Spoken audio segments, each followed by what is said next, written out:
Hey everyone, welcome to FanFic Canon. Thanks for hitting play. I'm thrilled to bring this fan-made story to life for you. If you enjoy the ride and want more narrated fanfics, smash, subscribe, and tap the bell so you never miss an episode.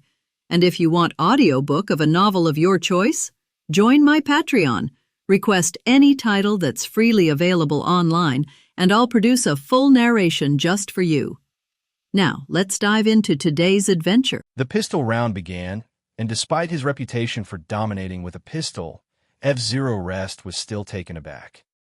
He seemed to have improved even more in the past month, and F-Zero Rest's internal monologue was a mix of awe and disbelief at the young player's outrageous rate of improvement. F-Zero Rest went down instantly, and Halzerk, who was pushing from the connector, immediately froze, abandoning his push. This frustrated who had already lined up his shot. The caregiver, Halzerk, proved to be more cautious than expected. Realizing that Halzerk wasn't coming out, quickly rotated to the second-floor balcony to pick up the bomb. He planted it behind a tall box, a risky but calculated move, as the spot was visible from both A1 and A2. He was essentially daring Freeberg and Halzerk to fight him. The two Dignitas players weren't foolish, though. They used this opportunity to link up and regroup. Even with a 2-on-1 advantage, they were visibly nervous. As Han Yi's former teammates, they knew better than anyone the sheer terror of facing him in a pistol round. With Han Yi on their team, they almost never lost the pistol round. Now, they were on the other side, forced to confront that terrifying pressure head-on. Halzerk and Freeberg moved together in perfect sync, advancing from the connector toward A1. Their plan to clear A1 first and then push out together to find Han Yi. Han Yi, meanwhile, had chosen a dangerous but unconventional spot, a small pit. The position offered a great line of sight on the connector, but against a push from A1, it was a disadvantageous angle. By the time he realized their plan, it was too late to reposition. But Han Yi wasn't worried. He was confident he could take on his former teammates, the old man, Freeberg, and the caregiver. Anything less, he thought, and he might as well retire and start streaming Valorant. With Freeberg leading the charge and Halzer close behind, the Dignitas duo officially began their attack. Freeberg peeked out from A1, first checking the bun spot, but finding nothing. As he tried to fall back to check the pit, it was already too late. Even with Freeberg's back to him, Han Yi's Glock shot landed a perfect headshot, making Freeberg's screen shake violently before a second shot took him down. Halzerk quickly peeked to trade, his face grim. Since Han Yi's departure, Halzerk had become the star player for Dignitas, and he felt the weight of that responsibility. He had to win this duel, even against Han Yi. But as he swung out, two dull pop sounds were all he heard. His screen shook uncontrollably, and he was down before he could even clearly see Han Yi. Han Yi had not only covered the bomb, but also secured a triple kill, with his teammates' praises ringing in his ears. Nice! Well done! Hi. I knew having you on the team would be a huge boost. ZYW, uncharacteristically, didn't say a word but simply extended his hand for a fist bump. In the past, ZYW had never imagined a scenario where he could win a round with only one kill. He had just proven it was possible by winning the pistol round with 3. The match continued, with Vitality taking the second and third rounds with ease. ZYW was nearly unstoppable, and He was a constant menace, harassing the Dignitas players on the A site. Their synchronized attacks made them unstoppable, like two wings of a bee, allowing Vitality to fly and pose a real threat. The first rifle round and a new protagonist. The first rifle round arrived, and Vitality's leader, Apex, called for a full A-side execute. He went to the second floor alone, while Miss Yuta controlled the banana route. Dignitas, on the other hand, opted for a standard 3A2B setup, with Gutenberg GHT and Freeberg holding B. On the A side, F-Zero Rest took the big pit. Halzer guarded the connector, and the newest member, Flames, was a roamer, ready to provide support wherever needed. This role was a massive amount of pressure for Flames, who was nervous from the start. He looked across the stage at Hani. Before the major, Flames hadn't even heard of him. It wasn't until Dignitas entered the Legend stage that he saw Han E play for the first time. Even then, he was just a good player.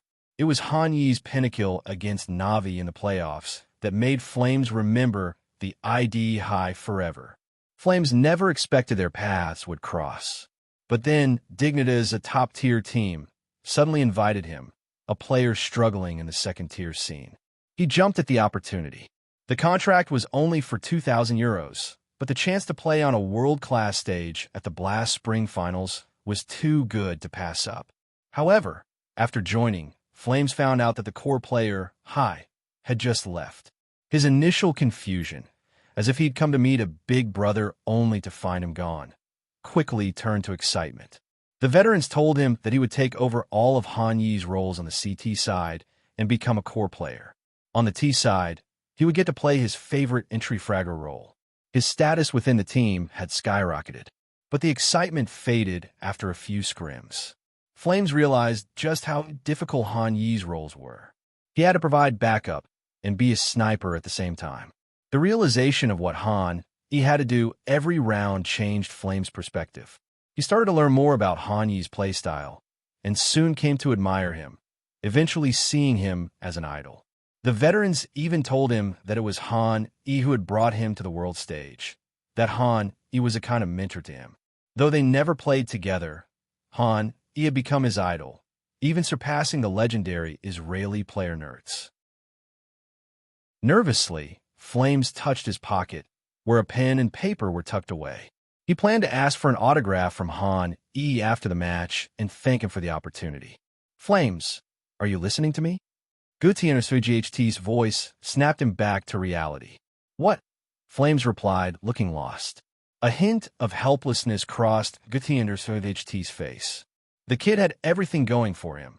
He was humble, listened well, had strong aim, and was serious about training. But they had just met someone better. Gutiérrez GHT sighed and repeated himself. "You'll hold A1 for now. If they push A, fall back to the site and cross with F0 rest." Flames nodded in understanding as the rifle round began. The bees of vitality swarmed toward the A site again. Han Yi went to the A2 building alone, knowing it would be empty and that F0 rest would be in the big pit. He had taught them these tactics himself to give his former teammates a chance to delay and regroup. Han Yi made his way to A2, and as Vitality began their frontal assault, he coordinated with Misuda on A1 to attack the A pit.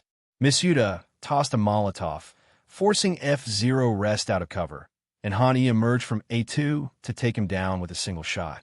Han Yi then quickly pushed into the site, looking to take out Flames.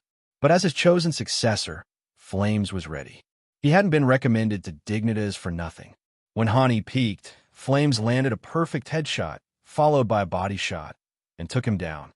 Despite Han Yi's death, Vitality still had another monster. ZYW peeked from A1 and immediately hit Flames, whose position had just been exposed with an accurate bullet through the head. He then turned his crosshair and took out Halzerk as he peeked from the connector. Halzer tried to fight back, but was powerless against Zaiwa's lightning-fast shots. The live commentators were in disbelief. These two teams aren't even on the same level, brothers. The fact that Hai and ZYW alone can break a site is blowing my mind. How are Dignitas' old men supposed to hold these two back? You take one down, and the other one has already killed your teammates. Vitality's victory is almost guaranteed. Even if Apex makes a mistake, as long as Hai and ZYW are playing like this, it's inevitable. The online reactions were similar. Hi, a single kill and you lose, right? What? We won. ZYW, a single kill and you definitely lose, right? What? We won. ZYW finally has his electronic brother. With Hani gone, Dignitas was outmatched. Even with him, they would have had a tough fight, but now they had no chance. The round ended with a score of 4-0. Vitality continued their assault, with a successful B-site rush in the next round, completely overwhelming HT and Freiburg. The match continued in a similar fashion. The old men occasionally found success using the tactics Han Yi had taught them. But once the fighting started, the young stars of Vitality, Han E and Z dominated. The age and slower reflexes of the Dignitas veterans were no match for the youthful aggression. The scores reflected this reality, 16-5 and 16-7. Vitality had secured a convincing victory, and he had a successful debut with his new team. A post-game reunion. As he looked at the victory screen, there was no sense of elation. Led by their captain, Apex, the Vitality team walked over to Dignitas for the traditional post-game handshake. Because of the team seating, he was last in line, which gave him plenty of time to catch up with his former teammates. He first met Freeberg, who patted him on the shoulder. "That was a great performance," Freeberg said. "You too. You don't look like a veteran at all," he replied. "I'm about to retire," Freeberg said with a smile. Next was Halzerk. There was no bitterness on his face. Everyone on Dignitas had already prepared for this outcome. "You hit me so hard," Halzer complained good-naturedly. "Isn't that a sign of respect for your marksmanship?" "See it as a compliment," Hani joked. After saying goodbye to Halzerk, he greeted Thunder3GHT. There was gratitude in Thunder3GHT's eyes. The notebook of tactics he had left behind was proving invaluable. With it, Thunder3GHT could truly establish himself as a leader. "Thanks," Thunder3GHT said simply. "I owed you from the beginning," he said with genuine sincerity. "Otherwise, I wouldn't have gone to so much trouble to help." Then, he turned to F-Zero Rest, a true legend in the history of CS. He said only one thing. "I miss you." "I miss you too," F-Zero Rest replied, and the two embraced. Without his mentor, he had felt a little lost. The hug didn't last long, as F-Zero Rest pulled back and looked at Flames. "He's been looking forward to this for a long time," he explained. He looked at the excited Flames with a hint of confusion, but then it dawned on him. Flames pulled the paper and pen from his pocket and held them out. "Can you sign an autograph for me?" He was surprised, but smiled and signed the paper. As he did, Flames began to chatter. "I've liked you for a while. Not long, I guess, since you just started playing professionally. You're a super versatile player. Can I be the next you? Do you think I have the potential to be a leader? Can I do what you did?" He didn't know where to start, but Flames didn't seem to expect an answer. As soon as he finished signing, he took the paper and pen back. "Thanks," Flames said, his voice full of admiration. After the game, he simply packed up his peripherals and then reunited with the Dignitas team. By the time he returned to the hotel, it was already evening. As soon as he opened the door, he saw ZYW sitting there playing CS. In Hanyi's impression, the other party always seemed so serious and would start practicing as soon as he had free time. ZYW also noticed who had just returned, greeted him, and spoke by the way. "The next enemy has been determined. We will play FNC. Later on, the coach and Apex plan to hold a combat meeting to study them together." Hani nodded after hearing this. During the Rio Major, FNC was eliminated in the semi-finals, with the championship and runner-up going to Team A and Navi respectively. From this point of view, the current FNC is definitely a strong opponent for Vitality. After ZYW finished the game, he went to the Apex room with him and called everyone else over. They all started watching the recent FNC recordings. After watching it, everyone's brows were furrowed because this FNC gave people a really weird feeling. As a team also composed of many old guys, they inherited the characteristics of all old guys teams. That is, they could be both gods and ghosts at the same time.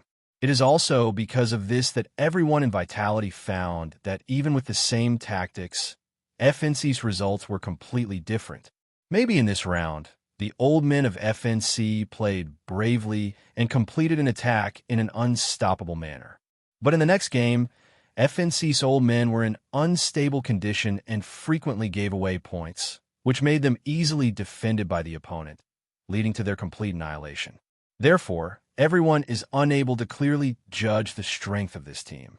The only thing that is clear is that once the FNC team gets in a good form, it will definitely be a huge trouble for the Vitality team. In addition to shooting skills, everyone also analyzed FNC's tactics. They found that most of the tactics used by this team were already mature systems and they did not have the ability to develop tactics independently, so they felt relieved. When the combat meeting was over, he looked at the time, and it was already 10 o'clock in the evening. He was becoming increasingly sleepy and yawned. Considering that he had a game tomorrow, he lay down on the bed and prepared to sleep. Before going to bed, he opened today's perfect battle platform as usual and checked his own record and comments. His performance today was quite impressive, and he gave the old guys a hard time, with his rating reaching 1.45 for the first time. On the little B side, his record of 45 kills, 12 assists, and 24 deaths ranks second in the team, second only to Zywa's 52 kills, 11 assists, and 20 deaths, with a rating of 1.50. The two of them scored a total of 97 kills in 44 rounds of the game. Basically, they could get at least one kill in every round. As for the number of people who rated it, he initially thought he was playing tricks on himself. After careful confirmation, he was sure that 5,210 people had rated it a total of 9.9 points, most of which were 5 stars. Seeing so many people, he suddenly became a little nervous, because he remembered that there were very few competitions that could attract so many spectators to evaluate a player. It wasn't until he opened the comments section that he figured out what was going on. These viewers did not rate him based on his competition, but came to support him because of his series of actions on Douyin. After torturing his own small account, Han Yi's reputation in the CSGO circle has become very good, and he also took the opportunity to convert all the black fans into his own fans. After so many days, the number of his Douyin fans has reached more than 1 million, making him a top star in the CSGO circle. This is why more than 5,000 people commented on the scene. After reading the reviews, it was already 11 o'clock and ZYWU had already laid down to rest. He also placed his phone next to his pillow and fell into a deep sleep, ready for tomorrow's Blast semifinals. When he woke up, it was already 8 o'clock the next morning. ZYW woke up earlier than and was sitting in front of the computer fiddling with something. He didn't say anything, but stared at his screen for a while. Then he realized that ZYW was practicing with the same props he had used in the training match before. ZYW tried several times, but still couldn't find Han Yi's drawing point. He scratched his head, feeling a little puzzled. However, ZYW did not give up. He is the kind of player who, upon discovering something useful, will practice it and try to master it. It is precisely because of his serious attitude and humble character that he has won the love of many players at home and abroad, and has never fallen out of the top 3 since his debut. At this moment, ZYW seemed to sense something. He looked back and found that he had woken up and was looking at him, so he pointed. "I brought you milk and bread. Do you want some? They're on the table." He looked in the direction of Zywa's finger and noticed the things on the table. He didn't mind these 2 things, and of course he wouldn't refuse Zywa's kindness. And he also discovered one thing. He didn't know if this could be considered Zywa's talent. This was the second time he had peeked at ZYW and been noticed by ZYW. The last time was in the cafeteria of the Rio Major. He stood up and sat at the table. He bit a hole in the bread to make it easier for the milk to flow out, and then he started eating it, 1 mouthful of bread and 1 mouthful of milk. Milk in Europe does not come with a straw, apparently because of some environmentalist practice, so is obviously not as convenient to drink as in Dacia. In addition, although he likes to drink milk very much, he tried to drink as little as possible before obtaining the system.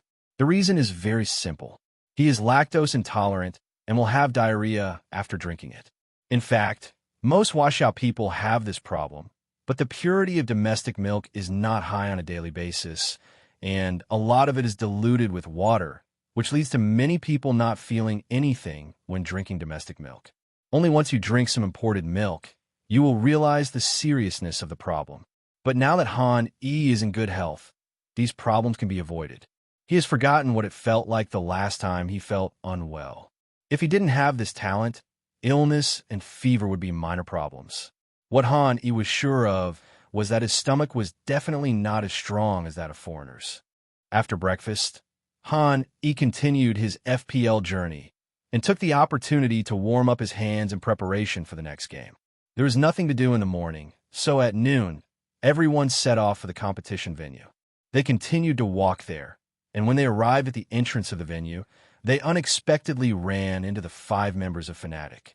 Both parties tacitly agreed not to communicate and, under the guidance of the staff, entered their respective lounges. There can only be one winner today. Both sides rested in the locker room for about 10 minutes, and then officially entered the field at the referee's notice. XTQZZZ and Apex represent Vitality in ban-picking the map. He followed the Vitality team and took their seats. Even though he had experienced this once before, he was still a little uncomfortable. Not long after, Apex returned to everyone and brought the ban-pick results this time. Picture 1, Death Amusement Park. Picture 2, Nuke. Picture 3, Purgatory Town. As everyone enters the game, Figure 1, Death Amusement Park, officially begins. Because Map 1 was chosen by the Bees, they started as the attacking side. He stood at the birth point, eavesdropping on the other party's thoughts while waiting for Apex's instructions. Because there is no second floor to fly to on this map, Apex chose a map control tactic, letting single B and the other 4 people control the middle section of the toilet. While determining his own tactics, Hani also determined FNC's tactics for this round. The opponent chose a standard 2A, 3B default. In this way, Hani's role near point B is limited. He mainly cooperates with his teammates and sees how they want to play. He waits for opportunities based on their offensive direction. As the game officially began, went to Area B alone. He did not rush forward rashly, but stood in the B corridor, which was outside the long tube. His idea was very simple. On the premise of ensuring that he would not die, he just had to prevent the CT in Area B from coming out to get information. As for the construction site and the sewer, it would be difficult for him to control them alone, so he could just let his teammates in Area A take charge. Apex readily agreed with Han Yi's idea, and the task of controlling the sewer was given to RPK. Everything seemed to be arranged perfectly, but once the fighting started, something went wrong. Because he had just arrived at Corridor B, a notification that his teammates had been killed came from the upper right corner. Bralin killed Apex with a headshot using USP. Bralin kills Misuda with a headshot using USP. At the same time, the somewhat panicked voices of teammates rang in my ears. He's in the balloon, fill him up. Hearing this, he stared at the upper right corner. Fortunately, everyone would disappoint but ZYWU would not. He hit the head back in the next second.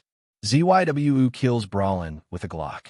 However, although they got this kill, Vitality had to face a 3-on-4 endgame. Apex still issued an order to continue controlling the map. In his opinion, although he and Misuda were dead, it was not a big problem. As long as and ZYWU were still alive, everything would not be a problem. On the other side, because Bralin saw ZYWU in the area, Golden was not a fool. He immediately asked his teammates to add another A, forming a 2A-2B formation. After he heard the news, he knew that he had to take action. So he slowly moved closer to the long tube, ready to use his hot hand to kill one instantly and break the deadlock for the team. Unexpectedly, ZYWU, with his excellent shooting skills, instantly killed JW, who jumped up to observe the bomb site in the middle of the toilet and opened up the situation before Hani. ZYWU kills JW with a headshot using USP. Seeing this, Apex shouted, "Nice!" Then he continued, "Hurry up and hit Area A, you touch it." Hani did not obey the order, but expressed his own opinion. "No, ZYWU is putting too much pressure on them. They're all trying to defend A. It's a little late to get there now, and when they attack, they'll collide with Fnatic's defense. Besides, Area A hasn't been searched yet. I suspect there's a CT in Area. Don't forget, Bralin pushed forward earlier. If he was the only one in Area, he definitely wouldn't have dared to do that. Without knowing the exact location of the ACT, and the enemy's B zone already retreating to defend, it's going to be quite difficult to attack A. Let's go to B." After finished speaking, Apex's face showed obvious confusion, and then he quickly cut to Han Yi's perspective. From Han Yi's perspective, he couldn't hear any sound of the CTs returning to defense. And then he said uncertainly, "Are you sure they've returned to defense?" Han Yi didn't say much, just said him softly, "It's a long story, but in fact, Vitality's tactics were not delayed, because ZYWU had already started to retreat and rush towards the sewer when Han Yi analyzed the situation. After taking a look at the small map, Han Yi found that ZYWU was rapidly approaching the construction site. He no longer hesitated and pulled out the long pipe. Just as he said, the entire area B was empty. Apex opened his mouth wide. Although he knew that Han Yi's command was strong, this was too abnormal. He could accurately guess the enemy's intentions without any information. As ZYWU walked out of the construction site and placed a normal construction site package, the Fanata players looked at the bomb icon above that replaced the time and realized that they had been tricked. Then they hurried back to defend, but in this situation, whether they could win or not was not up to them. The Vitality Trio's positions were a bit scattered, with Han Yi standing a little in front of the long pipe, directly on the second floor of B. ZYW went straight to B1 at the bomb site, while RPK chose to stay at the construction site to help watch the sewer. Fnatic chose to split their troops into two groups. Flushana chose to return to defense from the sewer, while Crims and Golden went to B1 and B2 respectively. Needless to say, the ending of the two of them was that Han Yi quickly took down Golden with 2 shots, and Crims, who was pulled out by B1, was also killed by ZYW with 1 shot. The only drawback was that RPK failed to catch the flush coming out of the sewer. But Flusha knew he was no match for Hai and ZYW, and after looking at the bomb that was about to explode in just over 10 seconds, he decided to defend his position. Apex looked at the pistol round he won, and for the first time he felt that victory could be so easy. One can even say that he just issued a map control tactic in this game, and then won without doing anything else. He looked at Han Yi, who was sitting not far away, and asked his own question. How do you know they all went to A? Of course, Han Yi couldn't tell the truth, because he heard the opponent's tactics and just answered casually. It's just as I just analyzed it to you.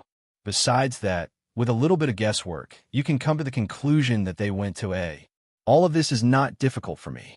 Apex listened to Han Yi's answer, and the only expression on his face was, "Which one are you talking about?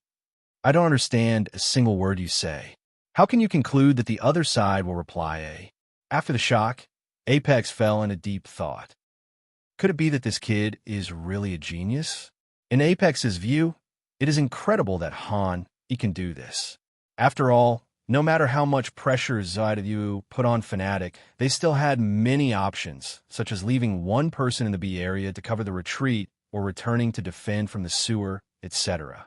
There were countless possibilities, but Han Yi was certain that there was no one in the B area and no one would go into the sewer.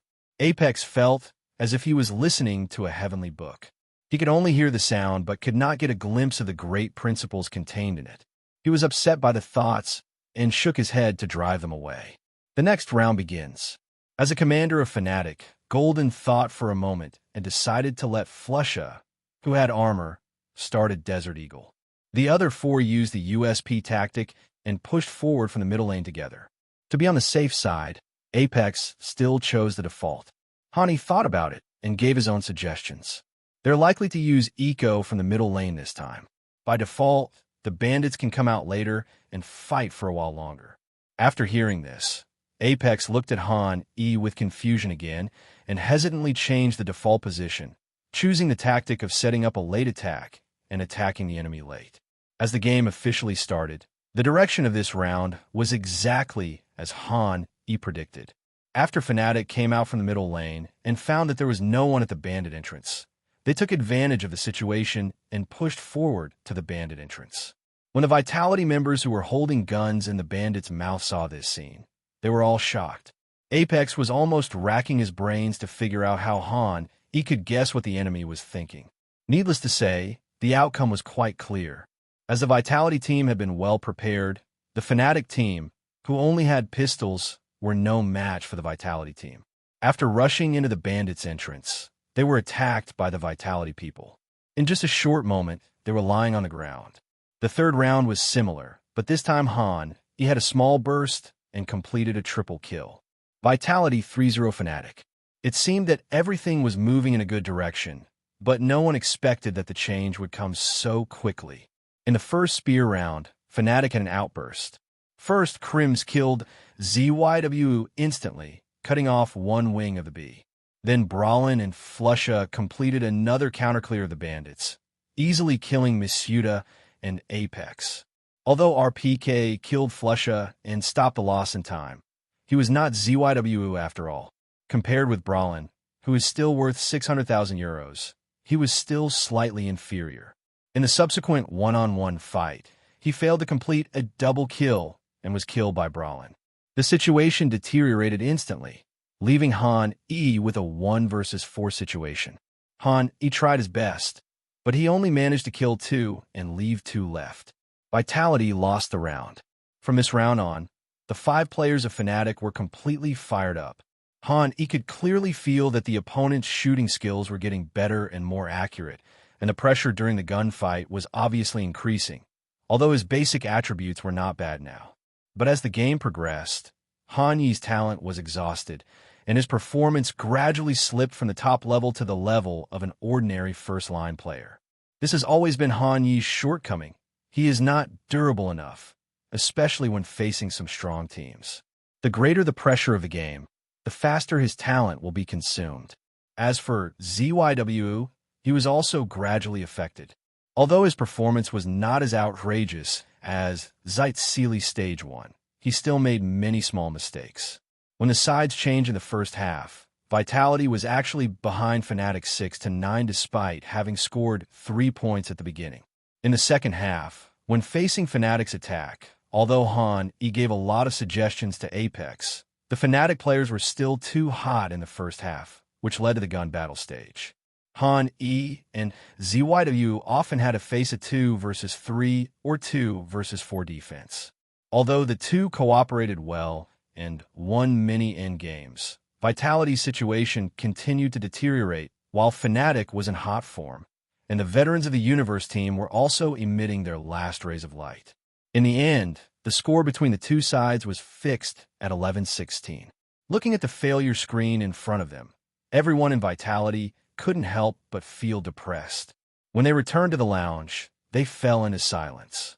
It was mentioned in the pre-match meeting that we should be careful of Fnatic's explosive performance. But the worst-case scenario still happened, allowing Fnatic's performance to improve. If it weren't for Ye's assistance in command, they might not have even scored 11 points.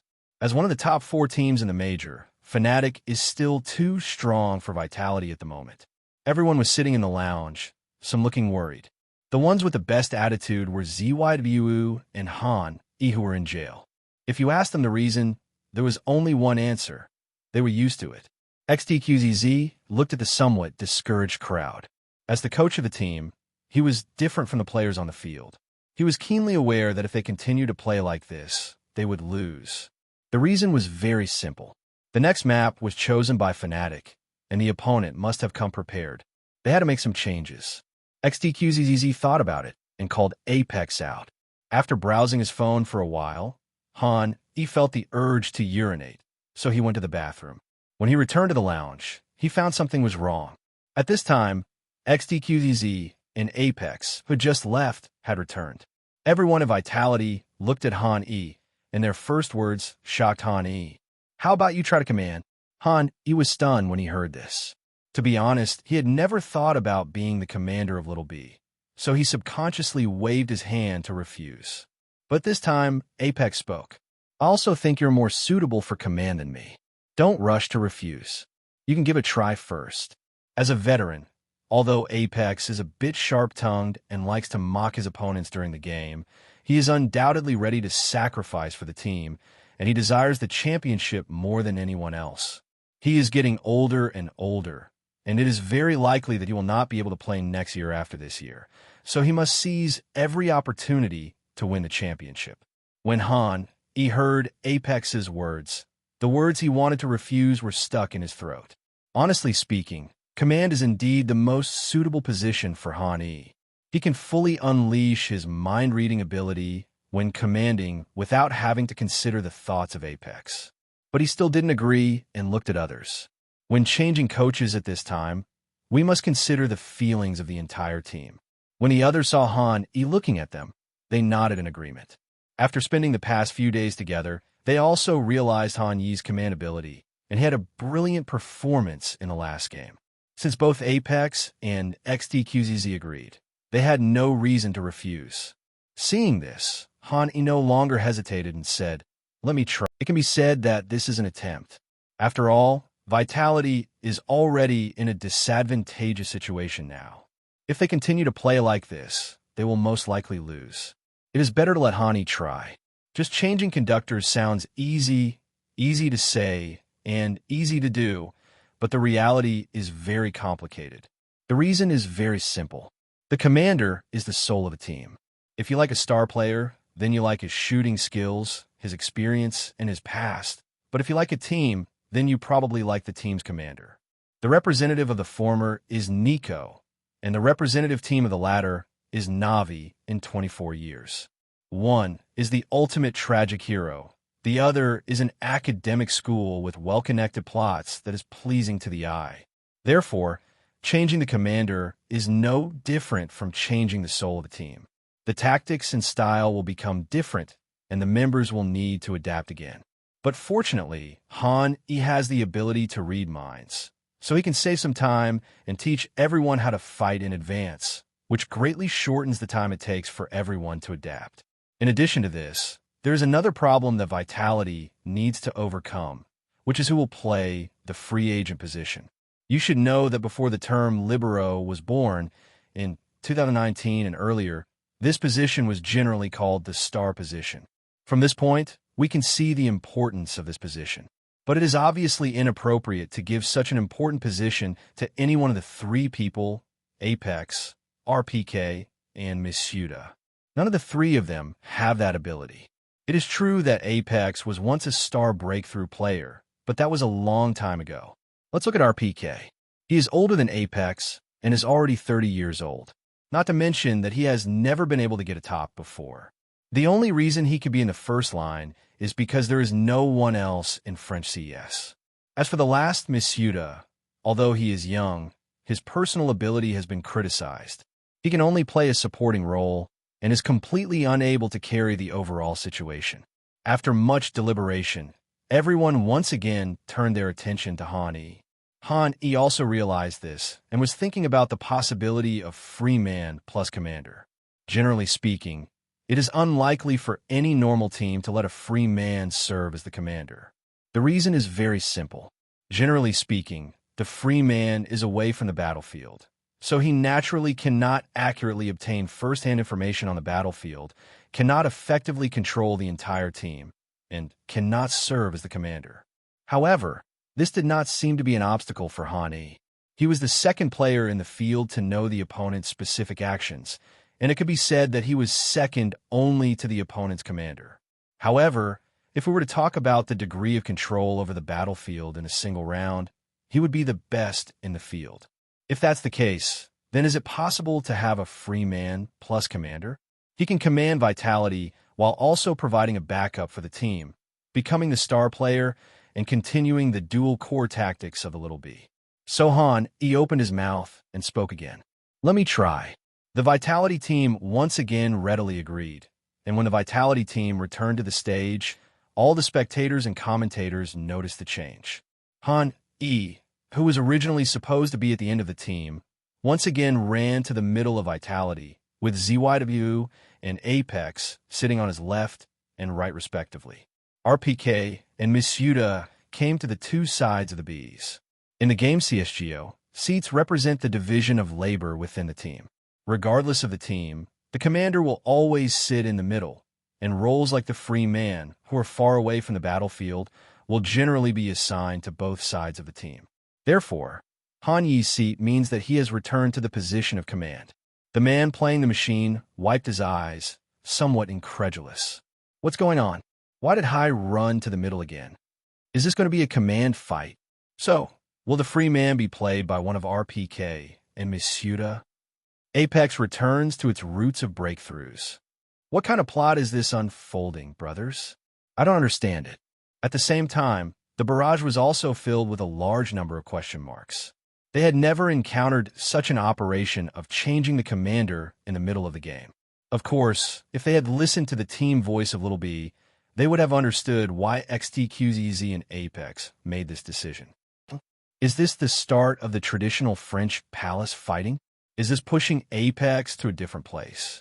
It's only the 4th game, and you're already the commander? Huh, I'm a fan of Little B. Did they find a palace archer? He's only been on the team for a few days, and he's already trying to take over the leadership? What's going on with Vitality right now? I don't understand. Don't tell me Han E is really going to be the commander. Then who will be the libero? During the discussion between the commentator and the audience, Han E pulled out a chair and sat in the middle seat. He exchanged peripherals with Apex and then began to modify the settings in the game. A few minutes later, Han E had everything ready, and the Fnatic team also stepped onto the field from the other side. When they saw Han E sitting in the middle of Vitality, their faces looked a little strange. If they were asked to choose between the two commanders, they would definitely prefer to play against Apex rather than Han E. The main reason is that Han E left a deep impression on them when he was still in Dignitas. He was the kind of commander who was very talented but was dragged down by the team's ability. Naturally, they all recognized Han Yi's command ability, so when they found Han E sitting in the command position, the Fnatic team inevitably felt a little pressure. As the Fnatic players took their seats, and after another minute of warm-up time, the game officially began. This map was chosen by Fnatic, so Vitality has the priority to choose the side. Be a police officer or a gangster? Listening to the referee asking for his opinion, Han E felt that he was back to where he belonged. CT. Nuke during this period was a typical CT map, so naturally, Han E chose to start with CT. As the referee typed a line of code on the console, the first game officially began. Pistol round. Han E calmed down and began to sense Golden's thoughts. This round features a Huang Min and Huang Fong tactic. Hai's command is very strong. We can't give him time to pull the strings and gather information. His gambling skills are really too strong. Hesitation will lead to failure. Hesitation will lead to the police station. You must be decisive. After listening to Golden's thoughts, a smile flashed across Han Yi's face. Sorry, I don't need to pull or take time to collect information. Then Han E spoke, issuing his first order in Vitality. Everyone bet on 5A. I thought they should play a fast break. Everyone was stunned when they heard Han Yi's outrageous order, especially Apex, who couldn't believe it. As the former commander, no one knew better than him how outrageous this tactic was, and he almost opened his mouth to ask, "Do you know that?" But Apex finally endured it. After all, giving the command to Han E was the result of his previous discussion with XTQZZ. It was impossible for him to take back the command from Han E just because Han E issued an outrageous order. This was not in line with his character. Soon under Han Yi's arrangement, the formation was determined with ZYW guarding the 3rd floor, Han E guarding the main gate, Apex and RPK at the bomb site, and Misuda standing on the yellow room. As the preparation time ended, the pistol round officially began and both players rushed out together. Han E walked all the way to the main gate, and considering that he had all the talent, he chose a straight stand.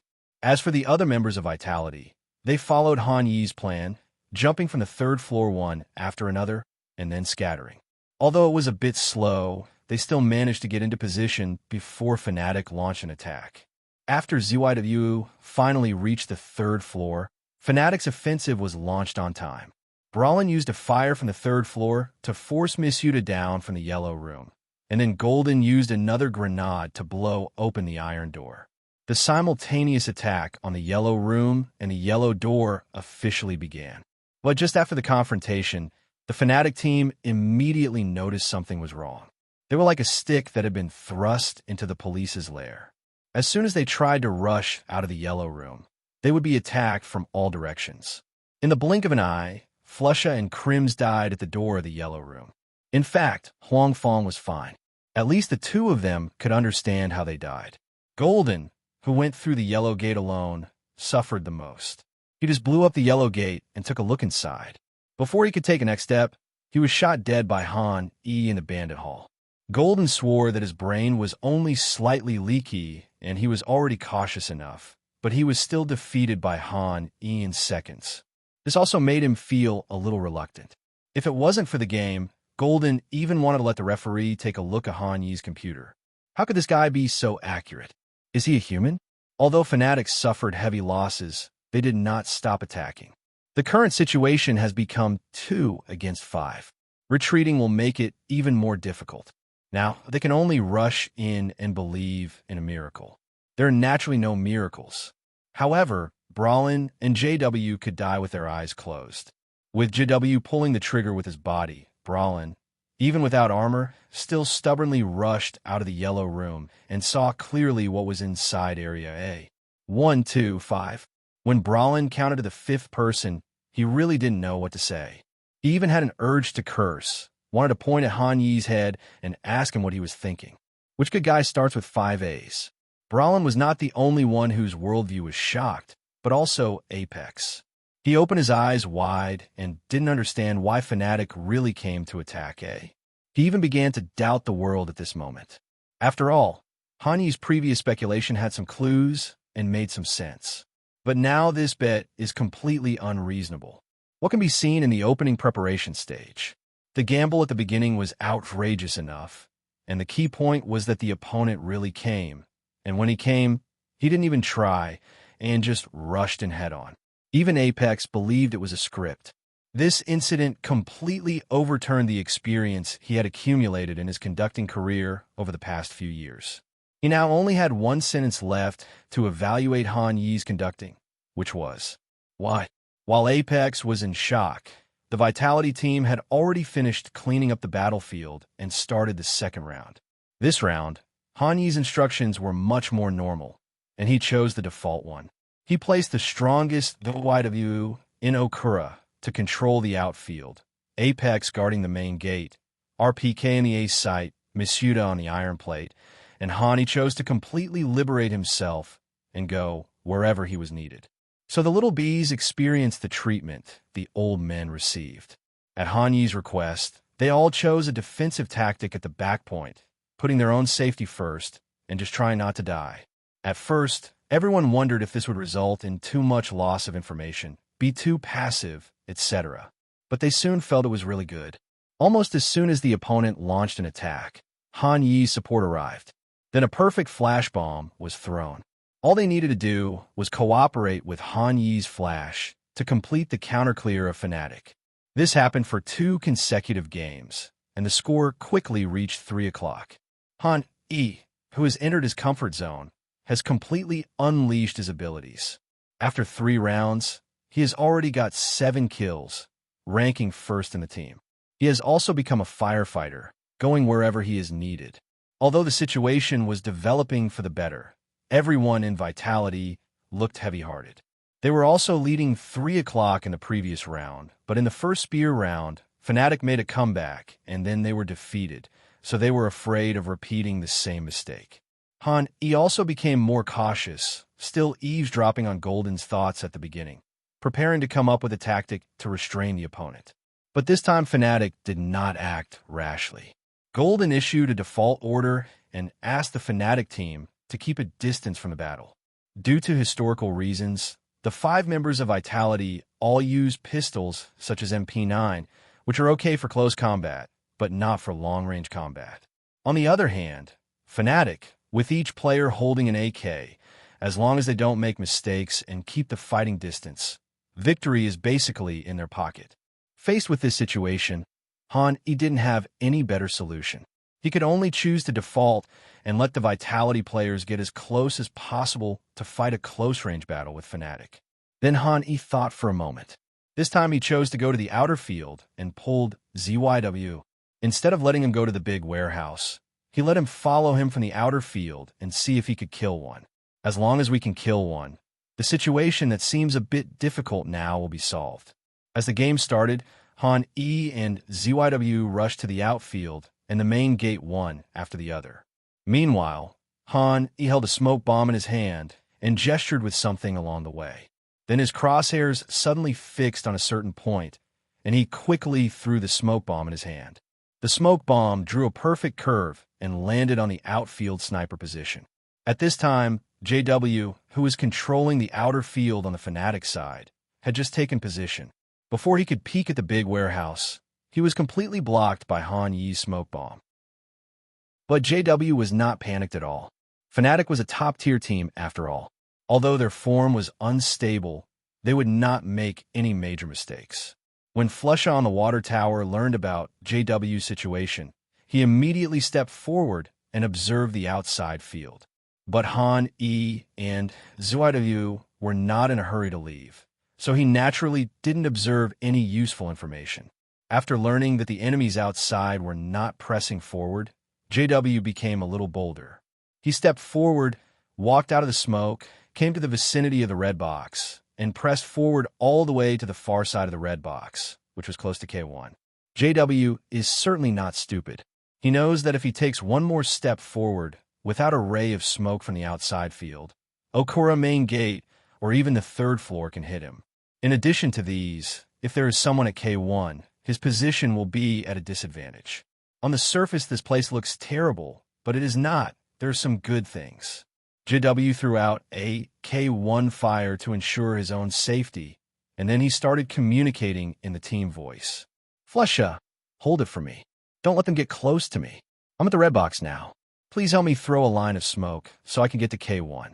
After hearing what JW said, Golden realized that once JW could successfully enter K1, the situation would become completely different.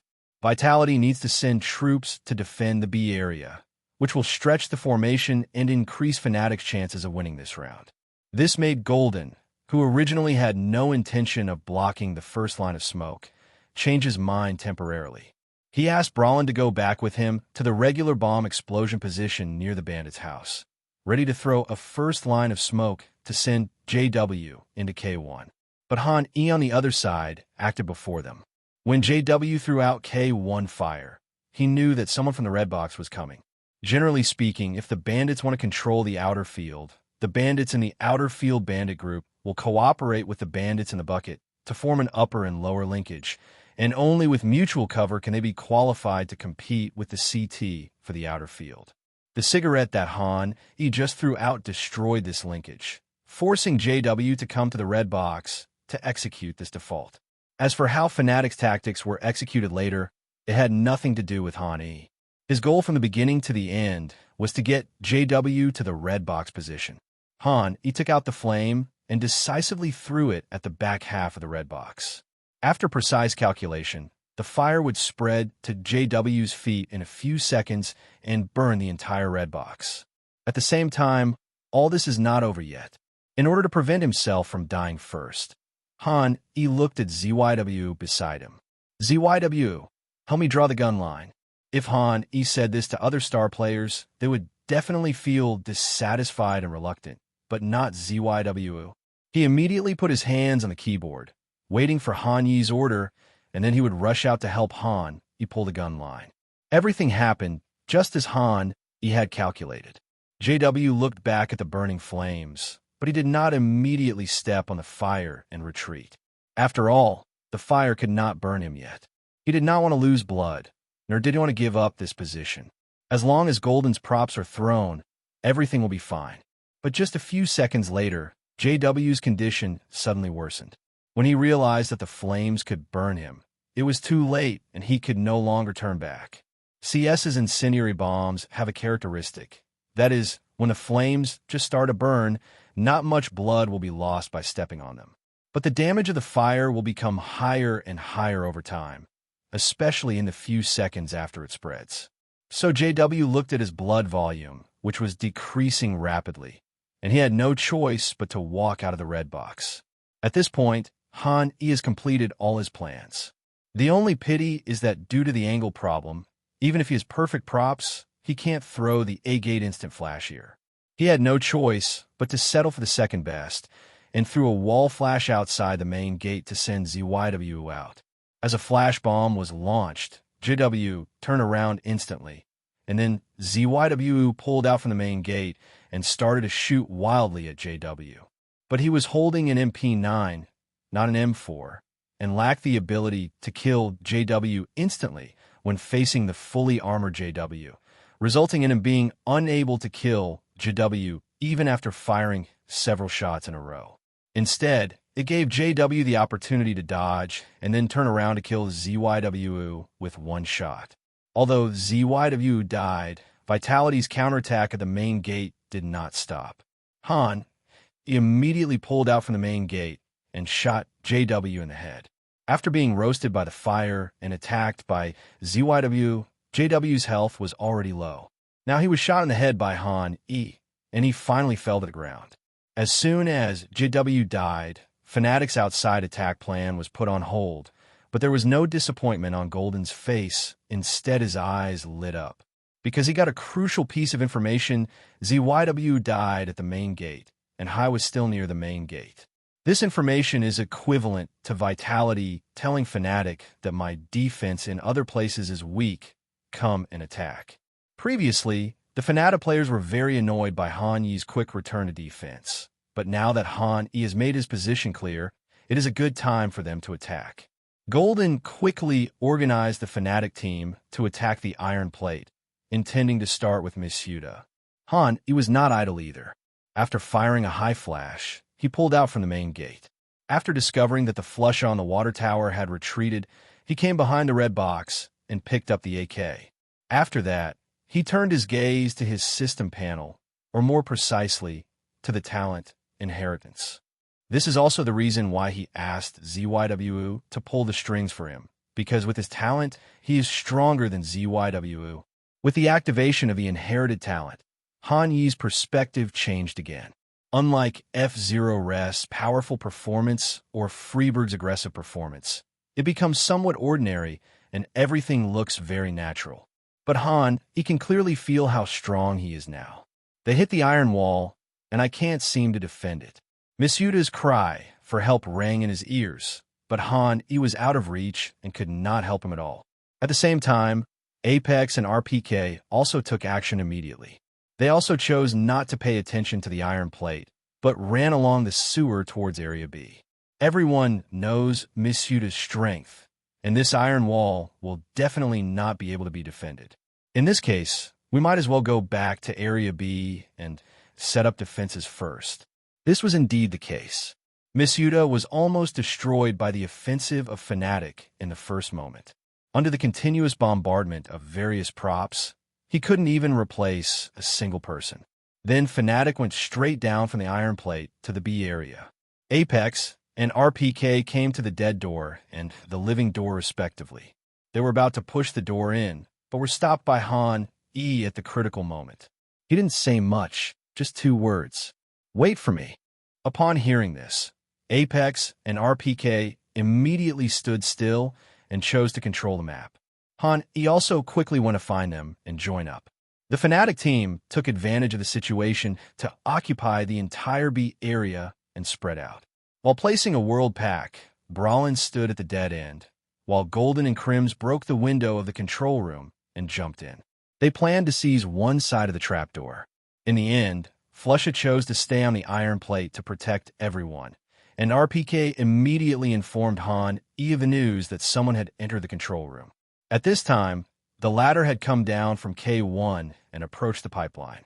After Han E heard that there were 2 people in the control room, he did not go to the living door to choose to fight hard, but ran towards the death door, intending to attack Fnatic's weak point and enter the bomb site first before doing anything else. Seeing that Han E did not come over, RPK on the other side of the trapdoor decisively set a fire, burning the stairs in the control room, delaying the attack time of Golden and Crims, and chose to save his life first. The game between the 2 sides has reached this point, and the difficulty of returning to defense has become very high. The strength of Apex and RPK themselves is not strong, and the only guns they have are MP9. So after seeing this scene, the player playing the machine was not optimistic about this counterattack. I feel like Vitality's return defense is more to knock down a few more Fnatic's guns and prepare for the next round of gun battles. Vitality is already at a numerical disadvantage with 3 against 4, and now they're at an even greater disadvantage with their guns. It's unlikely they'll actually fight. I guess if there's no suitable opportunity soon, I might leave. Fnatic needs to be careful here too. If they lose more than 3 guns, they might not have enough items for the next round. As if to slap the machine in the face, after he finished speaking, as Hani arrived at the death gate, Apex pushed the door open and launched an attack. He was attacked fiercely by Brawlin at the first moment. Apex fought back hastily, but it was an indisputable fact that his shooting skills and guns were inferior. After hitting Brawlin in the head, Apex fell behind the death gate. But his sacrifice was worthwhile. Han E, who knew Brawlin's position, did not give Brawlin any chance. He pulled him hard and fired a preemptive shot, killing him instantly. At this point, Han E completed the breakthrough of Fnatic's first line of defense, and at the same time, RPK also gave Han E a small surprise.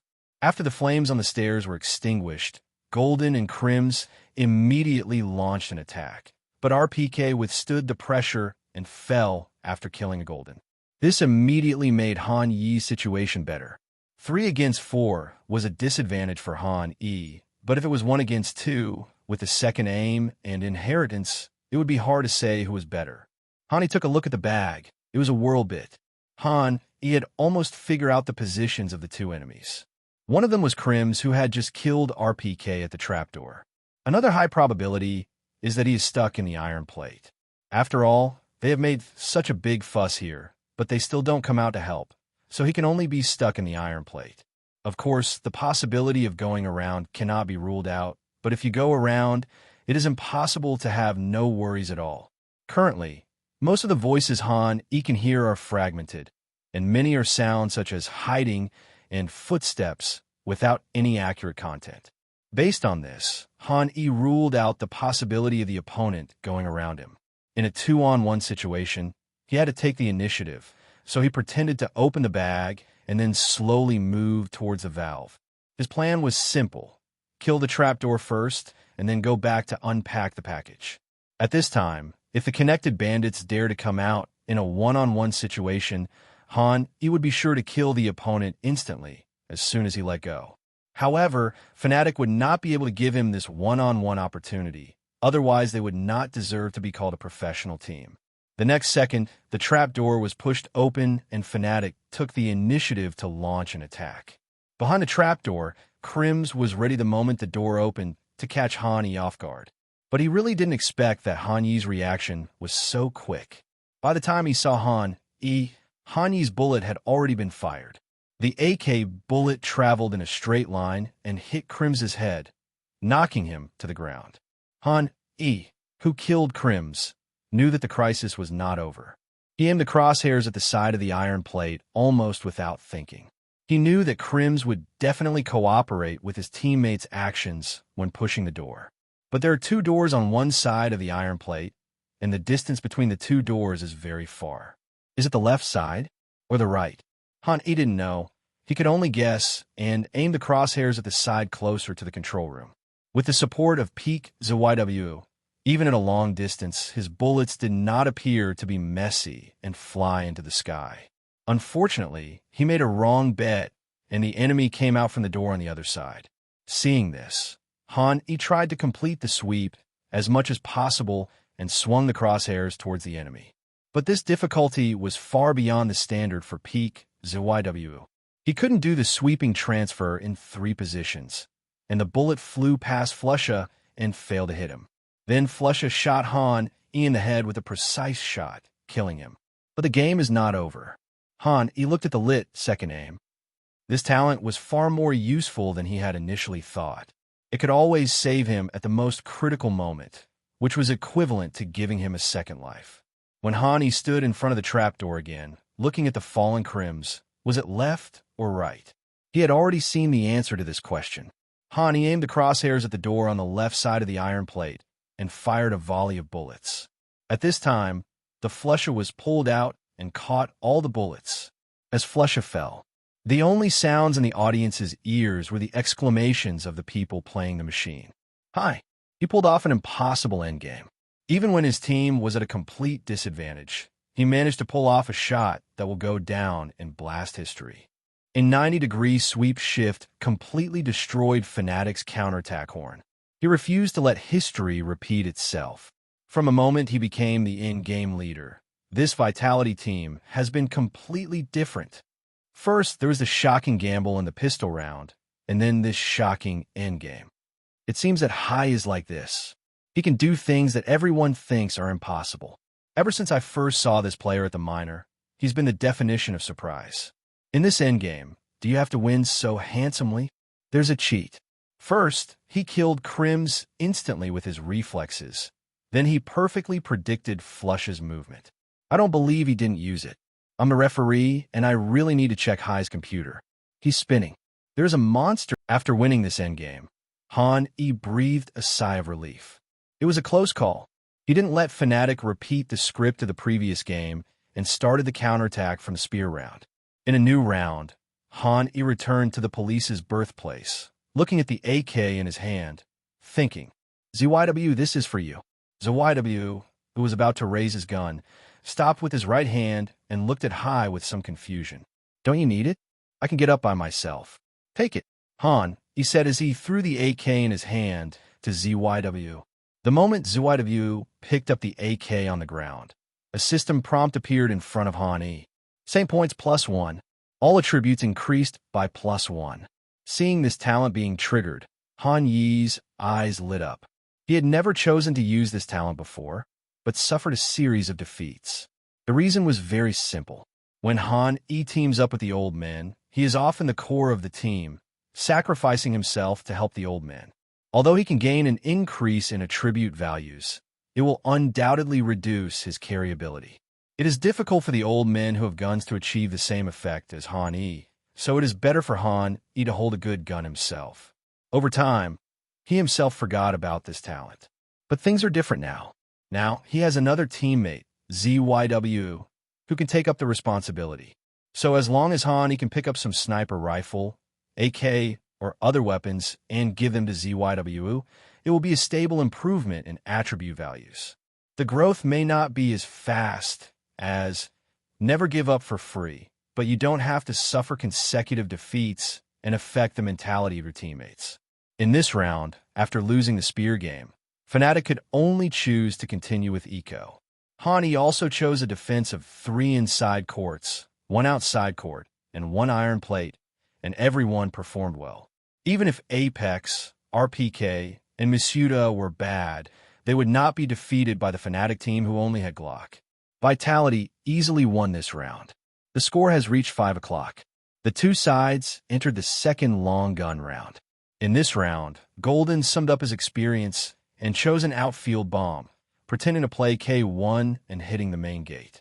Brawlin and Flusha stayed in the gang hall to control the map, while the other 3 all went outside. The tactics Han E chose were also very simple. That was the famous ABEGO. Many teams knew this tactic, and it was very simple to do. That was the yellow room, yellow gate, and iron plate all pushed forward to the bandit hall, forming a quick attack from 3 angles. This tactic can almost be regarded as the signature tactic of a nuke map. It is precisely because of this tactic that Nuke's CT has the ability to take the initiative to attack. After determining the battle plan, the next step is to assign each person's position. But at this step, Han E was a little stumped. He had only just arrived, and the ABGO strategy was too famous and too simple, so he had never practiced it once during his time of Vitality. This resulted in Han E not being clear about Vitality's ABGO process. But fortunately, it wasn't a big problem as there was someone around him who knew the whole thing clearly. We're ABGO this round. Apex, you see how we play. Hearing that Han E needed his help, Apex thought for a moment and then answered. Usually, it's Masuda and ZYW who hold the fort. RPK, and I go to the yellow room. The yellow door side of the main gate is reserved for you. Previously, Shokes occupied this position. After getting the answer he wanted from Apex, Han E made some fine-tuning, mainly keeping ZYW in the warehouse, while the positions of other personnel remained unchanged. ABGO's original intention was to quickly eliminate the bandits in the bandit hall and attack them by surprise, so all its forces would be concentrated in the bandit hall.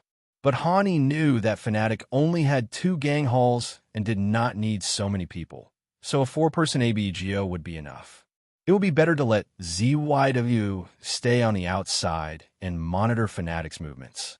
In case the opponent still attacks the main gate as planned, ZYW can go around and kill the opponent. Just in case, Hani also reminded ZYW, "Don't die. If you see someone, you can retreat. There's no need to defend to the death." Okay, as the countdown ends, the game officially begins. Fnatic also immediately threw a line of smoke in the outer field to create the illusion of attacking the outer field. But he was unmoved. He went straight to the main gate at the beginning, then moved forward all the way, pushed open the yellow room, and was about to attack Brawlin and Flusha in the bandit hall. Brawlin and Flusha also realized that something was wrong at the first moment. Listening to the footsteps coming from all directions, they immediately realized that this was an ABGO. If there were more people in the bandit hall, they would definitely not be afraid of this ABGO. But the problem is that their main players have all gone to feign at the outside field, and now there are only 2 of them left in the inside field. Can the 2 of them handle ABGO? The answer is obvious. There are 3 exits alone. How can it be built? As he pulled out, the first one to engage him was Brawlin. Brawlin stood in the middle of the bandit hall, looking very flustered. Facing who came out, his shooting skills were so terrible that he failed to hit after several consecutive shots. Even though he couldn't hit he would not show mercy to him and took him away with 5 consecutive shots. Then he moved his crosshairs to Flusha, ready to kill him as well, but Flusha, as a veteran, was obviously much more experienced. After he killed Brawlin, he immediately made a judgment and ignored Huang Fong and Tai Ban and fired a volley of bullets at who was rushing out. He also fought back immediately, but his talent was exhausted and he failed to complete the double kill. He was shot in the head by Flusha and fell down unwillingly. However, Flusha was immediately besieged and killed by the other 3 members of Vitality. The 2 sides played a 2-4-1 exchange. But considering that it was who died on Vitality's side, Fnatic felt that it was not unacceptable. Himself was somewhat dissatisfied with this result. The main reason was that the coordination between him and the Vitality team failed to achieve the desired effect. Just like this time, he failed to attack in sync, which led to the main reason for this is that they have too little training on a daily basis. They have only practiced for more than 10 days in total, and there is no coordination at all. This is not because he doesn't want to practice hard with the Vitality team. The main reason is that the CSGO schedule is too tight, especially for top teams like Vitality. Everyone else needs a good vacation to eliminate mental fatigue. So even if he wants to train, he has to consider the conditions of others. After the battle in the inner court of the bandit hall came to an end, Fnatic's outfield trio also took action. Golden thought about it. at the main gate was dead, and Vitality played an ABGO. Does that mean that the defense on the main gate side is now completely empty? They can enter from a main gate and occupy the A site. I can only say that their idea was good, but something went wrong in the actual implementation. ZYW listened to and chose a position in a large warehouse where he could protect himself. From this position, ZYW could not be seen unless he wanted to take a special look at the large warehouse. However, driven by inertia of thinking, the 3 players on the Fnatic side did not realize that there might be someone in the big warehouse. This led to them not deliberately searching the big warehouse. In fact, at this point, it was not enough to deal a devastating blow to Fnatic. After all, they couldn't see ZYW from his position, but ZYW couldn't see them either. If ZYW wants to attack the Fnatic players from behind, he needs to move forward a certain distance. Then a magical scene happened. In the director's camera, Golden, who was at the end of Fnatic, looked back at Okura. After not seeing the enemy, he turned his view back to the main gate, preparing to launch an attack on Area A. But just when he turned around, ZYW was pulled out from the warehouse and he saw 3 people with their backs to him at a glance. Of course, ZYW would not let go of this triple kill. After killing 2 people in a row, although the last one was a bit difficult, he still managed to take it down with his strong strength. Han E, the team commander, witnessed the entire scene. He took a deep breath and was about to activate encouragement to help ZYW improve his feel. But before he could say anything, someone next to him took the initiative and started shouting. Apex's face was filled with excitement. He felt so frustrated after losing the previous round. In this round, after watching Han E and Zywu's continuous performance, he finally felt proud. He opened his mouth wide and shouted to the Fnatic team, "Can you guys do this? Last round, we killed 4 of them. And this time, you can't even attack the main gate? Can you let me feel your brains thinking about something? How many times have you been to the police station? Say, remember to bring your brains and notebooks after this match. Watch the demo carefully and learn the tactics we're calling." Apex was spewing all kinds of trash talk, forcing Han E to swallow back the words of encouragement he was about to say. The faces of the Fnatic players on the opposite side were also gloomy. At this moment, they even wanted to kill Apex. The reason is very simple.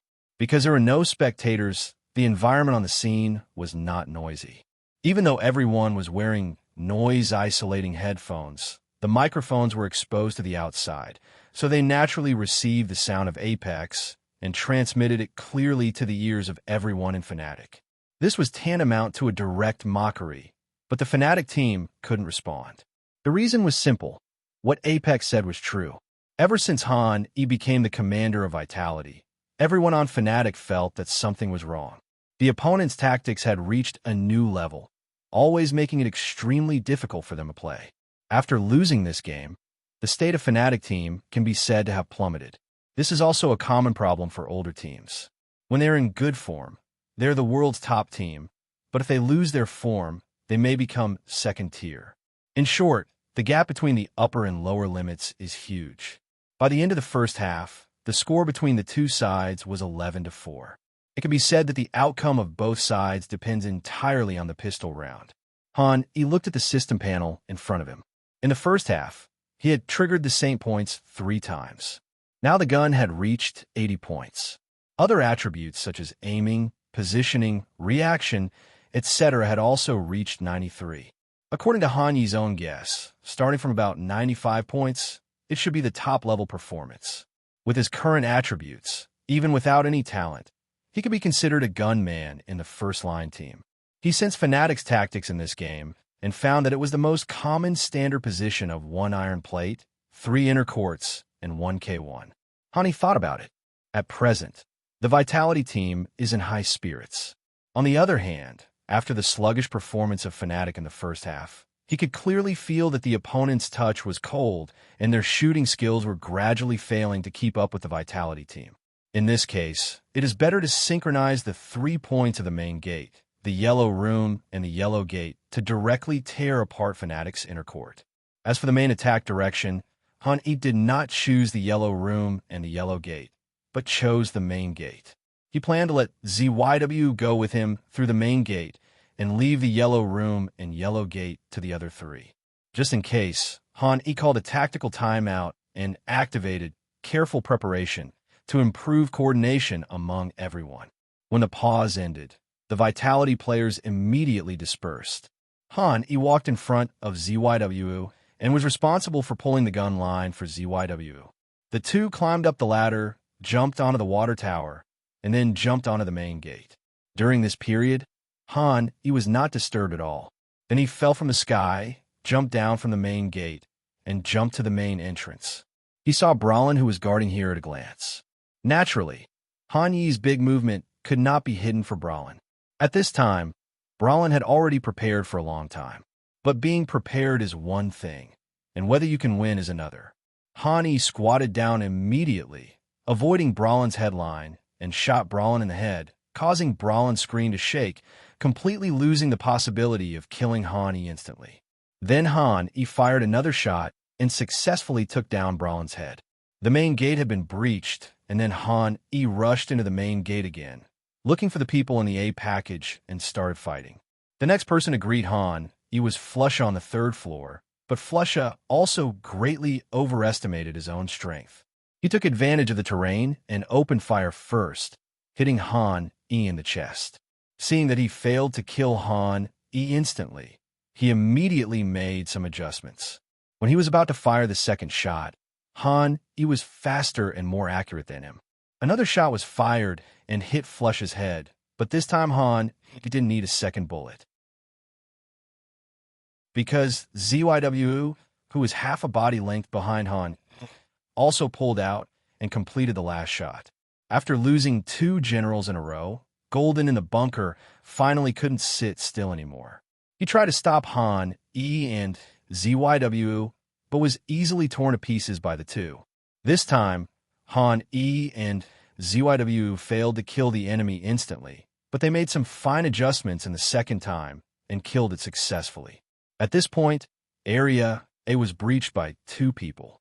The person playing the machine who witnessed the whole process held it in for a long time before finally shouting out loud. Those 2 just crushed Fnatic in the pistol round. The barrage of comments immediately exploded. The stats of these 2 people seemed a bit high for Fnatic at this stage. 666. We are all living our lives to the fullest. Come to Wadao and talk to my good fortune. From the outfield all the way to the infield, is there no one to take care of it? How can we manage things when all the people who manage things are dead? Completely unreasonable gun crushed. This Brawlin is a human being. How could he not catch Hani like this? As for this duo, I feel like only Simple and Dienga can compete with them. After losing the pistol round, Fnatic completely lost the will to resist and was eventually defeated by Vitality with a score of 16-4, with the 2 sides tied at 1-1. The game ended with a win-win map selection, and the competition came to map 3. This time, the little bees in the lounge seemed much happier, laughing and talking together. They only had one topic to talk about, and that was naturally Han Yi's command. Especially the 5A heavy defense in the pistol round. It was like the god of gamblers in the world. Of course, in addition to the 5A in the pistol round, Han Yi's other tactics were also remarkable, and each time he hit Fnatic's vital points. This led to everyone chatting and seemingly wanting to elevate Han E to the pinnacle of command. Listening to the flattery of the Vitality people, Han E was not as optimistic as they were. After all, one's own family knows one's own business. The world's #1 commander may be well-deserved, but he is not as good as the little bees thought. After all, in this world, there is still a tactic to restrain him, and that is default. Every time the other party shows consent, it becomes a real battle. In addition to the default, when he is on the offensive, he is far less powerful than the defensive side. When he is on the defensive, he can even lure the opponent into a trap and let the opponent attack a police station. When he was on the offensive side, he couldn't do this, and most of the time he had to rely on his shooting skills to score. The halftime break was very short, and he did not specifically target Fnatic before the game, so he didn't have much to say. XTQZZ did say a few words, but the content was irrelevant. He had already said the key thing before the game. Hani took a deep breath. In this final round, he had to withstand the pressure. As long as they win this game, they will be able to advance to the finals of the Blast Spring Finals and may even win the Blast Spring Finals trophy. This championship is of great significance to Han E. Although it is not his first S-League championship, its value is far beyond that of Flashpoint. Among all CSGO events, the Blast Spring Finals is probably ranked 5th or 6th in terms of value. The event ahead of him is one that everyone is familiar with. In order, they are Major, Katowice, Cologne, Blast Global Finals, and Blast Autumn Finals. If you count them, there's also a Grand Slam that can be compared with the Major Championship. But the Grand Slam is made up of multiple tournament championships, and individually, there are only these. After adjusting his condition, Han E stood up and led the Vitality team onto the field again. The contestants from both sides took their seats and began the competition in the Purgatory Town in Figure 3. Because as the third picture, both sides can only fight with swords to choose sides. Led by Han E, Vitality was unsurprisingly wiped out by Fnatic in the decisive round. This also made Hani fall into deep thought. He began to count on his fingers the number of times he had won the knife-fighting games. As he counted, he was surprised to find that after playing professionally for half a year, the number of knife-fighting games he had won seemed to be counted on one hand. He couldn't help feeling depressed. 2 light blows and 1 heavy blow was no problem. But why couldn't he defeat others with his sword? While Han E was reflecting, the 2 sides enter the pistol round. Fnatic is on the defensive side, and Vitality is on the offensive side. In this round, Golden chose a 3B2A strategy to grab the banana lane, intending to go head-to-head right from the start. Tried to use his shooting skills to defeat the Vitality team while restoring the Fnatic team's touch as quickly as possible. Han E, who learned of Golden's battle plan, thought for a moment and unexpectedly did not choose to attack the opponent's weak area. Instead, he chose to attack Area B and compete with Fnatic for the Banana Road. Naturally, Han E would not choose to fight with Fnatic. He would definitely not do such a thing as using his own weaknesses to attack the other party's strengths. So the focus of this round fell on Han Yi's tactics. He immediately selected 2 generals, Apex and Misuda, and asked them to choose the same combination of Thunder, Flash, and P250 as Han E. 3 people picked up props in the pistol round, which was obviously inconsistent with the cognition of the Vitality people. If it were the old men, they would definitely obey unconditionally. But in the little B, everyone was a little hesitant, and finally Misuda spoke. Why don't we raise 2? If we have 3, our frontal combat effectiveness will be a bit weak. Han E only had one thing to say about this. Believe me, at this point, the Vitality people didn't say much. They just followed Han Yi's plan and used their props obediently. We'll blast the back of the stone slab later. You guys find your own angles. I'll let you throw, and you can throw again. ZYW and RPK. One of you will stay at the enemy's entrance to prevent them from getting pushed forward, and the other will stay closer to the enemy's entrance. After we finish throwing the grenades, come with me to B. Good. After giving all the instructions, the game officially started. Han E, as the leader of the gang, rushed out first and led the Vitality team straight to Banana Road. Then the 3 of them quickly took their positions. After waiting for about 2 seconds, Han E realized that the time was almost up, and he shouted, "Leave!" As soon as he finished speaking, 3 grenades flew out in a row. At the same time, Fnatic's B-Zone trio also arrived near the stone slab. But before Flusha, Golden, and JW could gain a firm foothold, they saw 3 grenades flying towards them quickly. As the sniper of the team, JW has the fastest reaction and the best physical skills. Before the grenade exploded, he spun and jumped, creating some distance and time. But the remaining 2 people did not have such good physical skills and were bombarded by 3 grenades in succession. Even though the 2 of them were not at the center of the explosion area, they were still nearby. 3 grenades exploded one after another, and the damage was enough to send them to hell. High killed Golden with a grenade. Assist. RPK.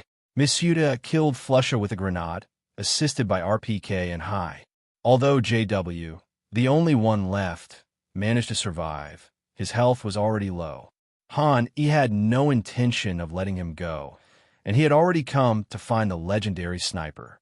Listening to the footsteps getting closer and closer on Banana Road, JW, who had already lost 2 teammates, completely lost the idea of fighting to the death on Banana Road. He now just wanted to return to the bomb site and wait for support from his teammates. So, under the attention of audiences all over the world, Han E kept chasing JW with AP250, while JW ran all the way to be Baudian. In the end, JW, who had no way to escape, was blocked by Han E behind the second box and shot away, dying in humiliation. After JW's death, Fnatic's B-Zone was officially destroyed. Han E used a brilliant prop strategy to easily defeat Fnatic in the pistol round. After so many games, audiences all over the world know one thing. Han E likes to gamble. But no one expected that Han E, a gangster, could also gamble. You know, if the 3 grenades couldn't directly blow up the CT guarding the B area of Fnatic, it can be said that Vitality would have been at a huge disadvantage at the beginning. But Han, he made the right bet, and Fnatic actually took these 3 grenades. Looking at the Fnatic players taking off, I really don't know how to comment on this time. It could be said that Han E is definitely the strangest player I have ever seen in all my years of playing machine commentary. He didn't understand whether Han E was lucky or his opponent was unlucky. This kind of low probability event happened to Han E again and again. On weekdays, CSGO players always say that ZYWU is the son of CS. But now from the perspective of playing on the machine, Han E is more like the son of CS. How can he explain this tactic that works no matter how you play? He can't just slap himself in the face, right? The previous second, it was said that Vitality made an unwise decision and chose 3 grenades. The next second, Vitality, under the command of Han E, blew up 2 Fnatic players with 3 grenades. This scene couldn't be explained by the machine, so he could only respond in silence. Naturally, it wasn't just the machine that thought Han Yi's tactics were outrageous, but also his opponent Golden. He really couldn't imagine what kind of person would choose to bet on 5A in the pistol round, and what kind of person would set off 3 mines in the pistol round and then throw them all behind the stone slab. Ever since Vitality substituted Han E in, Golden felt that the opponent was not playing by the rules. To put it more simply, the 2 sides are playing chess. Golden had just played a cannon, but Han E immediately used his soldier to capture his general. Putting aside the fact that the scholar could move sideways, the main thing was that Han E told him that the scholar had been bribed by him in the morning and now became Han Yi's undercover agent. The moment he did not move the general at the beginning of the game, he had already lost. The whole process sounds very absurd, but this is the feeling Han E gave to Golden. Everything goes against common sense, and there is no logic at all. If Apex knew what Golden was thinking, the 2 of them would definitely have endless topics to talk about. Because of Han Yi's command, Apex also had the same feeling, playing completely against common sense. Originally, Apex thought that flying to the 2nd floor was already a gamble enough, but he didn't expect that Han E was even better at gambling than him. But as luck would have it, his bet was right again. Apex scratched his head again. He really couldn't figure it out. It's so unreasonable. After winning the pistol round, the Vitality team was in high spirits and won 3 points in a row, followed by the rifle round. This time, Vitality's victory in the spear round was not thrilling. Under the command of Han E, all Vitality players played their best and defeated Fnatic. On the other hand, Fnatic was still in the shadow of the second game.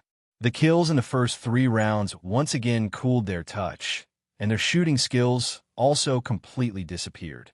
In this situation, it can be said that the Fnatic team completely lost their ability to resist, and the first spear round was easily won by the Vitality team. There was no reversal in the rest of the story. The Vitality team suppressed the Fnatic team throughout the game. Occasionally, the Fnatic team struggled, but they were suppressed by the Vitality team in the next round. Time passed by little, and the final score was fixed at 16-5. After Han E became the commander, Vitality successfully came back from a 1-2 deficit and advanced to the Blast Spring Finals. Han E breathed a sigh of relief. After half a year, he finally defeated Fnatic. I remember the first time he faced Fnatic in the sticker battle of the Miner.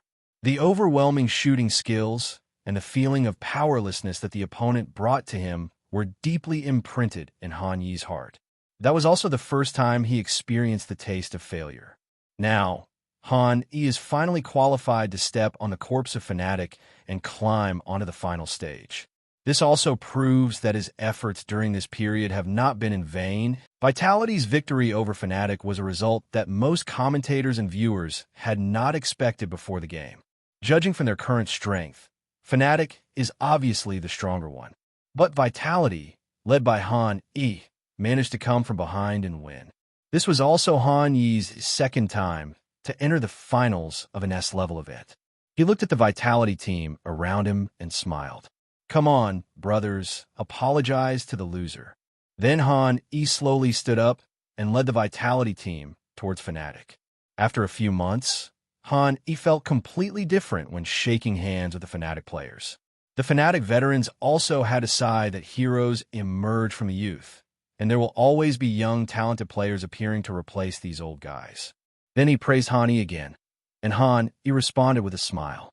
After the handshake was completed, he returned to his computer desk and began to pack up his peripherals.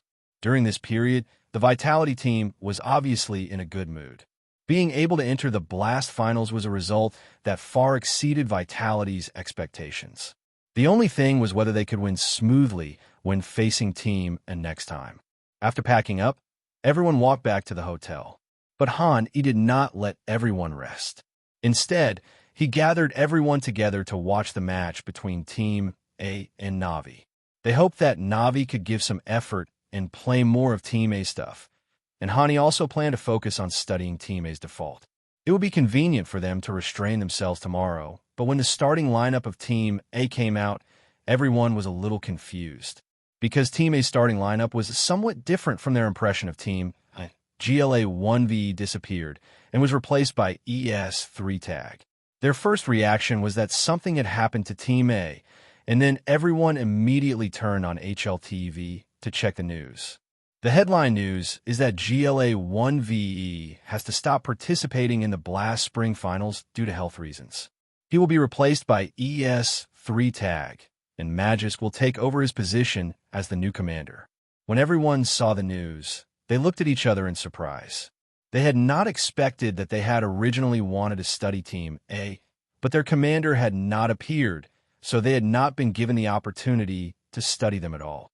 Soon, this scene aroused discussion among the crowd, and no one knew who brought it up. Tell me, can Team A still win? As soon as this statement came out, no one responded. The reason was simple. They were not sure about the combat effectiveness of Team A after losing GLA 1VE. He fell into memories and then gave an affirmative answer. The final should be against Na'Vi.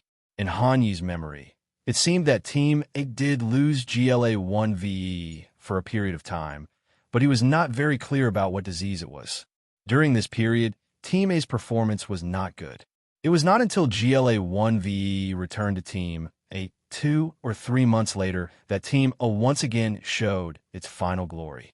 Then in 2021, with B1T joining Na'Vi and the rise of Red Star, the era of Team A was completely over. Everyone listened to Han Yi's words. Although they didn't quite understand why Han Yi was so sure, they had a feeling that what Hani said was right. Hani thought for a moment and looked at XDQs.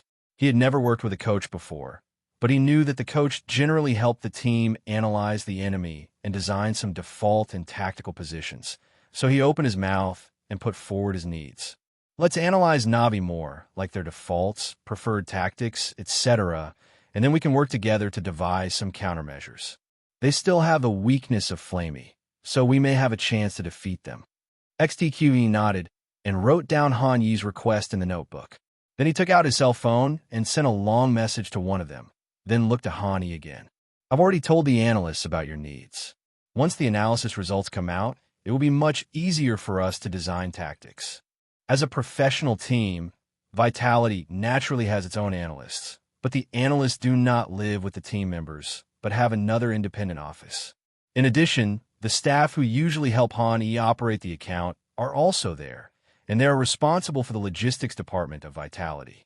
This rule of separating players from others is not only practiced by Vitality, but also by Dignitas. There are 2 reasons for doing so. First, if there are too many people in a base and they are a mixed bag, management will be difficult and may lead to some unpredictable risks. Secondly, there is the issue of privacy. Professional players are all men, but positions like analysts and operations may not be the same. Especially since most of the operations staff are girls, if they live with the players, it will inevitably cause some troubles in their lives. Finally, there is the position of analyst. This position only requires contact with the players when necessary. At other times, it is a completely independent job. Unlike coaches and managers, they need to keep in contact with the players and cultivate relationships. So the separation is for the convenience of both the players and the club management. He nodded to show that he heard it. He took out his newly bought notebook and pen and began to record the characteristics of this Na'Vi. This has always been his habit. Whenever he encounters a strong enemy, he will record it in the notebook. However, he returned the previous notebook to Dignitas, so he had to start over. Even now, with analysts and coaches, he always feels that his records are more reliable. Time passed by little, and soon the 2 games ended. The facts were pretty much as he had expected. Under Magic's command, Team A had a very strange feeling. All their careful assumptions disappeared, and even their shooting skills were not as sharp as they were in the Major 2 months ago. They were crushed by Navi, especially Simple, who was like a fish in water. The entire top 4 lineup of Team A could not withstand the outburst of Laoju alone. The 2 games ended with 16-8 and 16-10 respectively. Navi successfully entered the Blast Spring Finals. They have also been confirmed as Vitality's next opponent. He looked at the full page of notes in front of him and nodded with satisfaction. He learned from XDQZZ that the analyst said the data would be out in half an hour. So he asked everyone to take a short break first, and then have another operational meeting in half an hour to study Navi together. Soon, half an hour passed, and the crowd gathered together again after a short break. He also got the analyst data. This data was more professional than he had expected. Originally, he thought it might just be a report telling what to do when encountering such a situation, how to deploy tactics, etc. But when he got the data in his hands, he realized that this was not the case.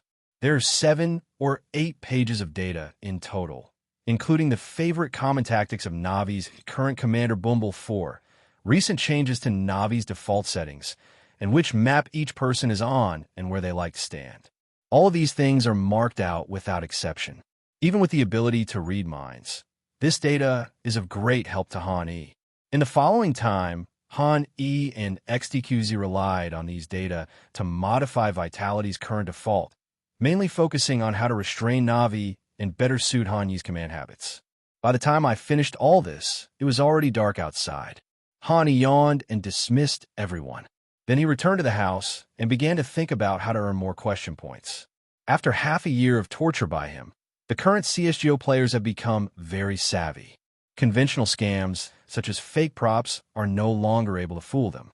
However, Han-E quickly thought of another solution, which was to make the video content more grand so that people would believe it at the first sight. What does it mean to be more noble? As the name suggests, it makes people feel convinced just by looking at it. For example, an old man is invited to play the role of a family of traditional Wuxia medicine, saying that he has a secret recipe passed down from his ancestors that can cure diseases, or he could be the disciple or successor of a certain master who is forced to sell his calligraphy and paintings to make a living. Specifically in the game of CSGO, this method certainly cannot be used, but it does not prevent Han-E from learning from it. He planned to throw out a bunch of professional theoretical knowledge at the beginning, so that players would believe most of his videos from the beginning. Then he hides theories that may arouse doubts in the middle and end of the video. It will take until players have played it more than a dozen times before they realize the problem, which will lead to deeper thinking and finally doubts. It sounds complicated, but it is very simple to explain in layman's terms. It is to mix the wrong understanding of the map with the correct understanding of the map and instill into the players all at once. For example, incorrect understanding of the map, like in a small town map, the CT side must control the banana road. Even if there are 2 people guarding B, they must give up all the props for this little control to control the map. Or in the nuke map, the person guarding the outfield must stand on Okura Naoki, etc. These views may seem fine at first glance, but once they are implemented, if they are carried out regardless of the occasion or situation, big problems will definitely arise. Of course, Han-E also maintains his consistent style. Apart from some distorted understandings, he did not keep them to himself, but instead produced teaching seriously. Based on his professional level understanding, even Demon King S would benefit a lot from watching these videos. This is also why, even though Han-E's videos are criticized as trash by players, they are still watched episode after episode.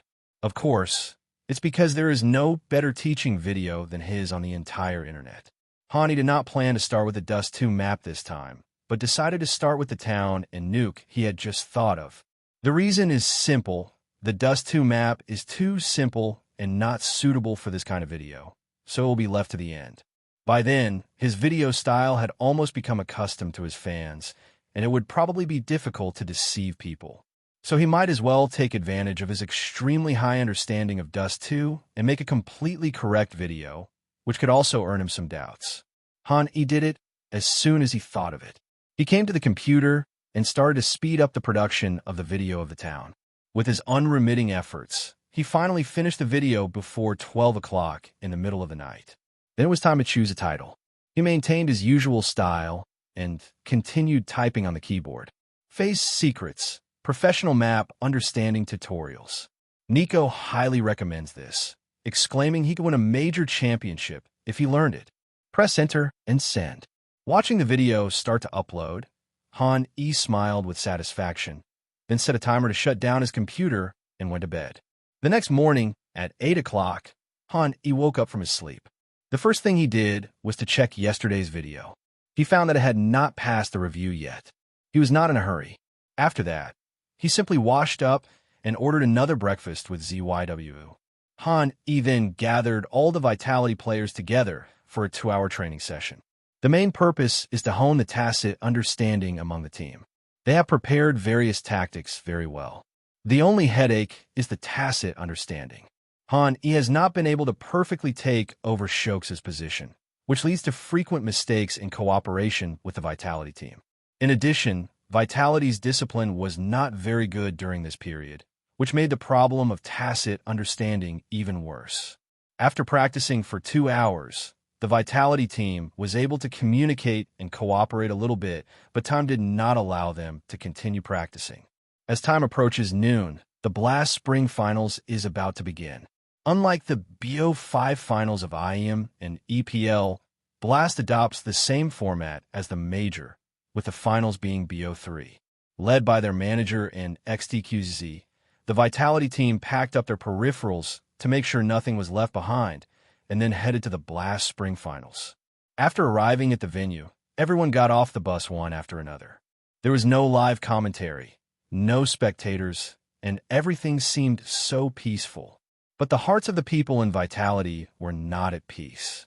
Walking into the lounge, they checked the time and found they had arrived 30 minutes early. Everyone was sitting on their chairs, not playing with their phones or communicating. They just sat there, twiddling their fingers nervously. He had never felt that 30 minutes was so long that it seemed like a century had passed. Almost every once in a while, he would open his phone to check the time. The strange thing was that he felt like a while had passed, but every time he checked his phone, he found that only 1 or 2 minutes had passed since he last checked it. Then he helplessly put the phone back into his arms. After a minute or two, he repeated the action again, over and over again. Finally, in this complicated mood, half an hour passed, and he received a notice from the staff inviting him to go on stage. The Blast Spring Finals, the match between Vitality and Na'Vi, has finally officially begun. Under the referee's arrangement, E and XTQZ were ban-picked on behalf of Vitality. Their ban-pick opponents are none other than Na'Vi's famous coach, B1 Ad3, known as the world's #1 pauser, and the 2021 Major Champion Commander Bumble4. The two sides had met once 2 months ago when E failed to defeat Na'Vi. He hopes that today will have a different outcome. In the coin game between the two sides, E once again won and chose the second move. Bumble4, who lost the coin toss twice, looked a little helpless but praised. "You're so lucky." E also made a joke that suits European and American people. "There's nothing I can do about it. It's innate." Then Bumble4 took the lead in banning the Death Tower. The reason was simple. Na'Vi did not attack the tower, but Vitality did. He may not be able to command this map because he is not familiar with it, but don't forget that there is also an Apex in their team. He can completely replace E in commanding, so Bumble4 must guard against this move. Then it was Yi's turn. At the coach's suggestion, he banned the train map that everyone was not familiar with. Na'Vi was very strong on this map, but since the Bees were not playing, one had to be on guard against them. After that, Bumble4's choice was unexpected. He did not choose to play Nuke, but chose Purgatory Town. His choice made Hani fall into thought. He still thought that today he and ZYW would fight against Simple and Electronic in the outfield. But now it seems that Navi has no such plan. Navi did not plan to choose Nuke, and he had no reason to choose Nuke, so he chose Dust 2 instead. Now that ZYW has replaced the Nurse, his double sniper tactics have become more suppressive. This map is also the most suitable map for Vitality at present, and it is also the map with the greatest possibility of defeating Navi. The reason is very simple. First of all, this map does not require much coordination, which makes up for some of the lack of coordination among the Vitality players. Secondly, Vitality and Navi are both dual-core teams. Judging only from shooting skills and strength, ZYW may not lose to Simple, but after he uses up his talents, he is a little worse than Electronic. But he also has an advantage that Electronic doesn't have. That is, he can play as a secondary sniper, which is something that Electronic does not have, and Dust 2 has made good use of Hanyi's advantages. In the last round, both sides banned Death Fun Park and Nuclear Crisis, leaving behind a piece of rice garbage that both sides could accept. So far, 3 maps have been finalized. Figure 1, Inferno, Purgatory Town. Figure 2, Dust 2, Dust 2. Figure 3, Mirage. After the two sides shook hands, he officially returned to his competition seat. After the 5-minute debugging time ended, the first round of the competition officially began. Because Navi chose the map, Vitality started as the defender. He began to sense Navi's intentions at the start of the game and discovered that the opponent had chosen a banana lane and a 4-way map control strategy in the middle lane. He thought about it and set up a 4A formation, with Misuda being the single B. As the game officially began, players from both sides dispersed. He ran all the way from the archway to the middle lane, looking for the first unlucky guy who dared to step forward. Soon, one of the men was pulled out from the bandits' den. This man was quite experienced, and when he was about to rush out of the bandits' den, he jumped intentionally. However, jumping was useless in front of in this state. Aimed his crosshairs at the man's head at an extremely fast speed, then fired a shot, and Flamey fell to the ground. Just as was about to leave after killing one person, another person was pulled out from the gangster's mouth. A precise headshot left with little health left. Seeing that he couldn't run away, he turned around and fired another shot, triggering the second aiming. But Electronic did not give him this chance and fired another shot, killing Although was dead, ZYW had been supporting He seized the moment when Electronic relaxed after killing and shot Electronic, killing him instantly. The two sides fought 1 for 2 in the middle lane, and Vitality won slightly. But problems followed one after another. Bumble 4 was not stupid. When he saw that and Zywa's positions had been exposed, he immediately ordered everyone to attack B. He also immediately asked everyone to return to B to defend. When both sides changed locations at the same time, ZYW arrived at Area B first and came under the flower bed. But was not the only one who was thinking. The people in Navi knew that ZYW might arrive faster than them, so a smoke bomb was thrown in advance on Banana Road. The moment ZYW arrived under the flower bed, the smoke bomb exploded, isolating ZYW. Then the 3 Navi players took the opportunity to rush straight to Misuda at point B. ZYW knew that if he didn't come out to help, Misuda would definitely not be able to hold on, so he could only grit his teeth and rush towards this police smoke. The final result was that ZYW killed Bumble for who was pulling the gun line, but he and Misuda were both killed by S1 Imple. This is also the current helplessness of Vitality. Their strength is not weak, but there are too many flaws in the team. If they want to win the championship, they're always a little short of it. The subsequent defense is RPK and Apex against S1 Imple and Perfecto. Apex's shooting skills were god level, and he killed S1 Imple first, but RPK failed to defeat Perfecto. What followed was a one-on-one endgame. At this time, Perfecto began to demonstrate his strength as a one-on-one god, easily defeating Apex and completing the victory in this pistol round. and ZYW are only two people after all. On the other hand, Navi has S1 Impel and Dianzige who are enough to compete with them. The subsequent plot is roughly the same. Although he completed several comebacks with his talent, he was still defeated by his poor shooting skills and coordination. This Navi team is different from the academic Navi team that won the championship in 24 years. They are the pure representatives of the muscular school. Even though sometimes knew their offensive movements, as long as they entered the gun battle stage, Vitality would often lose more than win.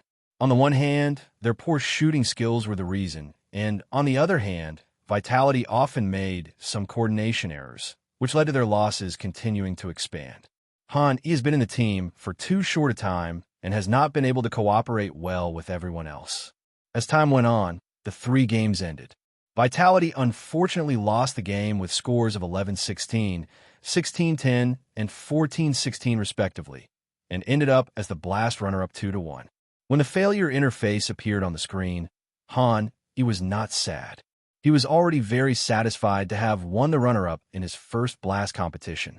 Although there were not many spectators, Blast officials still held an awards ceremony, with the champion and runner-up standing on both sides, with a group of media reporters in front. The organizer first handed the trophy to the Navi team. After taking a group photo, he took out the silver medal from the backstage and put it around the necks of the Vitality team. This was also Han Yi's first silver medal in his life. In addition, he also won a prize of $13,000. After the game, on the way back to the hotel, he summarized the reasons for today's failure. On the one hand, he was not strong enough, and on the other hand, there were always problems in the cooperation between him and the Little Bees. They failed to cooperate well, resulting in him being able to exert only 80% of his strength out of 100%. Finding problems and solving them is actually a good thing. He was worried that these problems would be carried over to the next competition, which would be troublesome. After all, although the Blast Spring Finals is an S-level competition, it cannot be compared with the following competitions, because the famous ESL Cologne will be held at the end of this month. As another major event, second only to the major, the world's well-known teams will gather together again. Looking at the scenery outside the car window, he thought to himself that Nico would be here in 4 months. His team needed a top-tier rifler to allow to fully unleash himself. As long as we wait for Nico to come, everything will be fine, and his battleship engine can be changed from twin engines to triple engines. Everyone simply went back to the hotel to pack their things, and then took a bus back to Paris. This is also the advantage of being close. You don't have to wait until the next day to take a flight and can return on the same day. He was generally satisfied with this Blast trip, as he defeated the strong opponent FNC. It was a pity that he was just a little bit away from defeating Navi. Why don't you go eat with me? Listening to Zaiwa's words, he suddenly remembered that he seemed to have promised ZYWU to go to a French restaurant before. At that time, he had not thought that he would become teammates with ZYWU. Okay, let's go. By the time we arrived in Paris, it was already 7 o'clock in the evening, which was a bit late. It was beginning to get dark. Paris was still relatively safe during the day. At most, there would be some petty thefts, but no one would dare to do anything more extreme. But when the police got off work at night, those people were no longer satisfied with petty thefts, but started robbing openly, especially the black people and refugees who were extremely dangerous. So ZYW and he decided to go again tomorrow. During this period, traveled to many countries to play games. Whether it was Brazil in South America or the United Kingdom and France in Europe, the public security there was far worse than that in Dacia. He had seen it in domestic media before. Foreigners were shocked that Huasha people could go out and play at night and return home at 1 or 2 o'clock in the middle of the night without any danger. Before, Hani thought that the domestic media was exaggerating, but after he came out, he found that it was indeed the case. At least he didn't dare to walk alone on the dark streets of Paris. After getting off the car, he took his luggage and went straight back to his room. After taking out the things inside, he lay on the bed and watched the doubt value rising very slowly. Things turned out just as he expected. After his video style changed, the increase in the level of doubt became a slow process. A large amount of doubt would probably only erupt after a few days. At present, the number of views of his video has exceeded 100,000 in half a day. If this trend continues, it is not impossible to exceed 1 million. There are still 20 days left before the start of the Cologne game. The time is neither sufficient nor short. Then he turned on the computer and listed a table with a training plan on it. He planned to train according to this table to make their training appear more professional. After finishing the training plan, he opened the web page and began to check the changes of the major teams during this period so that he could understand what happened to each team during this period. As the saying goes, knowing yourself and your enemy will ensure victory in every battle. The data analysts of Lil B will also organize this stuff, but what they organize is not necessarily what Hani wants. For example, current data analysts will never pay attention to the Red Star team, but is different. With his memory of the future, he is very clear about the strength of this team. Currently, the opponent is ranked 28th in the world. Hobbit Master Hua has already transferred to this Red Star team. They just need an opportunity to soar to the sky, become the nightmare of all the major first-line teams, and win various championships. In addition to Red Star, which deserves Han Yi's special attention, there is another team that also attracted his attention. And this team will be the strong enemy they need to face next. That is Heroic, nicknamed Team X. The last time he met Heroic, the opponent's commander was still Snappy, and there was also ES3 Tag in the team. But with GLA-1V's illness, ES3 Tag joining Team A as a substitute and Snappy being demoted, this Heroics lineup has been completely renewed. Commander KDN finally perfected his dynamic defense and introduced Nico and Tae-S to strengthen the team's frontal firepower. A series of changes made the strength of this Heroic reach a terrifying level. Just 3 months later, in October 2020, the team even briefly reached the top of the world rankings. At the same time, Hani still remembered that before he traveled through time, it was this Heroic team that became the champion of Cologne. In short, the Red Star team that is rising strongly, the Heroic team that has already risen, the A team that is waiting for GLA-1V's return, and the Navi team that B1T will join soon. These 4 teams will be the strong teams in the future. The stronger teams that are one level lower than them include FaZe with Kerrigan rejoining, VP with Kwang Good joining, Spirit led by Chopper and Magix who have worked their way up from the second-tier teams, and so on. It is foreseeable that in the next period of time, the major teams will compete with each other for the top spot, and strong teams will emerge one after another.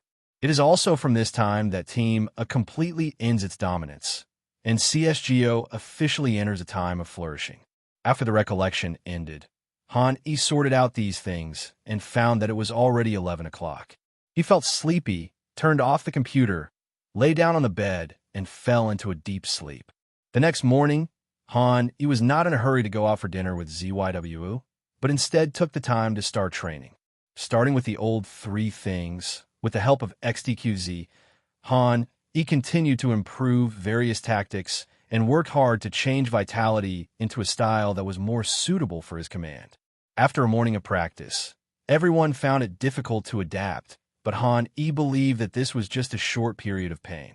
If he gave him a few more days, after everyone had adapted, this Vitality team would become even stronger. That might be the time for him to take revenge on Navi. At noon, everyone took a 3-hour lunch break. ZYW led to the restaurant he had mentioned before. The owner of the restaurant was obviously acquainted with ZYW, and the prices and menu were much more affordable than other restaurants. The two of them only spent 76 euros on food and drink. If these things were converted to other restaurants, they would probably cost at least 100 euros. When they returned to the club, everyone was still resting. He set an alarm and went back to his room to take a nap. When he opened his eyes again, he felt that his mental state had improved a lot. He then called the rest of the Vitality team over and started the afternoon training. A few more hours passed until it was dark outside. Hani looked at the smooth props and the positions of the people in front of him and nodded with satisfaction. After a day of practice, we finally developed some coordination and discipline. With some basic props and positioning, everyone knows what they need to do without any communication. However, it is estimated that it will take another week to fully adapt and become instinctive. If some tactics are developed, this time may be extended to 10 days, but it is still in time. The remaining time is just enough for him to practice Death Tower, Death Park, and Nuclear Crisis. Hani plans to let the world see a different Little B when he arrives in Cologne. This time his goal is no longer to reach the quarterfinals or runner-up, but to defeat Navi and Heroic. Then, Han used the evening time to complete today's daily tasks, bought some Coke, and put in the refrigerator to freeze. It was only 9 o'clock in the evening when he finished all this. Han, who had nothing to do, started his large-scale live broadcast and FPL solo queue journey. This way he can chat with his fans while also practicing his skills in solo queue and maintaining his touch. But Han, didn't expect that he would run into an old acquaintance during this game. M0 Nisi. This was the second time Han had encountered him in solo ladder. The last time seemed to be when he was playing against 2K, and M0 Nisi appeared on Han Yi's side as a teammate. As they entered the game, M0 Nisi was the first to greet Hani. M0 Nisi. Hi, do you still remember me? After saying this, M0 Nisi seemed a little unconfident and mentioned it again. M0 Nisi. We've met before. Looking at the news in front of him, if someone asked him this, Han, he might not really remember it, but given his personality, he would still reply, "Of course I remember." But M0 Nisi is indeed a little different from the others, and Han really remembers this one. Hi. Of course, I remember there were 2K and Nico on the other side, and you're my teammate in that game. Seeing that Han, still remembered him, M0 Nisi shouted excitedly in Navi's youth training base. Being remembered by famous professional players, especially when they are the commander, is enough to make every youth player happy for a long time.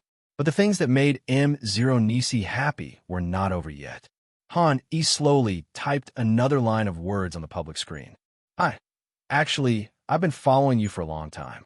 If I have a chance to enter the top 20 this year, I will consider you as my rising star. When seeing this line of words, M0 Nisi even felt a sense of suffocation due to excitement.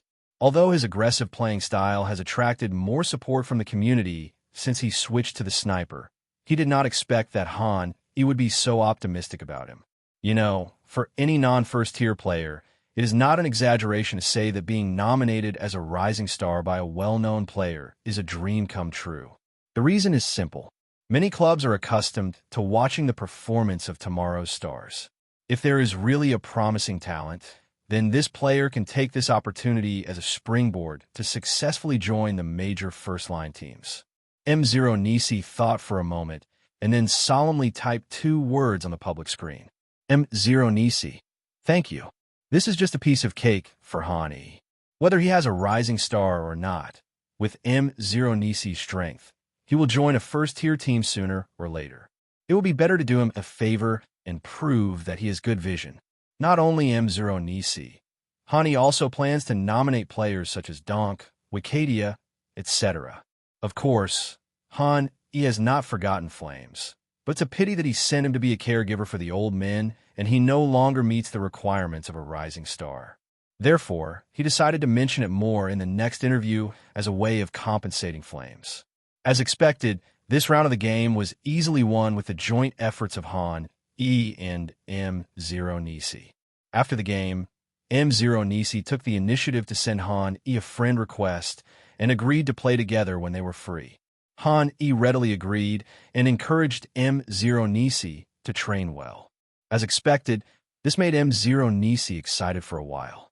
Seeing that Han was so optimistic about M0 Nisi, the audience of the live broadcast also became interested in M0 Nisi. Tomorrow, some more clips of M0 Nisi's ladder games will appear on the internet, which can be regarded as a small boost to his popularity in the domestic community. Time passed by bit during this kind of training. During this period, M0 Nisi became obsessed with Han and wanted to play duo with Han whenever he had time. Han, he didn't refuse all of them. Sometimes when he was tired of playing FPL, he would play a ladder game with M0 Nisi to relax, and call ZYW, by the way. Occasionally, Nico, Rops, and Frozen would also join in turn. This has led to a legend circulating in the high-ranking divisions of Facet's ladder. Don't drive a 5-person team at night in France. Otherwise, it is likely to leave a psychological shadow. Before we knew it, it was already the end of July, and ESL1 Cologne was about to start. Hani also got up early and prepared to follow the team to Cologne to participate in the competition. During this period, he gained a total of 2,600 points of doubt value through live broadcasts and video releases on his second account. He accumulated all these doubt points and prepared to have a good draw. In addition to the accumulation of questioning points, he also made significant improvements in his understanding of each map with the help of XDQZZ and analysts. And with the latest update, the death building has now moved to the building that Han E is most familiar with. The opening in the middle leading to Area B was blocked, and some of the tactics he had seen in his later life could also be practiced. The good things don't stop there. Due to Valve's changes to the Death Tower, Han Yi's understanding of the building map has reached 30 points in one go, which is close to the train level. At the same time, Han Yi's aiming ability was also increased to 92 by him, and is moving towards the top threshold of 95. Before leaving, Han E opened the system panel, intending to use up all the doubt points accumulated during this period and improve his strength in one go. As the turntable slowly spins, the rewards appear one by one. Rifle and gun +2. Submachine gun reaction +1, *2. Rifle pre-aim +1. Submachine gun and gun +1, *2. Submachine gun and gun +2. Death Amusement Park map understanding +2. Sniper rifle preview +1, *3. Sniper rifle preview +2. Rifle positioning +1. Rifle reaction +1, *2. Sniper rifle positioning +1. Rifle and gun +1, *3. Death Mansion map understanding +1. Sniper rifle +1, *2. Submachine gun positioning +1, *2. Born to be a leader. When arranging battle plans before the game, your suggestions are always accepted by others. A bowl of beef noodles. After eating a bowl of beef noodles, there is a 50% chance of all attributes increasing by +2 or a 50% chance of all attributes decreasing by -2. Looking at the two new talents, Han E fell into deep thought. The former is still very useful to Han E. After all, he is not the one who has the final say in the little b. With this talent, he can come up with some advanced tactics and concepts, which can also be accepted by his teammates. As for the latter, he could take a gamble. If the team was at a disadvantage in the first map, he would just eat a mouthful of beef noodles. With his current attributes, after getting 2 attribute bonuses, he was already infinitely close to the top-level players. After extracting talents and attributes, Han E opened his attribute panel and checked various attributes. Hostname, Hani. Age, 18. Rifle. Preview, 93. Position, 91. Reaction, 92. Follow gun, 82. Sniper rifle. Preview, 78. Positioning, 74. Reaction, 95. Follow gun, 69. Submachine gun. Preview, 64. Position, 63. Reaction, 88. Follow gun, 67. Map understanding. Dust 2, 78 points. Nuke, 40 points. Rice garbage, 55 points. Town, 54 points. Death Amusement Park, 39 points. Train, 32 points. Building, 31 points. Question value, 24. Extract talent, consumption, 100 question points. Daily tasks. Kill 5,000 bots and gain 2 attribute points. Current, 0/5,000. Talents. Mind reading, Coldzer's awareness, strong body, hot hands, second aim, encouragement, luck, never give up, sage points, meticulous preparation, heritage. What's this coin? Perfect item, everyone's peak. Let's duel a bowl of beef noodles, natural born leader. Looking at his attribute values getting higher and higher, Han E felt an indescribable sense of satisfaction. With his current performance, Han E feels that he will most likely get a top position this year, and then become the strongest CSGO player and become top 1 next year. Taking the top 1 position as a Rifleman Plus commander is an achievement that has never been achieved in the entire history of CS, and it is likely to be an achievement that has never been achieved before and will never be achieved again. Han E turned off the panel, picked up his peripherals and water cup, and set off for Cologne at the greetings of his manager and coach. Everyone calculated the time along the way and found that it would take about 4 or 5 hours to drive to Cologne.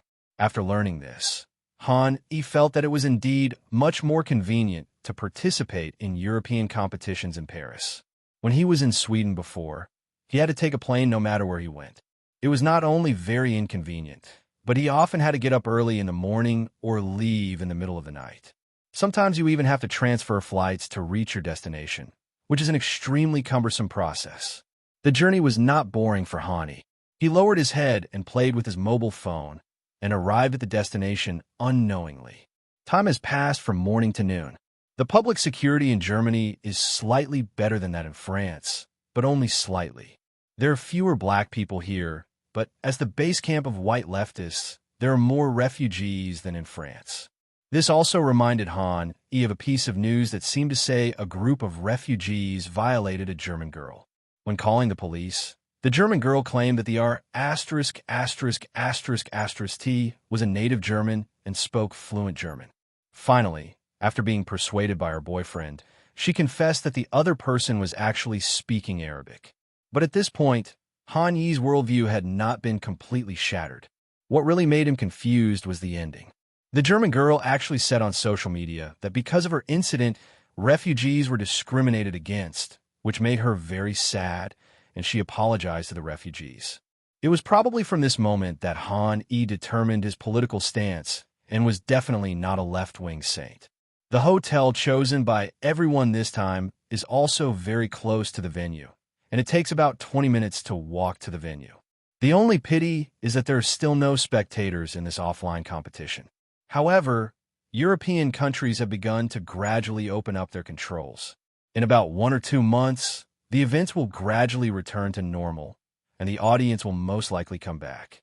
As the cars slowly stopped in front of the hotel, Han E pushed the door open and got out first, but before he could even stand still, several pieces of paper and pens were handed to him. He was obviously stunned, and before he could react, he saw a circle of people gathered in front of him and heard someone talking in his ear. "Hi, can you sign an autograph for me? I've been waiting for you for a long time." And "ZYW, can you sign an autograph? Apex, I am your fan." This scene made everyone in Vitality feel both amused and helpless. Han E stood aside, circled his own fans, and made room for other Vitality members. He took the paper and pen from a fan and asked, "How did you know I was here? There aren't many hotels in Cologne, so we came here to try our luck." "Not many hotels?" Han E kept this in mind. After he finished writing all the autographs requested by fans, he opened his phone and searched for the city of Cologne. As the information about Cologne appeared in front of Han E, he was a little surprised. He did not expect that this city, which looked very luxurious and was quite well known to Han E, had a population of only about 1 million, which was not as large as some small counties in the south. There are only 4 hotels that can be called famous, so it is not surprising that fans can find their traces. Besides being surprised, Han E was also a little proud. The last time he saw a fan asking F0 Rest for an autograph, he was a little jealous. But in the blink of an eye, he also had his own fans and was considered a well-known player of the game CSGO. After meeting the fans' demands, the Vitality team checked into a room and went upstairs. Han E still lives with ZYW. The furnishings in the room are similar to those in most hotels, with 2 beds and 2 computers. After settling in, Han E, who hadn't eaten for half a day, couldn't wait to try German food. This has almost become a habit of his. Whenever he arrives at a place, he will first try the local food and then give his comments. After opening the takeaway, Han E ordered 3 things: German sauerkraut, pork knuckle, and German beer. He doesn't like drinking, but German beer is so famous that he has to try it. The delivery speed of takeout in Germany is very fast, almost catching up with that in Dacia. In about half an hour, the takeout was delivered to Han Yi. He opened the package and took a bite of sauerkraut first. After taking a bite, Han Yi's eyes lit up. German sauerkraut tasted very similar to Northeast Dacia sauerkraut, a little crispy and a little sweet, which was very suitable for his Huxia taste. Then he picked up the pork elbow and took a bite, but the taste was far inferior to that in Dacia. It was simply salty and not delicious. Finally, he took a sip of beer. Perhaps Han Yi really couldn't appreciate good beer. He just felt that it was very similar to the famous Tsingtao beer in northern Dacia. He threw it aside and didn't plan to continue drinking it. After eating and drinking, Han Yi completed his daily tasks for the day, then lay on the bed and read a novel for a while and fell asleep unknowingly. The next day, the first day of ESL Cologne officially began. The competition is divided into two stages. The first stage is the group stage, which is divided into Group A and Group B, with 8 teams in each group. The top 4 teams advance. The second stage is the playoffs, where the 8 qualifying teams will compete for a championship spot. After talking about the schedule, Vitality's first opponent has been determined, and that is the famous Astralis, Team A. Now GLA-1VE is still recuperating from illness, and the command of Team A is taken over by Monan. Generally speaking, the current Astralis is not a strong enemy that the Bees cannot defeat. ESL's events are not very frequent, and their games don't officially start until 3 in the afternoon. So under normal circumstances, the Vitality team can still study Team A. But the current situation is not normal. They want to do research, but they are facing a situation where there are no enemies to research. Team A, commanded by Magisk, only played 1 game in total, which they had seen before, and there was no strategy at all. As for Team A in other periods, it is completely different from the current team. Studying its demo will not be of much help to today's operations. So Han Yi thought about it and simply said something in the Vitality group, letting everyone train on their own. After hearing the news, as the competition was approaching, everyone at Vitality did not dare to neglect it. So they turned on their computers and started the ladder match. Looking at the IDs that lit up in the friend list, Han Yi nodded with satisfaction. Regardless of their abilities, they all had a professional attitude. If a Papa who doesn't train was put into his team, he couldn't imagine what the training would be like every day. The whole morning was spent in training. At around 1 p.m., everyone packed up their peripherals and headed to the competition venue. Naturally, he was stopped by some fans on the way and asked for some autographs. By the time we entered the venue, it was already 2 o'clock in the afternoon. Everyone didn't have to wait too long. After only half an hour, the organizer notified them that it was time to start the game. The reason was that the previous game ended a little too quickly, causing their game to start early. Fortunately, almost every professional team has the awareness to let the players arrive at the competition venue in advance, so as to avoid the situation where the game is about to start but the players have not arrived yet. As Han Yi led the little bees into the competition venue, he could clearly feel that the organizer this time was more professional than Blast. In terms of venue and equipment, the players from both sides still share competition room, but there is a partition in the middle to separate the players on both sides. 10 computers were placed on the other side of the room, while the side near the door was occupied by photographers. 4 or 5 cameras at different angles and high-raised audio equipment make people who don't know think they are filming a TV series. After Han Yi entered the venue, the photographers immediately took action and took pictures of everyone in Vitality. Han Yi also greeted the camera with a smile, and at this time a call attracted his attention. "Hi, look this way." Turning his head, he saw a large camera facing Han Yi. Having experienced many big scenes, Han Yi certainly knew what it was for. He waved and greeted the Vitality fans in front of the computer. Then he walked forward, sat in his seat, and started debugging the equipment. Soon, Team A followed them and stepped onto the field. After various snapshots, the contestants greeted the camera and sat down at the computer on the other side. After both sides have finished debugging their equipment, they will officially enter the Bampic phase at the referee's request. The coin toss was, of course, a familiar event, and Han easily won the second round. Then Magisk didn't hesitate and first disabled the desert maze that they didn't want to fight. Han also banned the train map. As 6-map teams, both teams had very formulaic ban picks at the beginning and then entered the first map selection. Astralis was the first to take Inferno. This map has become Astralis' new signature after Nuke. They had previously defeated Han with this map in the major, so there was no reason not to choose it. Han still locked on his strongest map, Dust 2. This map is the one he understands the most deeply and the one with the richest tactical reserves. At this point, all the formulaic selections are over, and the second round of Banpic will reveal the game between the two sides. Magisk thought for a moment and chose to press the Death Tower. This map had just been revised, and their tactical reserves were not very rich. In addition, Magisk was not the commander of Team A, so it was obviously difficult for him to command this newly revised map. Han banned Nuclear Crisis, banned Team A's traditional strong map, and left Death Amusement Park on map 3. As he pressed the confirm button, the 3 maps were finalized. Figure 1, Inferno, Purgatory Town.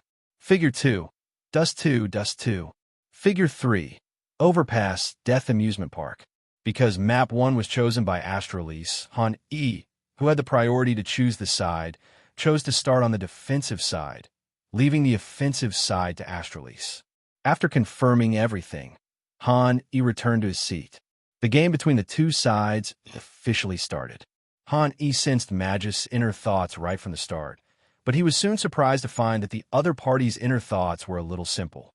It was so simple that it didn't look like a command at all. There was only one tactic: attack the banana road and leave XYP9X in the middle to cover the retreat. Han thought about it and ordered a 2A, 3B formation, letting Apex and RPK guard area A, and the remaining ZYW and Misuda guard area B with him. When facing a 4B offense, you naturally need prop defense. Of course, Han and ZYW couldn't get up, so this important task fell on Misuda.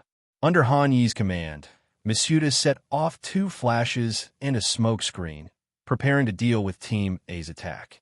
The countdown ended and both sides officially dispersed. Team immediately rushed to Banana Road. Han chose a point defense tactic. He stood at the 3rd box, ZYW stood at the dead point, and Misuda was left at the police house, ready to flash away. With no one at the front, Astralis' attack went smoothly. They quickly crossed the car space and threw a smoke onto the flower bed, blocking the CT side and paving the way for the upcoming attack. Pistol rounds usually don't get out of hand, which is why Han dared to stand at the dead center in 3 boxes.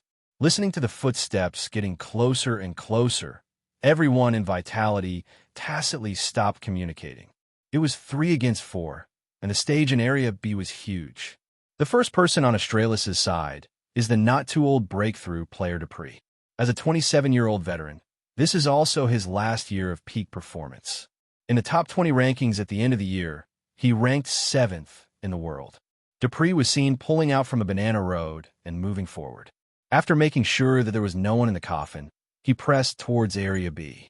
Knowing that Vitality could not have no one guarding the B area, at this point, Dupree had basically confirmed that Apex and Misuda of Vitality's main B and secondary B were almost at the intersection of the 3 boxes and the dead point. He began to communicate this information to his teammates behind him. 3 boxes, dead center, I'm pulling, you guys follow. After hearing this, the Astralis players didn't say much, but just rushed forward all at once. It can be said that Dupree's inferred position was correct, but he guessed wrong about the people standing at these 2 points. These 2 people were not Apex and Misuda, but Vitality's strongest combination, Han and ZYW. Han listened to the footsteps getting closer and closer and said, "Throw a dodge," which sounded the clarion call for Vitality's counterattack.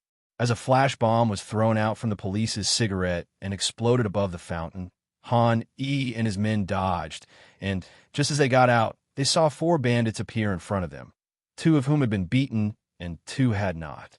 Of the two people who weren't hit by the flash, one of them was almost in his face. Needless to say, this person was naturally Dupree. Because he ran the fastest, the flash bomb exploded behind him and failed to affect him. The other person was in the audience, closest to the flower bed, so the trajectory of the flash bomb he saw was much longer than that of others, so he had enough time to react. He hesitated for only a moment before making his own judgment. His crosshairs passed directly over Dupree, who was walking in front, and locked onto the head of Magisk below the stage. At the same time, Magisk also took advantage of his proximity and fired first, hitting Han-E in the head, reducing his health to only a dozen drops. But he didn't have the chance to fire a second shot. Han-E took down Magisk with a precise headshot. At the same time, a gunshot was heard at the dead point, and ZYW shot and killed Dupree, who was standing in front of Han-E. A smile appeared on Han-Yi's lips. He knew that ZYW could be relied upon at the critical moment. Then he aimed his crosshairs at the remaining ES3 tag and device, who were all in white, and fired a shot at each of their heads, completing the triple kill. At the same time, XYP9X on the other side saw that there were at least 3 CTs in Area B, so he tried to break through Area A. But even though the situation in Area B was like this, Apex and RPK still firmly defended Area A without receiving any orders from Han-E. In this way, XYP9X fell into the trap in Area A and was killed by the two of them. After witnessing this scene, the player playing the machine was once again amazed at the cooperation among the Vitality players and Han-Yi's defense this time. One flash, and Team A was completely wiped out by these two. Han-Yi's move to the stage first was truly brilliant. He completely trusted ZYW to help him deal with the Dupree on his face. At the same time, the timing of this flash bomb against the Qing dynasty is just right. Good people deserve good flash. You have to know that Misuda still has a flash, which means they can try the same anti-Qing move again, which fully demonstrates their tolerance for mistakes. However, these two people in Area B don't need this tolerance for mistakes at all. They're too strong. Also, look at the CT side of the minimap. Han-Yi's B zone is already in such a state, and he still lets Apex and RPK stay there. This confirms that you, XYP9X, are definitely not with the main force of Team A. Han-E is too confident. He has Magisk firmly in his hands and knows everything. This B zone is too strong. Astralis picked the most difficult one to enter. Magisk, where are Apex and Misuda? Why are these two here? If I don't say this guy is the commander, who would believe it? How long has his gun been used since the major? How could these two people defending 1 point be defeated? I miss GLA 1VE. Magisk's command has a strange smell. After the front boy became the commander, the firepower is not as good as before. It feels like he is following Nico's old path. As everyone was discussing, Han-E cleaned up the battlefield. The score is 1 o'clock. Vitality won the pistol round and then faced a Strayless Eco round. After learning that Magisk was about to fly to the second floor, Han-E chose to get an MP9 for himself, and then stood in the big pit, waiting for the Astralis players to deliver it to his mouth. As Astralis launched an attack, Han-E suddenly rushed out of the big pit, killed 4 people fiercely, and made a great victory. Then in the third round, Han-E continued with the same trick, but this time Astralis chose a half start. His MP9 only killed 2 of the 3 gun lines, and injured ES3 tag by the way. However, he also completed his mission. Han-E pressed tab and saw that his financial balance had reached 7,000 yuan, and smiled with satisfaction. After the remaining 3 Astralis players were wiped out, Han-E, who was resurrected in the police house, looked at his economic power of more than 10,000. He decisively picked up a sniper rifle and exchanged it for the MP9 in Zaiwa's hand. This action allowed him to successfully trigger Saint points again, adding 1 to all his attributes. His preview had reached 94 points. With just one more time, his preview would exceed 95 points. Han-E looked at the MP9 in his hand, thought for a while, and decisively gave it to Misuda, who also died in the previous round, and then gave himself an M4A4. There is no way. I have money. and he is different from a normal commander. He is used to being the core and is not used to using a submachine gun. In addition to common weapons such as MP9 and hairdryer, Han used other submachine guns and couldn't even control the trajectory. After a few rounds, the score between the two sides has reached 3 o'clock. Astralis also used a spear in this round, and this game officially entered the first spear round. This spear is also an important round that determines whether Astralis can make a comeback and tie the score. Zonik also realized this, and he decisively called a tactical pause and began to remotely control Magus' command. Soon the tactical pause was about to end, and Han also understood Zonik's tactics through Magus' voice and felt that Zonik's tactics were far more complicated than Magus himself thought. This time, Zonik decided to play a 2A3B strategy. Simply put, it was to let XYP9X and ES3 tag occupy the middle and side lanes, control this part of the map, and not give Vitality any information. Then the other 3 people prepared to launch a bomb and try to attack the B area. If Vitality gave smoke or fire and encountered a situation that was not easy to enter, they would change the point immediately, and then the 5 of them would bomb and attack it together. I can only say that Zonik is worthy of being a 5-time champion coach. The tactics he arranged during just a tactical timeout already have the flavor of when GLA 1v was there, with all kinds of map control and props one after another. However, this complicated tactic was useless to Hani. Apex and Misuta, you two defend Area B and don't push forward. If the enemy comes to attack Area B, you should immediately use smoke and fire to ensure that you don't die while preventing the enemy from engaging in a gunfight with you. Just delay until ZYWU returns to defend. After arranging the tactics for Zone B, Han transferred himself and ZYWU to A1 and connected them, ready to press down directly from the middle lane as soon as Team A executed the feint attack tactics for Zone B, and execute the counter clear in the middle lane and the side lanes, killing all of Astralis' middle laners and side lanes, making it impossible for Astralis to execute their tactics. In Han Yi's opinion, if an amateur commander like Emonen plays him in an unconventional way and disrupts Zonik's deployment, he won't know what to do next. As for RPK, who was not mentioned at the end, Han still arranged for him to guard building A2 to prevent XYP9X from sneaking out of building A2 and attacking Han and ZYW. After everything was arranged, the countdown was over and both sides dispersed. Magisk followed Zonik's instructions and set up a 3B banana road at the beginning. He honestly chose to use a mine to blow up the stone slab behind it, and then threw a parking space fire to fight for control of the banana road. On the other hand, on Vitality's side, the B-Zone duo of Apex and Misuta were not interested in the control of Banana Lane at all.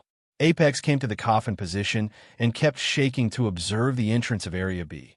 Misuta chose to stand on the third box. As long as Apex saw the enemy, he would throw the incendiary bomb in his hand.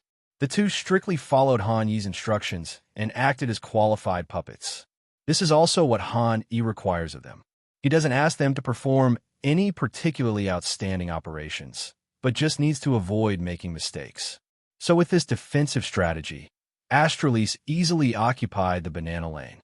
Then Astralis threw a standard flower bed attack smoke and coffin smoke to prepare to attack Area B. Unexpectedly, the prop counterattack from Misuta's side was much more intense than Team A had imagined. He first threw a fire, then a grenade, and then a cigarette. After a set of combined props, Misuta cleared all his props in a few seconds, but he also achieved his goal and delayed the pace of Team A's attack.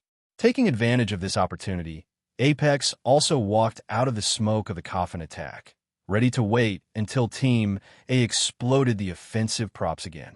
He also emptied his props like Misuta to delay Team A's attack. Seeing that Team A was temporarily unable to take over Area B, Han Yi, who was already in position at A1, decided to start implementing his own anti-cheating plan. He first asked ZYWU to retreat to the connection point so that it would be convenient for him to throw the flash bomb. Then, at his command, a flash bomb flew high, crossed the eaves above the town, and exploded above the middle road. The person guarding the mid lane for Astralis is none other than their newcomer ES3 Tag. Compared to other members of Astralis, ES3 Tag was obviously less experienced, so he chose to stand in a closer position in the middle lane. This resulted in him being completely unprepared for the instant flash, and he was easily flashed completely white. What was even more fatal was that because he was dodged suddenly, he became very nervous and chose to press the left button of the mouse all the way down, trying to kill the CT who was about to counterclear by luck. However, little did he know that with Han Yi's current strength, ES3 Tag's actions would only accelerate his own death. Han Yi made some space to confirm ES3 Tag's position, then fired 2 consecutive preemptive shots, all of which hit ES3 Tag's head, killing it instantly. But this is not the end. After Han Yi killed ES3 Tag, he actually heard the sound of quick footsteps coming out from inside the VIP. When faced with this situation, others might hesitate and analyze the situation. But Han Yi wouldn't. He knew clearly that there was another XYP9X in the side passage. Han Yi decisively moved the crosshairs upwards and fired a burst of bullets at the VIP balcony. XYP9X had obviously never seen an enemy as decisive as Han Yi. He originally planned to take advantage of Han Yi killing ES3 Tag and then pull out for the balcony to get the kill back. The idea was beautiful, but when he was pulled out from the balcony, he was faced with a storm of countless bullets. Almost in an instant, XYP9X was drowned in countless bullets and was killed twice by Han Yi. Seeing this scene, the man playing the machine's face turned red. He tried his best and shouted in the audience's ears, "Hi, it's him again." He completed this sweep transfer. I single-handedly destroyed Team A's default. Now, the side channels and VIPs are completely out of control. Team A can't fight anymore. All 3 of them are locked in Banana Road. Now the B's duo and Area B just need to keep providing smoke and fire. Ugh, he knows everything. Nothing can be hidden from him. Brothers, this command is really awesome. 666. The command on both sides is not on the same level. Push out and kill them all. This sweeping transfer feels like perspective. His awareness is incredible. Magisk is now stuck in the banana lane. If Hai gives him another firework, what else can they do? No way. Without GLA-1VE, Team A's firepower and tactics are much worse. Under the gaze of the audience, Han Yi did not disappoint them. He threw a cigarette at the bandit's mouth, completely blocking the possibility of Team A coming out. In Area B, Apex repeated Misuda's previous operation and threw out all his props. In this way, the 3 members of Team A were completely trapped in the Banana Road with smoke in front and behind them, and had to endure some damage from props from time to time. Now Han Yi just needs to wait for the smoke to clear on both sides, and then attack from both sides to catch all the Astralis players in one fell swoop. The 3 surviving members of Team A were also clearly aware of this problem, but they were helpless and their faces were gradually filled with despair. As the smoke bombs gradually dissipated, the 5 members of Little B were already in position. On the side of the bandit entrance were Han Yi and RPK, while on the side of Area B were ZYW, Apex, and Misuda. It could be said that there were wolves in front and tigers behind. Except for Han Yi and ZYW, the other 3 were useless. So these 3 were the first to attack Astralis. Apex and Misuda first encountered the enemy near the parking space and stone slabs and started fighting. Hearing the gunshots, RPK decisively advanced into the banana path to try to help, and Han Yi quickly followed. Just as the 2 passed the tree, Device suddenly rushed out from the tree and killed RPK with 1 shot. Then he tried to complete a sweeping transfer at Han Yi to get a double kill. But how could Han Yi give him this opportunity? When Device killed RPK, he had already opened fire on Device, and a precise bullet pierced Device's head.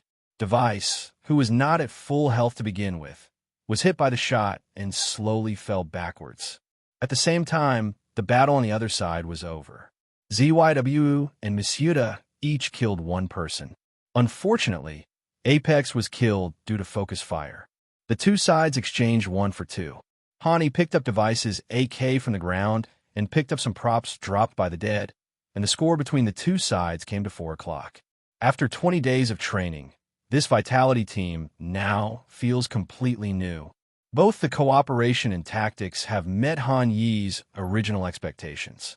Then in the next round, Team A, without economy, had to continue eco, but was sniped by ZYW in the middle lane. Then, on the way to attack the Banana Road, Han E led Misuda and Apex to complete the counter-clear and killed 3 more. The score is 5 o'clock. Finally, in the 6th round, Team A relied on the classic combination of Dupree and Magisk to launch a burst of shooting. While tearing apart Zywa's sniper, they also killed Han E in seconds, opened a breakthrough for the team from Area A, and won the first point. Then the members of Team A took turns to perform. Device used a sniper rifle to instantly kill Apex, who jumped up from behind the stone slab to observe on Banana Road, and successfully led Team A into Area B. Because Apex's death was somewhat unexpected, Han E had no choice but to announce that he would keep the gun. At this point, Team A's highlight reel has ended. In the next round, the Vitality team, having learned from their mistakes, chose to retreat and defend again. By the time Magisk figured out where to attack, Han E had already mobilized people to prepare a police station for Team A. Then Team A plunged into Vitality's large minefield, was besieged from all sides, and eventually fell one after another. The first half was spent in such battles. Team A occasionally won a round by relying on its shooting skills. After a few rounds, the score came to 11-4. Entering the second half, this pistol round also determines the outcome of both sides. As expected, Zonik called a timeout again. But this time, he didn't speak in a hurry, but wiped the cold sweat from his forehead first. After not seeing each other for a few months, Zonik clearly felt that Han Yi's strength had increased, especially his command ability in defense. In several games, he didn't feel that there was any problem with Magisk's command, but Han E was still able to make the right choice and hit Team A's pain points. Zonik opened his mouth and asked Magisk for his opinion.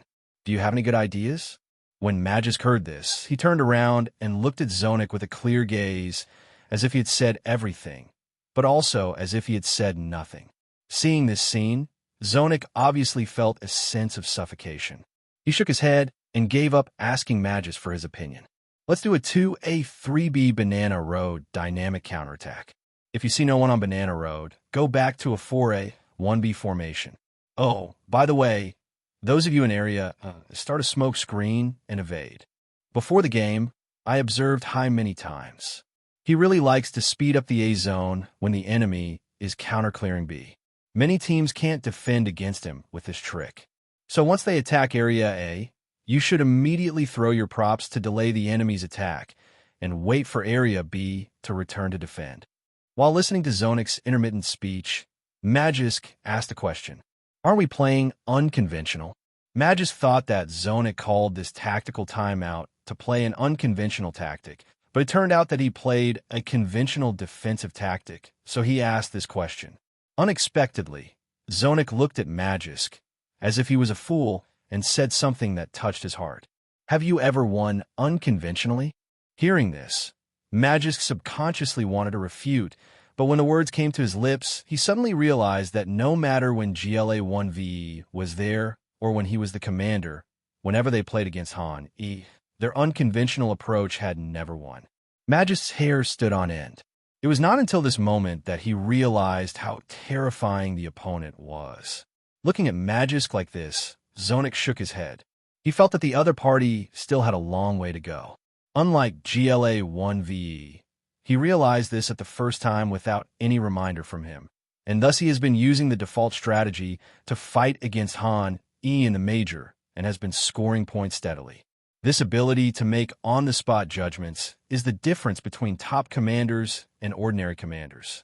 After learning about Team A's battle plan for this round from Magisk's inner thoughts, Han E also had some ideas in his mind. As the game officially started, the little bees, led by Han E, came to the bandit entrance, and then they stood still as if they were offline. There was no response, no setting up shop, and they just stood there collectively. The commentators were all puzzled when they saw this scene. They were all wondering if the computer had frozen and Vitality had to restart. Even the referee checked his wireless headphones to see if they were out of power and caused him to miss Vitality's pause. After confirming that everything was fine, a question arose in everyone's mind. What is Vitality doing? He certainly didn't know the questions from the audience, referees, and commentators. He was patiently waiting for the right moment for everyone to rush together. This opportunity did not make Hani wait too long.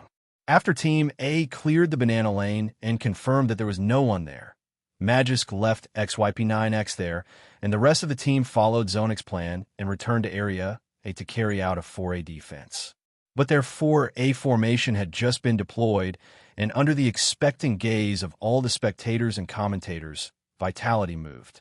There was no map control, no information, and under Han Yi's command, all of them rushed out of the bandit's mouth in the second and headed straight for Banana Road. XYP9X, who observed this scene in the parking lot, was so scared that he almost lost his soul and tried to run away immediately. At the same time, his terrified voice rang clearly in the ears of everyone in Team A. "They're Rush B. This is too weird. They came right after you left." In this parking space, if XYP9X had no intention of fighting and just wanted to leave, no one could stop him. Although he ran away, the Vitality team's determination to attack Area B remained unwavering. After Misuda threw a flower bed attack smoke, all the attack conditions were in place, and they rushed into Area B together. After finally escaping with his life, XYP9X returned to Area B and looked at the attack smoke from the flower bed and the footsteps getting closer and closer on Banana Road. He realized that if he wanted to win this round, he had to kill more than 2 people. But thinking of this, XYP9X asked himself, facing the combination of Han, E, and ZYW, can he really kill more than 2? The answer is obviously no. Han E rushed to the first place of Vitality. He jumped decisively the moment he saw XYP9X. The whole person flew in the air, avoiding XYP9X's headline while attracting his attention. After Han E, ZYW quickly pulled horizontally and squatted. The 2 of them, one up and one down, completed a Na'Vi signature breakthrough. This is also what Hani learned from Na'Vi after being defeated by Na'Vi twice in a row. This up and down pulling of the gun obviously caused XYP9X's shooting skills to be significantly deformed. He first shot to hit Han, who was flying in the air, but when he saw ZYW pulled out from behind, he wanted to hit ZYW again. As a result, he failed to kill either of them. Instead, he was shot in the head by ZYW. Then Han fired another shot in the air, hitting XYP9X in the chest and successfully taking his head. Looking at the fallen XYP9X, Han couldn't help but sigh that Bumble 4's jump pull was indeed useful at certain times. As XYP9X failed to kill anyone, Team A's defense efforts also stopped. With 5 against 4, their chances of winning were slim. They might as well stay in A so that they could come back stronger in the next round and perhaps have a chance to win. Han had no intention of chasing them. Before the bomb was about to explode, he led the Vitality people to Banana Road and hid. The Purgatory Town at that time was not the nuclear bomb town that it would become later. Hiding in the Banana Road would not put your life in any danger. If the bomb exploded, only 20 to 30 drops of blood would be deducted. It can also avoid being killed by enemies in the middle lane and the bandit's house. It is a common spot that everyone will hide. After an explosion, the score between the 2 sides came to 12 to 4. The current situation is already very serious for Team A. They no longer had the capital for eco, so they could only choose to force a common configuration of 4 MP9S and a sniper rifle in this round and fight to the death. Han played it safe, choosing 5 hair dryers and full props to deal with Team A's strong start in this round. During the preparation stage of this round, Magisk used his brain to think about it, and he came up with a perfect tactic. The banana lane and the middle lane pushed forward together to attack the enemy's mouth and catch the Vitality team by surprise. Han found this kind of brainless strategy a bit tricky when he was on Dignitas, and he often couldn't withstand the opponent's attacks. But now in Vitality, it's completely different. Although Apex, RPK, and Misuda are not much stronger than the old guys, ZYW is not someone the old guys can compare to. He thought about it and decided to confront Team A's pressure head-on. You all push forward in a moment. I'll give you a flash. Be careful of Zhong Yuan. Good. After the Vitality team agreed, the countdown ended and the players from both teams rushed out immediately. Han Yi first came to the exit of the bandit's house, holding a flash bomb in his hand, and used his signature move, pointing the crosshairs back and forth in the air. The characteristic of Korean props has been discovered by many bloggers who specialize in studying demos. What surprised them even more was that they found that every time Han Yi shook quickly, the props thrown out were often almost perfect and could almost cover all the places Han Yi wanted to cover. It is not difficult to throw a perfect prop. Many people can also throw a perfect prop after watching videos and learning, but Han Yi's strongest point is that he can throw a perfect prop at any place and at any time as long as he wants. This is what really surprised the bloggers.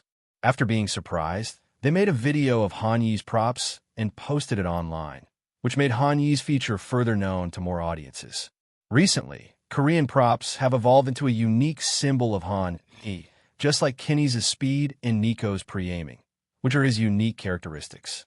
So when the director found that Han Yi started to perform this signature move again, he immediately gave the camera to Han Yi, and the audience started discussing it immediately. Are you here? Here we go again, this rapid shaking. His dotting is so difficult. I can't learn anything at all. +1. It's not something that can be learned by humans. I spent 2 or 3 hours watching the demo and studying it before I figured out. But the problem is that in actual combat, unless the enemy is standing in the position in the game, it doesn't work at all. The above, why do you think it is called Korean props? It is because it is only useful when used by him, and it is completely useless for others. Indeed, some of his prop angles are too tricky, so I don't recommend them for beginners. It's better to learn the props from the top CS props. Today's tutorial videos are much better, and every pitfall has been overcome by predecessors. Pay attention to the experience summarized by predecessors, which is the best prop tutorial on the entire internet. Additionally, don't learn the recent map understanding. Every time I pushed forward on the banana lane, I got beaten up by my teammates. Amidst the discussion in the barrage, Han Yi finally found a point that satisfied him. As the flash grenade in his hand was thrown out, a full white flash exploded above the eaves of the middle lane. Team A, on the other side, also held up their grenades and came down from the middle. They were not panicked at all after being hit by Han Yi's flash. They threw the grenades in their hands one by one, as they did in training. This time, Team A chose the 3A2B formation to push forward, so all 3 grenades were thrown into the bandits' mouths at once. This caused Misuda, who rushed out first, to fly directly into the sky before he could see the situation in the middle clearly. But the 3 thunders only worked once, and then Han Yi threw out a second flash, sending the Vitality team out from the middle lane again. This time, without grenades, the members of Team A completely lost their ability to resist. Facing the Vitality members who rushed out, they had no power to resist at all. In just a few seconds, they turned into 3 corpses. But Team A's attack was not over yet. XYP9X and ES3 tag were still inside banana lane, and they were trying to make a final desperate attempt. Han Yi also gave the 2 a chance to fight fairly. He called all the Vitality people back from the middle lane, and he himself stayed on the side of the bandit entrance, waiting for the 2 to rush out from the banana road. After Han Yi gave an order, everyone rushed out together and completed the pincer attack on the 2. At this point, Team A's situation completely collapsed. In the next few games, Han Yi led the Vitality team to win smoothly, and the score came to 16-4. Looking at the victory screen on the computer in front of him, Han Yi sat in his chair in disbelief. He had thought before the game that he might beat Team A, but he had never imagined such a big victory. Apex on the side started celebrating loudly, completely disregarding whether the members of Team A could hear them. Brothers, we won the first game with a big victory. Let's continue with our momentum and defeat them on the Dust 2 map. Don't let them become an obstacle to our progress. The rest of the Vitality team also showed great respect to their former commander and echoed his words one after another. We will win. We are here for the championship this time. Come on. This is just the first powerful enemy on our way forward. Defeat him, and then we'll go for revenge, Na'Vi. The crowd became more and more excited as they talked, and before they knew it, they formed a circle, put their hands together, and then looked to Han Yi. Seeing this scene, Han Yi also showed a bright smile on his face. He took 2 steps forward and placed his hand in everyone's hands. 3, 2, 1. After the countdown, everyone first pressed their hands down, then raised them high, and shouted, "We will win." In such encouragement, almost everyone in Vitality had the belief that they would win, as if victory was already in their pockets. The Astralis players, who had left the field earlier, saw this scene. They looked at each other, put their hands together in perfect tacit understanding, and shouted like Vitality, "We must win." As a major championship team, they will not let a single loss affect their mentality. Both sides were eager to fight and determined to decide the outcome in Figure 2. Han Yi led the Vitality team to their dedicated competition lounge. There were no other teams here, only a dozen chairs and a huge whiteboard, as well as a black pen that could write on the whiteboard. Everything looked similar to a major. This is one of the reasons why Cologne is considered to be one of the top 3 events in terms of gold content. With the extremely professional event team and the strong support of the Cologne government, except for the prize money, basically everything is in line with the top events. Han Yi picked up a pen and drew a simple map of Dust 2 on the whiteboard to help everyone recall various common tactics. The ancients said that if you don't advance, you will retreat when you're sailing against the current. This is the case with CSGO. If a tactic is not mentioned and practiced repeatedly, it is very likely that mistakes will occur during execution. To be more specific in the game, for example, Han Yi sometimes learns a new prop and has been throwing it away for the past few days, thinking that he has memorized the trace points of the prop.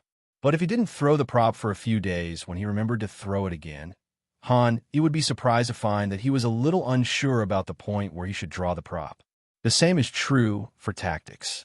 Even if a tactic has been practiced many times, it will become unfamiliar if it is not played or practiced for a period of time, and eventually everyone will be unsure of what they should do.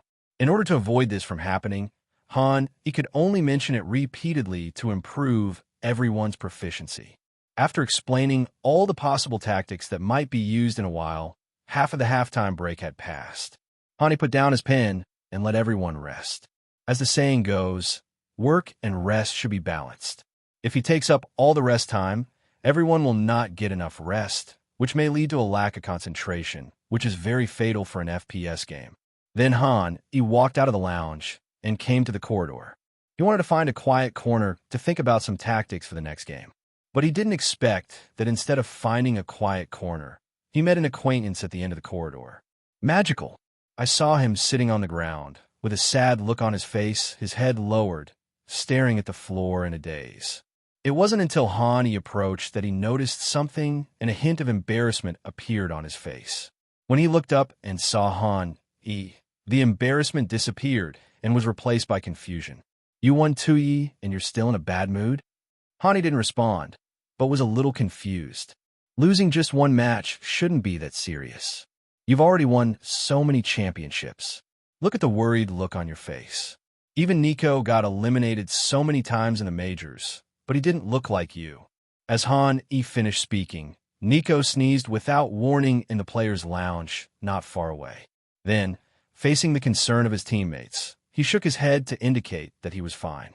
Nico started sneezing inexplicably since the second half of 2019.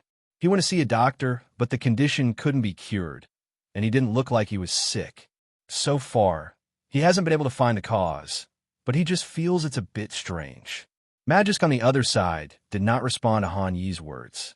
He was not familiar with Nico, and they only met occasionally. So if he rashly chirped Nico with Han Yi, it would be a bit bad if Nico heard it. The reason why Magisk was in a bad mood was the same as what Han Yi said, but also a little different. Losing a game would not make Magisk look so sad. What really made him worried was that this Astralese team had won too many championships. Because of this, Magisk clearly felt that his teammates' condition and strength had seriously declined and they had lost their dominance. Especially XYP9X, the endgame master, the number of times he has won the endgame can be counted on one hand. This has resulted in Team A's lower ceiling being pitifully low, which in turn has affected their upper ceiling. It can be said that Team A is now a broken car that may fall apart at any time. It just depends on who can accept it first and leave the team first. Magisk dares to say that as long as the first person leaves, the others will leave one after another. By then, Team A may no longer exist and will be completely buried in the history of CSGO. After listening to Magisk's difficulties, he fell silent. Team A's decline was inevitable, and he couldn't and didn't want to control it. As for words of comfort, he couldn't bring himself to say them. Magisk already has 3 major championships at the age of 21. He is definitely a legendary player. Currently, the entire Vitality team combined has less championships than this person alone. What can he do to comfort him? However, he could indeed empathize with some of Magisk's feelings. He remembers that when he left Dignitas, he was also filled with reluctance and unwilling to part with the old guys. Perhaps Magisk feels the same way now. But Magisk doesn't know yet that he still has one last period of happy time. When GLA 1VE returns, Team A will once again experience a brief period of glory before completely declining and eventually parting ways. He looked down at his phone and found that the halftime break was about to end. He reminded the demon boy and then turned around and went back to the lounge. Brothers, let's go and get ready to play. After a short break, the Vitality team looked much better in spirits. Everyone became more energized after hearing these words and walked towards the competition venue under the leadership of Han-E. Sitting in front of the computer again, Han-E looked at Magisk, who came in a little later than him. There was no trace of sadness on the other's face. He looked very motivated and patted the shoulder of the newcomer ES3 tag next to him from time to time to encourage him. From this point of view, Magisk may not be a good commander, but he is trying hard to be a good commander. As Team A took their seats, the game in Figure 2, Hot Sand City 2, officially began. Because Vitality chose the map, Team A chose the defensive side first, and Vitality became the offensive side. At the beginning of the game, Han-E first observed his position and found that he was in position A. Then he looked around and saw the person he was looking for in the middle of the team, Misuda. When Misuda saw Han-E looking at him, he was very conscious. He opened the store, bought a P250, a cigarette, and a flash, and then threw the P250 out, which was passed through layers of people and finally handed to Han-E. After taking over the P250, Han-E began to eavesdrop on Magisk's tactics, trying to determine whether to rob A or attack B. Soon, Magisk's tactics for this game appeared in Han-Yi's mind. Magisk was obviously much more honest in this round. He chose the most common 3A2B tactic of leaving the middle lane open, which is also the default tactic most teams use. Han-E thought about it and did not continue to shoot at the middle door. Team A must know how good he is in the pistol round, so there's a high probability that they will give him a shot at the middle door. In that case, he might as well go and grab Ada and use his hot hand talent to kill the CT who dares to grab Ada. If Team A's default decision was to defend a platform, he now had a P250 in his hand, so he wasn't afraid of a long-range gunfight with the opponent. Thinking of this, Han-E no longer hesitated and issued the order for this round. We'll attack A level and RPK. You should also use props. If they use A level, then we can use both smoke to block CT and rush in to fight them. After communicating the details with his teammates, Han-E gave an order and everyone ran towards Gata together. This time, the default order for Magisk was not to defend the back point, but for the 3 of them to control the area near Gate together. For this purpose, they sent out their strongest lineup, Dupree, Device, and Magisk. The 3 of them cooperated well. Device set off 2 flashes and a smoke bomb, and stood at the back point ready to provide prop support at any time, while Magisk and Dupree, the classic combination, were responsible for seizing the front point. The two sides were at loggerheads, and the battle at Gate A was about to break out. Miss Yuta's flash bomb exploded first, and then Han E pulled out from Gate A. He took a look at Gate A and found no enemy, so he did not rush forward, but chose to seize the blue box. Then RPK threw another flash, intending to cover the second place ZYWU to go out from Gate A. But how could the plan be executed so smoothly? Astralise seized the opportunity keenly. Device decisively threw out a counterflash, and as a flash bomb exploded above, ZYWU had just walked out of the A gate and had no time to react before he was hit by a full white. Then Magisk and Dupree quickly pulled out. No matter how strong ZYWU is, he is helpless in the face of this situation, not to mention that Magisk and Dupree are also very strong. The two of them killed ZYWU instantly, and then Device threw another flash and communicated. Backwards, the two of them had great tacit understanding, as if they had rehearsed many times. They turned around almost at the same time, and then another high flash exploded. The Apex, who was about to come out of the A gate to finish off the shot, was hit by the flash again. He wanted to run back into Gate A, but the duo from Team A didn't give him the chance. They worked together again to kill him.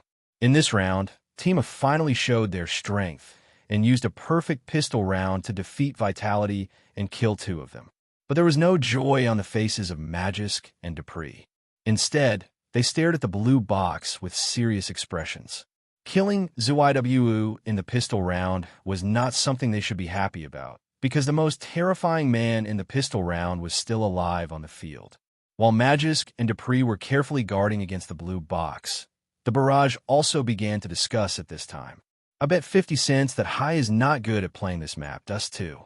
I think he will have to die a few times in a row like before to get his feel back. Nonsense, there was no such thing last time I played Navi. Wumao and I, the god of pistol rounds, are about to return. 5 versus 3, Team A will lose to me. They were all strangled to death, unless he could kill two of them in a row, but that was a bit unlikely. It's a pity that Team A didn't have fire. If they had, they would have burned the blue box, and it would have been over. Upstairs, did your pistol round catch fire? While the audience was arguing, Hani moved, but he did not pull out directly.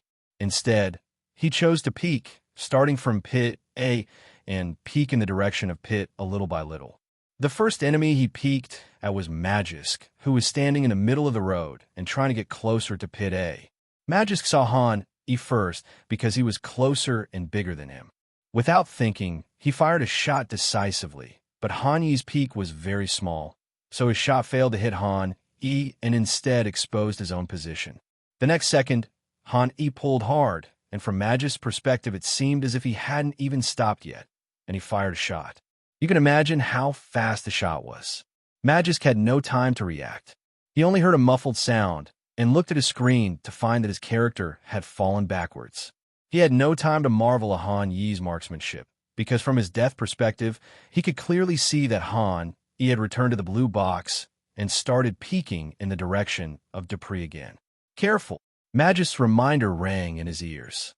Dupree swallowed his saliva, then stared at the blue box intently, and he also followed Magisk's example and began to move towards the big pit. If there are no enemies at Gate A, the big pit is an advantageous shooting position for attacking the blue box. When the enemy is large when close and small when far away, you will definitely see the bandit first. Dupree knew that Han Yi was very strong in pistol rounds, but he also understood one thing. That is, no matter how strong Han Yi was, he only had 100 drops of health. As long as his USP could hit Han Yi's head first, he would die. So Dupree calmed himself down and focused all his attention on the crosshairs, trying to kill Han Yi. Han Yi also knew that his position was very disadvantageous, so after the end of Hot Feeling, he did not use the same method as against Magisk to kill Dupree. He chose another way, which was to use every peek from a small position and the advanced shot method to hit the position where Dupree might be standing. The effect presented to everyone was that every time Han Yi pulled out, there was a gunshot and a bullet was fired. Dupree was very experienced. When he saw Han Yi's action, He knew what Han E was going to do.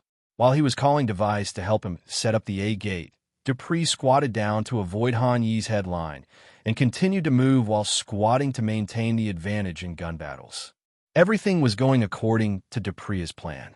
When Han E pulled out the blue box again and saw Dupree's advantage of crouching was revealed. Because of the advanced shot, even though Han E saw Dupree, the shot was still based on muscle reaction, and he didn't have time to adjust. The bullet grazed Dupree's scalp and hit the wall behind him. On the other side, Dupree did not show any mercy to Han Yi's mistake. He fired a shot and hit Han E in the head, killing him instantly. Watching himself slowly fall down, Han Yi's eyes showed a hint of helplessness. Since Dupree chose another more decent way to die, he had no choice but to satisfy the other party. Spring and Autumn Cicada, let's go. With the activation of Second Aim, Han E once again foresaw his own death, and Dupree's location was no longer a mystery. Han E was seen controlling the mouse with his right hand, moving the crosshairs down a little, then operating the keyboard with his left hand, pulling himself out horizontally, and firing another shot in advance. This time the bullet did not graze Dupree's scalp, but hit Dupree right between the eyebrows, knocking him to the ground. Another headshot. Han E completed the double kill. Hai killed Magisk with a headshot using AP-250. Hai killed Dupree with a headshot using AP-250. But it wasn't over yet. Han E listened to the footsteps of A getting closer and closer. He concentrated all his attention and pulled out the device in the next second. This time, Han E, who was well prepared, faced the device who hastily fired back, and the advantage was in his hands. With just one gunshot from the P-250, Device was knocked to the ground without any resistance.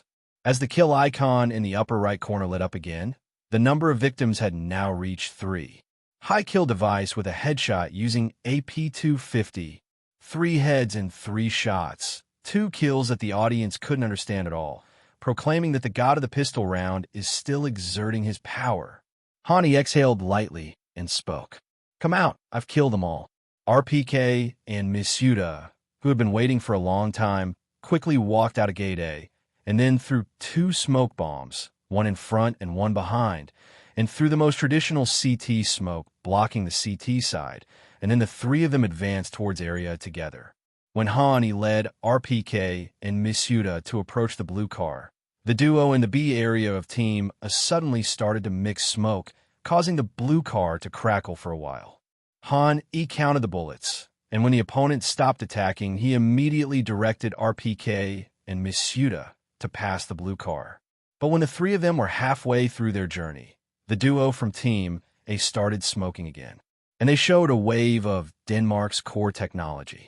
Misuda, who was in the first place, was directly killed by the smoke, and then Han E and RPK were also hit by 1 or 2 shots. Seeing that his side suffered heavy losses even after blocking the smoke, Han E also got angry, but he did not have the same understanding of the angle of view as the Danish player when asked to mix with the smoke, but what he lacked in strength, he made up for it with talent. Han E looked at his luck and didn't care about anything else.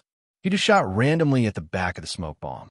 I don't know if it really worked, or if the duo from Team A had achieved their goal after killing Misuda, and after he counterattacked, Team A actually stopped mixing smoke.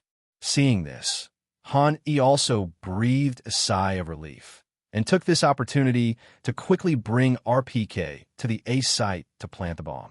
Little did he know that XYP9X, who was separated from Han E by a wall, had a face covered with beads of sweat as if he had just taken a bath. XYP9X only breathed a sigh of relief after he discovered that he had survived by chance. The last few seconds were definitely a nightmare for XYP9X. He was doing well in the smoke on the side of the white car, but he happened to kill Misuda. But things went wrong from the moment Misuda died. It was as if Vitality had turned on their perspective and suddenly started shooting at him. XYP9X didn't think much of it when he saw it. After being shot, he immediately left the spot and planned to meet up with ES3 tag at the middle gate. But the bullets seemed to have eyes. As he walked toward the middle road, the enemy bullets moved with him, and he was hit all the way.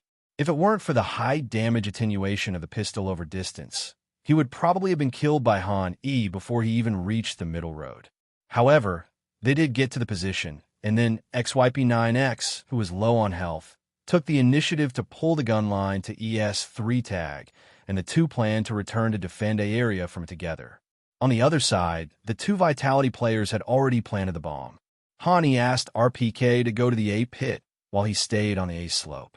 He did not choose to set up a small directly on the A slope, but let RPK stand in the A pit to help him watch the A platform, while he helped RPK watch the top of the A pit on the slope, adopting a method of mutual setting up. The benefits of this are obvious. Once the enemy walks into the firing range of one of them, the person farther away can attract the enemy's gunfire, while the person closer can take the opportunity to fire back. As the duo of Team A continued to approach area, when they were walking near the platform, RPK in Pit A was the first to see XYP9X, who was walking in the front. He immediately shot him, and XYP9X on the A platform also immediately returned fire.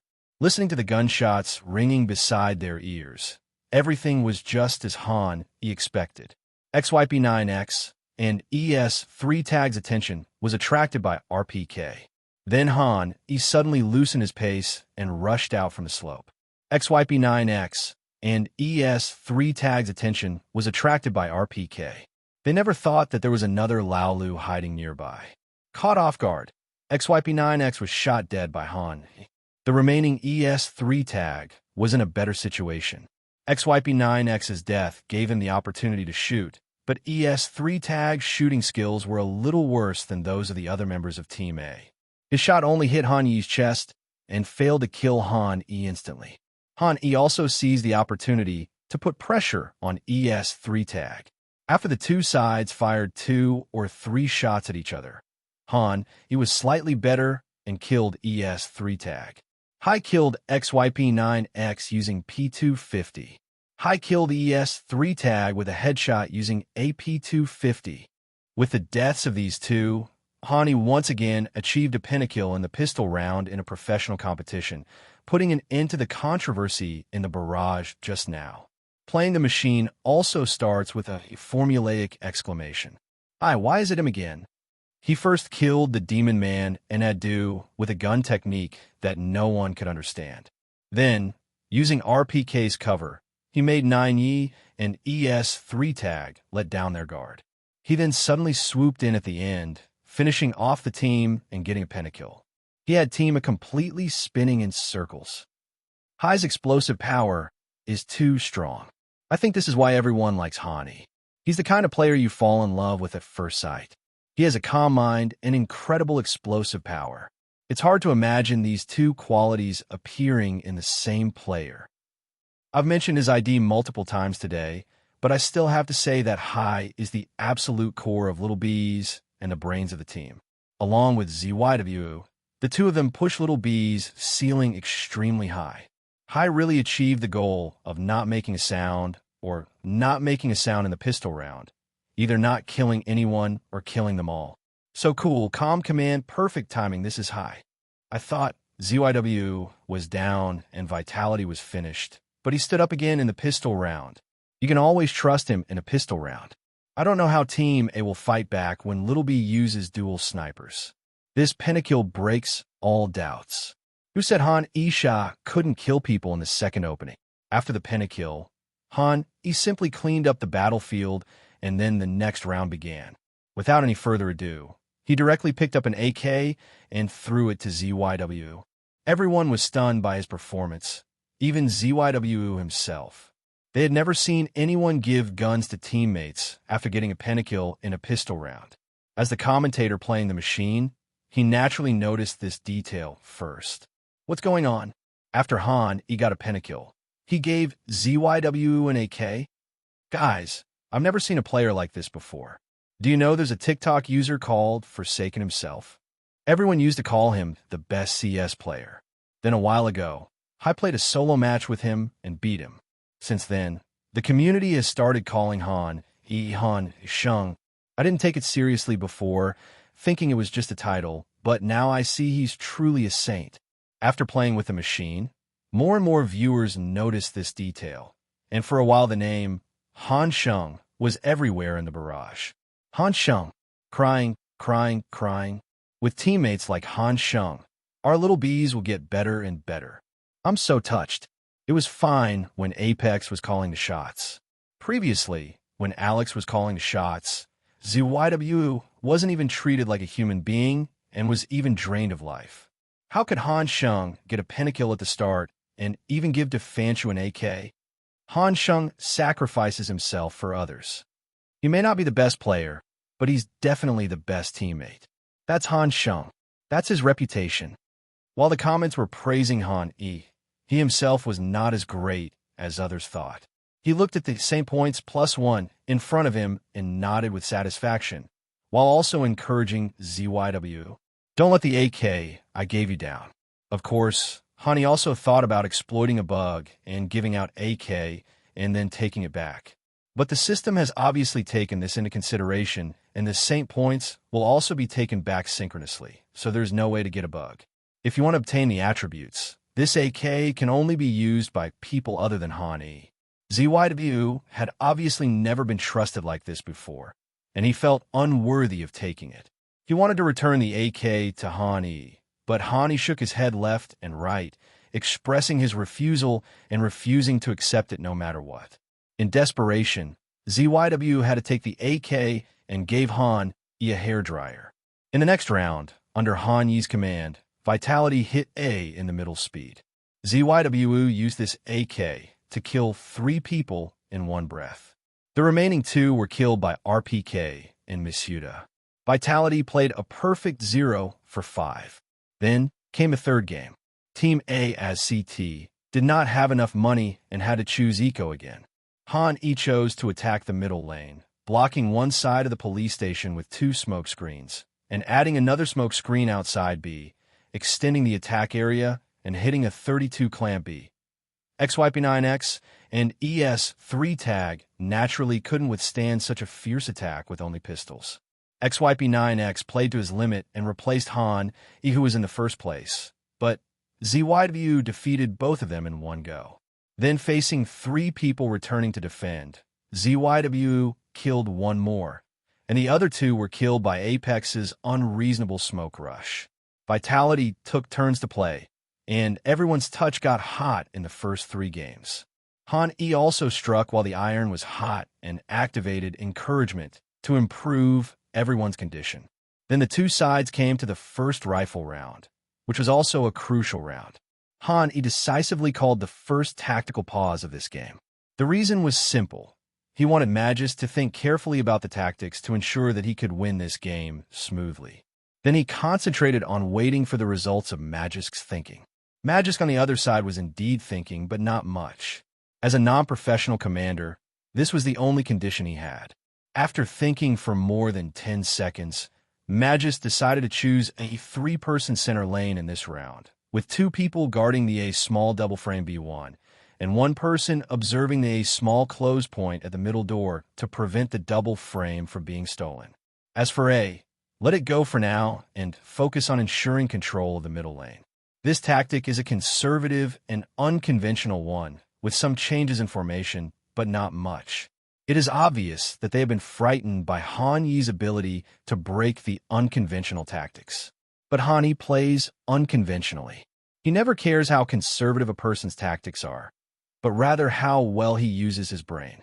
The more you think, the faster you lose. As long as you start using your brain, you will fall into Han Yi's trap. This is also the most buggy part of Han E. Apart from Leonardo DiCaprio, who else can command the whole team to agree? Then he began to think about how to break Team A's double frame.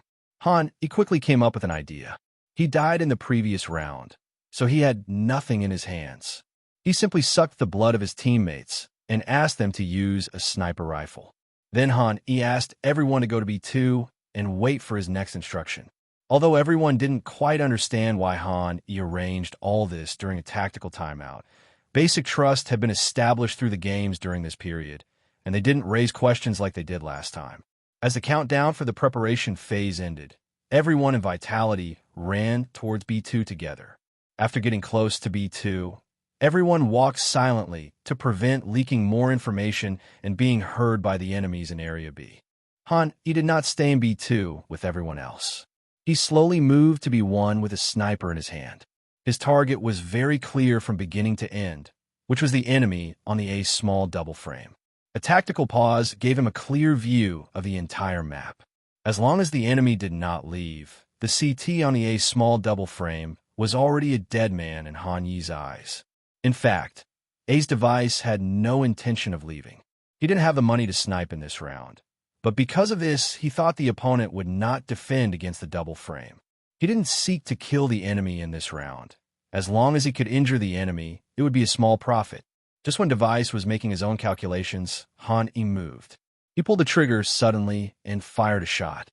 Because the position of Device was known in advance, the shooting speed was also not slow. The bullet shot out of the barrel and hit Device right on the chest. Looking at his slowly falling figure, Device's mouth opened wide, and the words, "Are you ready for this place?" were almost carved on his face. Magisk, the base of the Device, was also shocked. He looked at the body of the Device falling from midair. Like the Device, he couldn't understand how it was possible to pre-aim and pre-fire at this position. Not only the two of them couldn't figure it out, everyone who saw this scene couldn't figure it out. It was as if Han Yi was certain that Device was here. It could be said that his crosshairs were completely aimed at Device's location. Han Yi's growth has been witnessed by all the viewers and commentators, from being defeated by FNC in the initial minor, to stunning everyone in the major, to losing to Na'Vi in the Blast Spring Finals, and now to the Han Yi in front of everyone. His performance is getting more and more outrageous. They have never seen a player grow so fast before. After only more than half a year of debut, his various wonderful operations have refreshed everyone's perception of Han Yi time and time again. At this time, many viewers even had a doubt in their minds. Han Yi is so strong. Can't he be open? But they soon rejected this idea themselves, as there was a possibility of cheating in online competitions. But offline, if you cheat, there's a 99.99% chance that you will be caught. Han Yi has played so many games, and the anti-cheat system used in each game is different, and he cannot insert boards like DMA. If he had cheated, he would have been caught by the authorities long ago, but now Han Yi is still competing here just fine, which shows that Han Yi himself is innocent, or is currently innocent. After killing Device instantly, Han Yi glanced at the time. Almost 15 seconds had passed, which also meant that the anti-rush smoke that was thrown at the beginning of Area B was about to dissipate. He immediately gave the order. Attack B, give the flash, give the smoke, and rush. After receiving Han Yi's order, the Vitality people in B2 immediately took action. Now the area above B2 has been modified by Valve and is no longer blocked. So a smoke bomb shot up into the sky accurately and landed on Gate B, followed by all kinds of flashes flying high. As the breakthrough player in the team, Apex took the lead and rushed straight to Area B. The general guarding Area B on Team A's side is XYP9X, known as the only ninth master in CSGO. This time, XYP9X chose to stand behind the big box in Area B. When he saw Vitality's offensive formation, he immediately called for support. Of course, it wasn't that he didn't want to go out and stop the attack of the Vitality people. The main reason was that there were too many flash bombs, and he was completely blinded by the white light as he was alone. Apex took this opportunity to rush towards XYP9X behind the big box with a hairdryer in his hand. He didn't follow any logic or reason at all and just rushed forward. Having relieved himself of the responsibility of command, he once again became the Mad Dog breakthrough player. Therefore, while XYP9X was still communicating, Apex had already rushed to his face, and the advanced gun, running and fighting, and continuous high flash caught XYP9X off guard. XYP9X tried to fight back, but he was facing the flashbang, and the flash was too much of a distraction for him. He was hit in the head twice in a row and fell to the ground unwillingly. Seeing that Team A's Area B was crumbling, the man who could save Team A at this time finally rushed to the dog hole from the middle door. He was ES3 Tag, the Deputy B of Area B. Seeing the Apex shaking its head near the big box and trying to pick up the M4, ES3 Tag felt a surge of anger in his heart. ES3 Tag fired 5 shots at Apex, killing it. Then he jumped down from the dog hole again, trying to take over XYP9X's original position and block the Vitality people. At this time, the Vitality team's flashbangs had been used up, and they reorganized their formation and rushed into Area B with the help of the opening opened by Apex. The two sides engaged in another round of fighting. This time, ES3 Tag's performance was remarkable. He easily took away Misuda with the defensive advantage and completed his next task. Then when he faced YWU, he was somewhat powerless and was pulled to the vicinity of the fake door by ZYW, who killed him with a single shot using the advantage of being close but far away. While the fight was in full swing in Area B, Han E and B1 was not idle either. He retreated to the bottom of the spiral staircase, where he could directly reach B1 without being seen by A. The goal he set for himself in this round was very clear: get stuck at B1 and ensure the safety of B2 so that his teammates would have no worries. Without control of B gate, and with smoke still on the B gate, the only two remaining on Team A were Magisk and Dupree. They looked at each other and ran to a gate to protect their guns, and Vitality got another point. In the next round, the Demon Man learned from his mistakes and decided to give up all thoughts. He chose to lead everyone to fight hard and return to the most original default. With Team A's default move and Han E only knowing the opponent's approximate position, he really felt it was a bit tricky, so he didn't act rashly and also chose a default start. Then both sides dispersed. This time, Han E still stood on the slope of the bandit's house. He first blocked the middle door for a while. Team A also gave him face and threw him a cigarette before passing through. Han E felt disappointed that he couldn't draw a shot to try his luck. He looked at ZYW, who was not far away, called him back, and exchanged his sniper rifle for the AK in his hand. After doing all this, Han E came to the B2 control map again to perform the duties of a free man. After more than 10 seconds, he deployed his troops by default. Finding that Team A had no intention of testing him, he asked his teammates to move closer to Area A, preparing for a large explosive attack. Han E slowly felt his way to the spiral staircase, where his left hand was at its dead point. This position will not be seen unless you look to your left when going down the stairs. This is also one of the common 6 characters in the Shah Air map. I don't know how many of them have used electric shotguns to kill others in this position. After doing all this, Hani looked at the time. This round had entered a 1-minute countdown.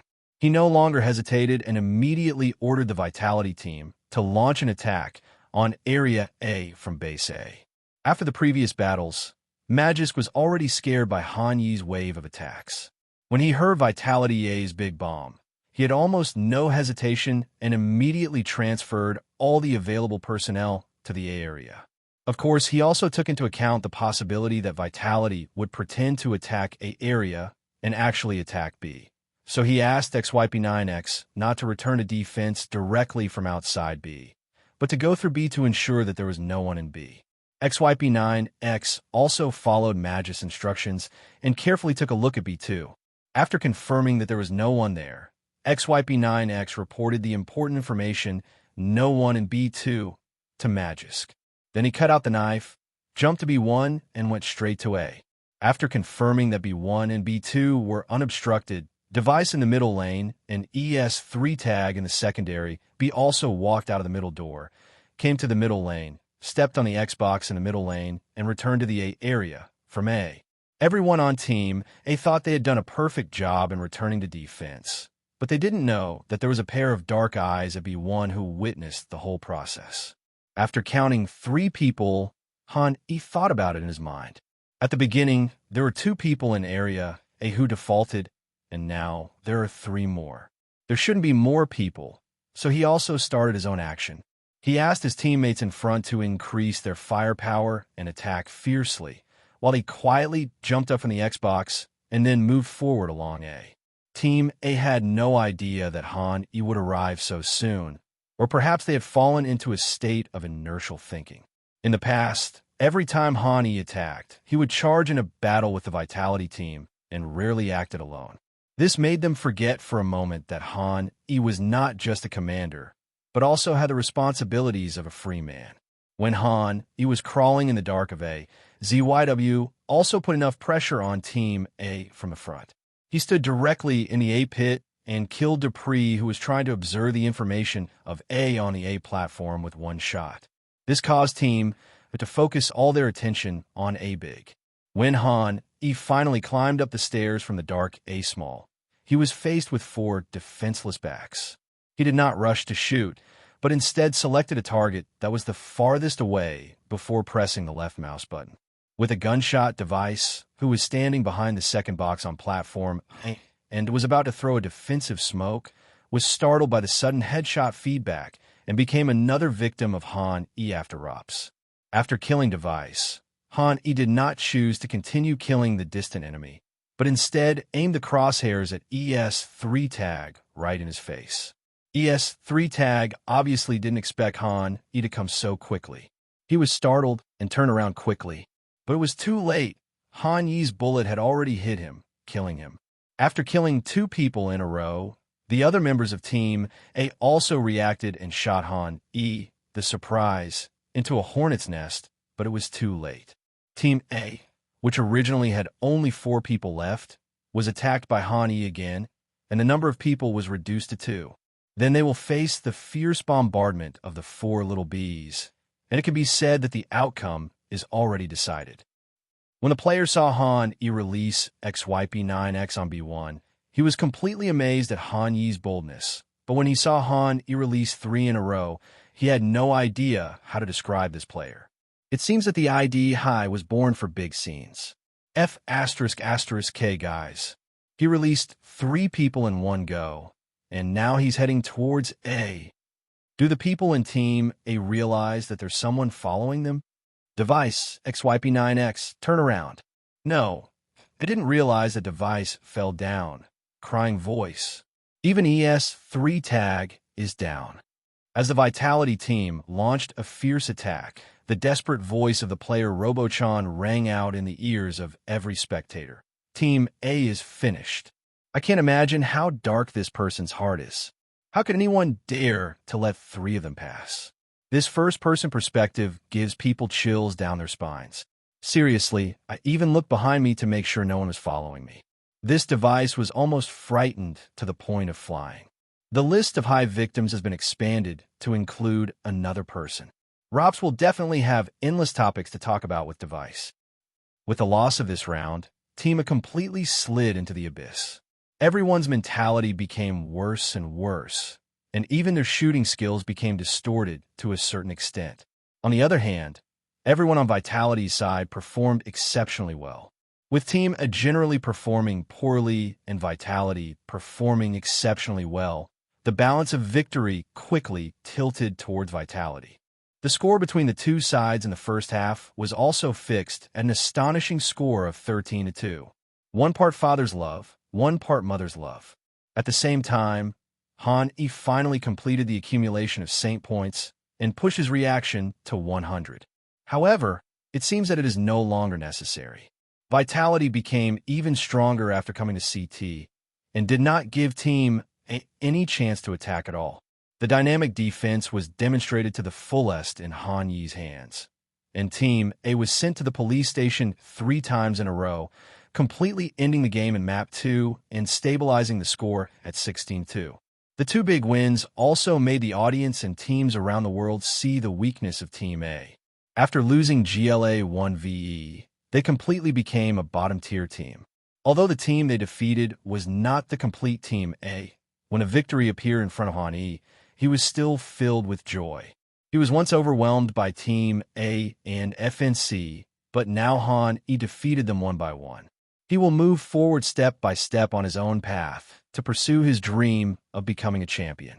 Because Cologne adopted the group promotion rules, Han E knew who his next opponent would be before the game was over. That is Navi. Since his rebirth, he has lost to Navi twice in a row, and both times were very important games. One is a major, and the other is the Blast Spring Finals. Han E now has only one thought in his mind. Perhaps he is now qualified to take revenge on Navi. Afterwards, Han E looked at ZYW the big potato who was packing up his things. Just like when he wanted to win the championship with the old guys, he also wanted to lift the first trophy that belonged to them with his current teammates. But Navi is a strong enemy no matter what. He once felt that he could defeat Navi during the Blast Spring Finals and Major, but he still failed in the end. So it is a little too early to talk about defeating Navi now. All Hani could do was to lead the little bees to study Navi over and over again, train over and over again, and try their best to achieve the best cooperation among everyone. He stood up and led the Vitality team towards team for a friendly handshake. After that, I packed up my peripherals and prepared to return to the hotel. But the plan was slightly delayed. When they were about to leave the venue, someone called them from behind. When they turned around, they found that it was Nico and Rops. They briefly explained their purpose. They had not seen each other for several months since Rio, so they might as well take this opportunity to get together. Faced with this request, ZYWU and Han E naturally would not refuse. They asked the other 3 members of Lil B to go back first, and the 2 of them stayed to wait for the end of the game. Next, I watched 2 games between FaZe and Muz. First, FaZe was completely defeated by Heroic 0:2 and fell directly into the loser group. Then Muz was upset and lost to Mad Lions led by Hu Shi and also fell into the loser group. Seeing the result of this game, Han E began to doubt himself. It seemed that he had never seen his brothers win in their games. Is it really that I am the one who defeats them? After the game, the 4 of them got together again. Nico and Rops looked at Han E with obviously strange eyes. Only Frozen was heartless. He followed them when he heard that they were going to have dinner together, without realizing the seriousness of the problem. Since they had chosen to have a meal together, everyone must have a good meal. After discussion, they chose French food that everyone could accept. This also proves that French cuisine is indeed a rare delicacy compared to the cuisine of other European countries. It can be accepted by most people, and it also means that these French gentlemen do put more effort into this aspect than people from other countries. It seems like I'm thinking of France, the palace, food, perfume, white flag, etc. These things have become the label of this country. So much so that while eating, looking at the French steak in front of him, Han E remembered a rumor. Hundreds of years ago, during the Middle Ages and the Age of Discovery, European nobles were proud to speak French, and English was only spoken by country bumpkins. To put it more intuitively, let's change it to Asia. In ancient times, kings and officials in Korea were proud to write Huxia characters. When we think about how far-reaching the influence of ancient Huaxia was on Asia, this also shows from the side how influential France was on Europe. After eating and drinking, the 5 of them reminisced about the days when they played games together in Rio. As they talked, they agreed to play a few games together in the evening. Then they all returned to their hotels and started their 5-person journey. After Frozen replaced M0 Nisi, they became stronger, and Han E was also much better than in Rio. As expected, this time the 5-man team was more lethal than any previous time. Various scores of 16-1 and 16-2 emerged one after another, and they forced the latter to be as strong as the major finals. There are even many players who never opened the game again after the torture tonight, making the CS player level -1. As the game went on, it was already night. Everyone yawned and ended their game journey in tacit understanding. Hani glanced at ZYW next to him. Both of them were very sleepy. They greeted each other and fell asleep. The next morning, Hani woke up earlier than ZYW, a rare occurrence. He first ordered a takeaway for himself. Yesterday's pork knuckle and sauerkraut were not so much to his liking, so he did not order them again, but instead ordered a Bavarian liver cheese and Munich schnitzel. When the takeaway was delivered, Han E discovered that the cheese was not a dairy product, but a bread-like substance made from meat, and the merchant also gave him a dish of sauce. It tastes good and can be used as a staple food. As for the fried pork chops, the taste is similar to that in Dacia, a little sweet. Han E felt good after finding something suitable to eat. He finally had a meal for the near future. After dinner, ZYW woke up. After Han, he recommended these 2 things to him. He walked out of the room and prepared to do a short outdoor exercise. Although he is in good health and never gets sick, Hani discovered that he has been eating and drinking excessively every day in the past few months, which has caused him to gain a lot of weight and become a little round. If this continues, he is afraid that he will go down the same old path as Simple. He found it hard to accept the fact that the entire internet was filled with memes of him, Han, so he decided to combine work and rest. Not to mention how much weight he would lose, but at least he wanted to control his weight and not let himself get fatter. After 2 hours of jogging, Han E, who was tired and a little thirsty, returned to the room, drank a big sip of water, took a shower, and felt refreshed. After proper exercise, taking a bath always makes people feel extremely comfortable. The old saying goes, relieving fatigue. He glanced at the time. It was already 11 o'clock, and the match with Navi was still 4 hours away. Han E called all the Vitality players together. They had already done research on Navi when they played against Navi last time. So this time Han E simply helped everyone review it. After that, we started practicing various tactics and try to reduce everyone's mistakes. 2 hours later, around 1 in the afternoon, Han E asked everyone to have lunch before heading to the venue. A few minutes after Han E announced the disbandment, his phone received a call. He saw that it was Chu Hao calling. It was summer vacation at that time, and no one knew what Chu Hao was going to do. After clicking to answer the call, Chu Hao's voice came from the other side. "Brother, can I ask you a favor?" Hearing Chu Hao's words, Han E felt a little alert. "No money." "No, I'm borrowing money." "Oh, that's easy. I participated in an internet cafe competition and won 2,000 yuan in internet fees. I have 3 brothers here. Can you come and help me?" Of course, it's not a return match. It allows online matches. Just in case, you'd better call ZYWU as well. I watched their match today and felt that the opposing team was very strong. Han E couldn't believe his ears for a moment. "No, buddy, you asked me to play in an internet cafe game and bully noobs. And you even called me ZYW? Do you need me to call Nico and Rops as well?" There was a noticeable silence on the other end of the phone for a moment.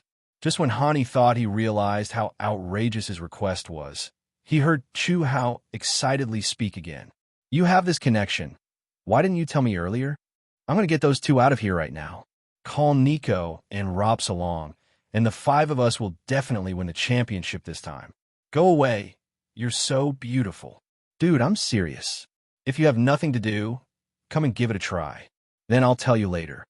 "Okay, the competition will start tomorrow. If you can't do it, you can do it yourself. I can call another one." After hanging up the phone, Han E had no objection to helping Chu Hao win the internet fee. After all, they often played together to defeat some high-scoring facete players to keep up their skills. Theoretically, internet cafe competitions can also have this effect, but it depends on whether other people are willing to participate. After hanging up the phone with Chu Hao, Hani sat in front of the computer and planned a few simple tactics. When he looked at the time again, the game was about to begin. Everyone packed up and headed for the venue. After arriving at the venue, they went to the lounge. There were not many people inside, only big members. But the Vitality people were not familiar with them, so they just greeted them briefly and then sat down separately. Soon the staff arrived, but they didn't call out to the Vitality team, but asked the big team to leave. Seeing this, Hani asked how long it would take for Vitality's game to start. After learning that it would take about 20 to 30 minutes, he felt bored staying in the lounge, so he walked out and wandered around. After walking a few steps, I heard someone arguing. As a Huawei employee who loves to join in the fun and gossip, Hani also quietly walked over. As the distance got closer, the other person's words became clearer and clearer. "I want to go home. You didn't say you wanted to stay in Europe long term. Of course, I know that European training is important, but wasn't the reason I joined COL so I could stay in the United States? Otherwise, why would I choose COL? I don't want to hear about the impact of the epidemic, and I don't want to see a psychiatrist. If you can't solve this problem, I will fly back to the United States directly. I mean what I say. Don't say anything. You've been saying this for 2 months straight about returning home after the competition. I can only wait until the playoffs. If the playoffs start and you still can't confirm a specific date to return to the United States, I won't wait any longer." Hearing this, Hani already understood who was speaking. It is the protagonist of the OBO Mrs. Home incident, OBO. He did not try to contact the other party. He had already given the other party some advice, but now it seemed that the other party did not listen. Continuing to persuade will only make people annoyed. Han turned and left, and at the same time opened his phone to check COL's current record. He found that the opponent had just defeated OG and advanced to the winners group. At the same time, they were ranked 10th in the world. They were definitely a strong team. It's a pity that when OBO goes home, the COL team will be completely lost.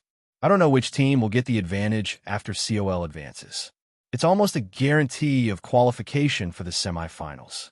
After complaining about all this, Han returned to the lounge and found that everyone for Na'Vi had already arrived. At the same time, the staff member was waiting in the lounge. When he saw Han coming back, he spoke up to remind him, "The game starts in 7 minutes. If you want to go to the bathroom, you'd better go now." Han looked at the Vitality people, and they all shook their heads. Seeing this, he also shook his head, and then returned to the Vitality people. 7 minutes passed quickly, and the Vitality and Na'Vi teams, led by their staff, headed towards the competition venue. This is the third time Han has met Na'Vi, and he hopes today will have a good ending. It can't be that he got the G2 scenario and was captured by Na'Vi 9 times, right?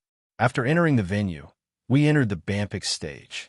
Because the two sides are old rivals, the Bampic result was quickly determined. It was exactly the same as the last time they met.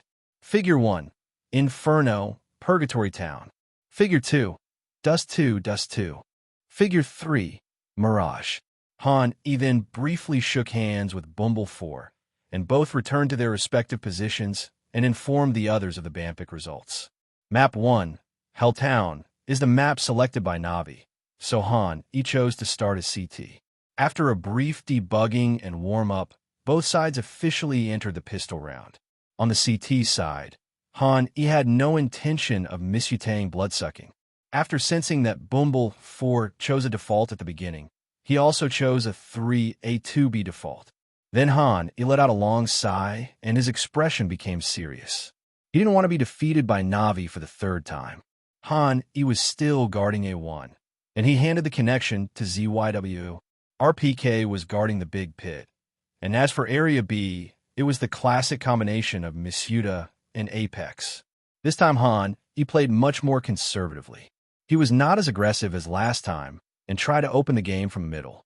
Instead, he quietly hid under a 1 stable and used his mind-reading skills to listen to Bumble 4's inner thoughts to see what Na'Vi would do next. Bumble 4 was not in a hurry. He chose to let the Na'Vi people start to control the map by default. After collecting enough information, he would make plans for attack.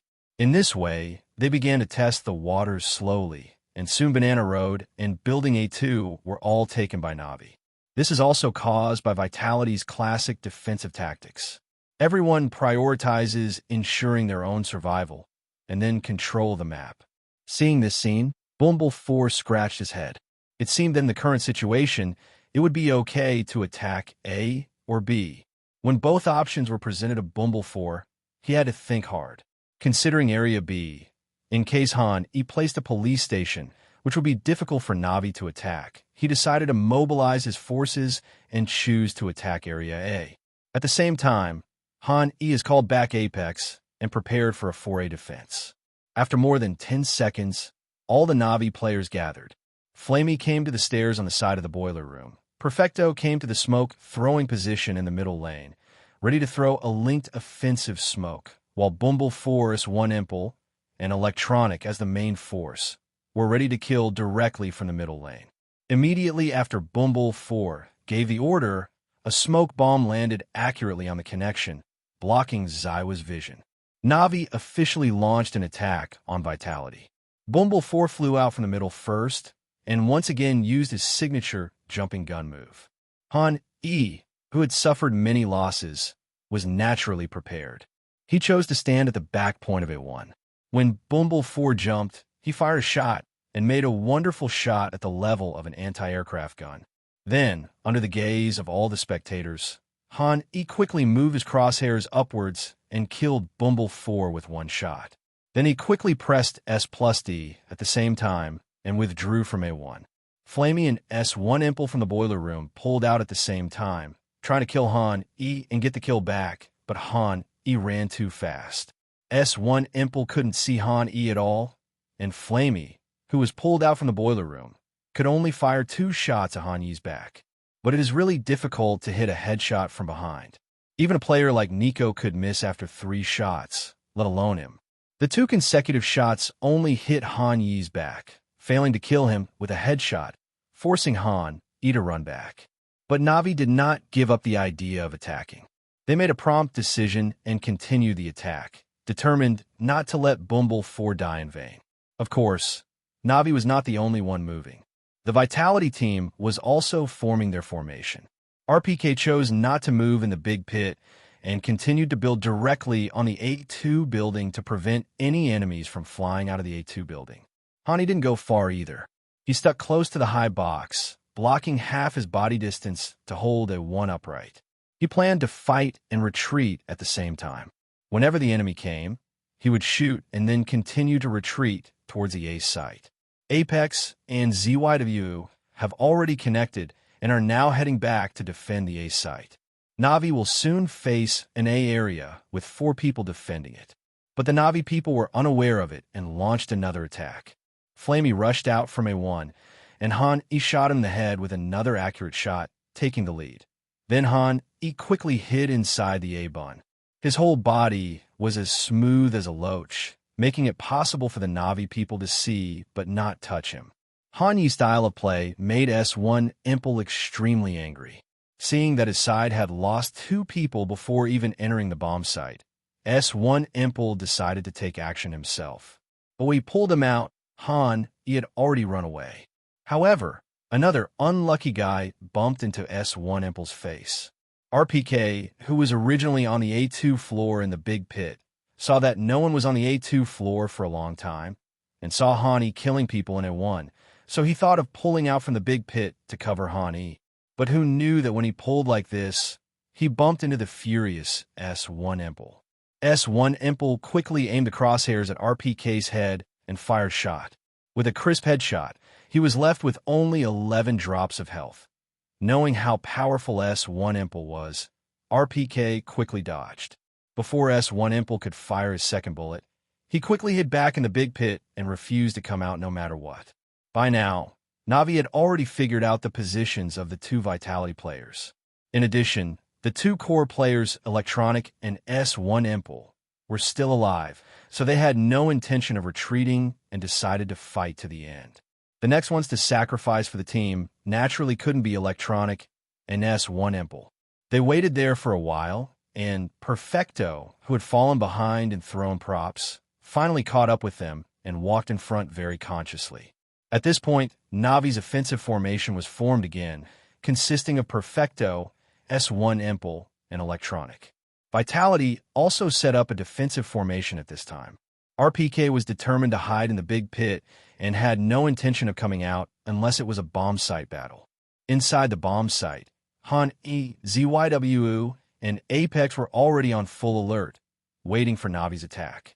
Na'Vi did not make the Vitality players wait too long.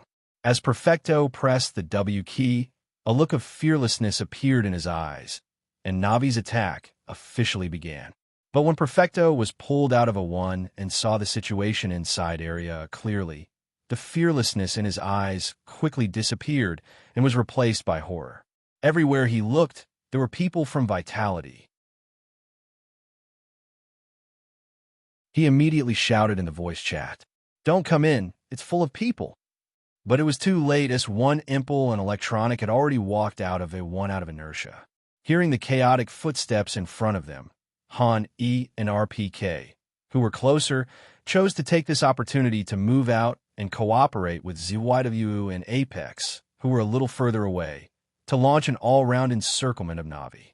The gun lines from 4 places made the Na'Vi team feel a little desperate. No matter how strong they were helpless in the face of this situation, not to mention that Han E and ZYW were no worse than them in strength.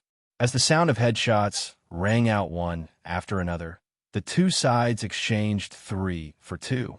The three Na'Vi players tried their best to kill RPK in the big pit and killed Han, who was close by, but ZYW and Apex also eliminated the last electronic. Even the world's recognized strongest combination of S1 Impel and electronic still lost to vitality in this round. The English commentator of this game is Machine, who is of the same generation as Han E. As an English commentator, he is not like the domestic audiences who have been paying attention to Han Yi's growth. When he really got to know Han E, it was at the Rio Major. He watched Han Yi's various outbursts in the pistol rounds, and there was only one thought in his mind at that time. Where did this guy come from? He is actually a Huaxiao person. Huaxiao CS used to be very strong, especially in the 1.6 era. It dominated the world and briefly became the world overlord. But that was in the past. Since CSGO, no Huaxia team has ever won an S-level championship, and CNCS is also recognized by the industry as a desert. But it was precisely in such a desert that an incredible player like Hai emerged, which inevitably made Machine pay more attention to him for a while. The longer Machine paid attention, the more he realized how incredible Hai was.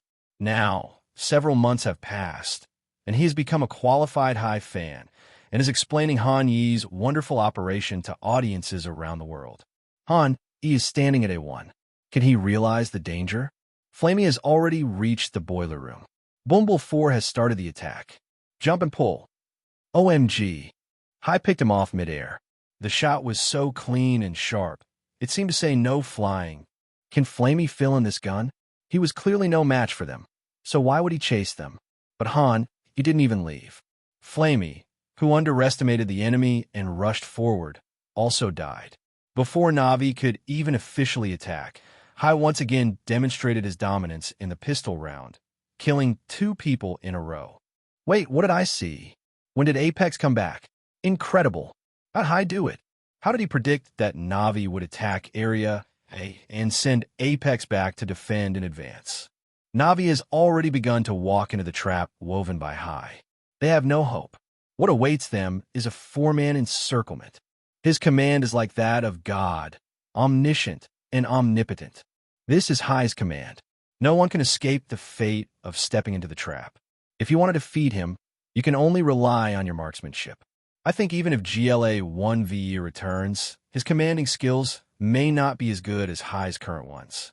He was born to be a leader. At least before him, I have never seen such a commander.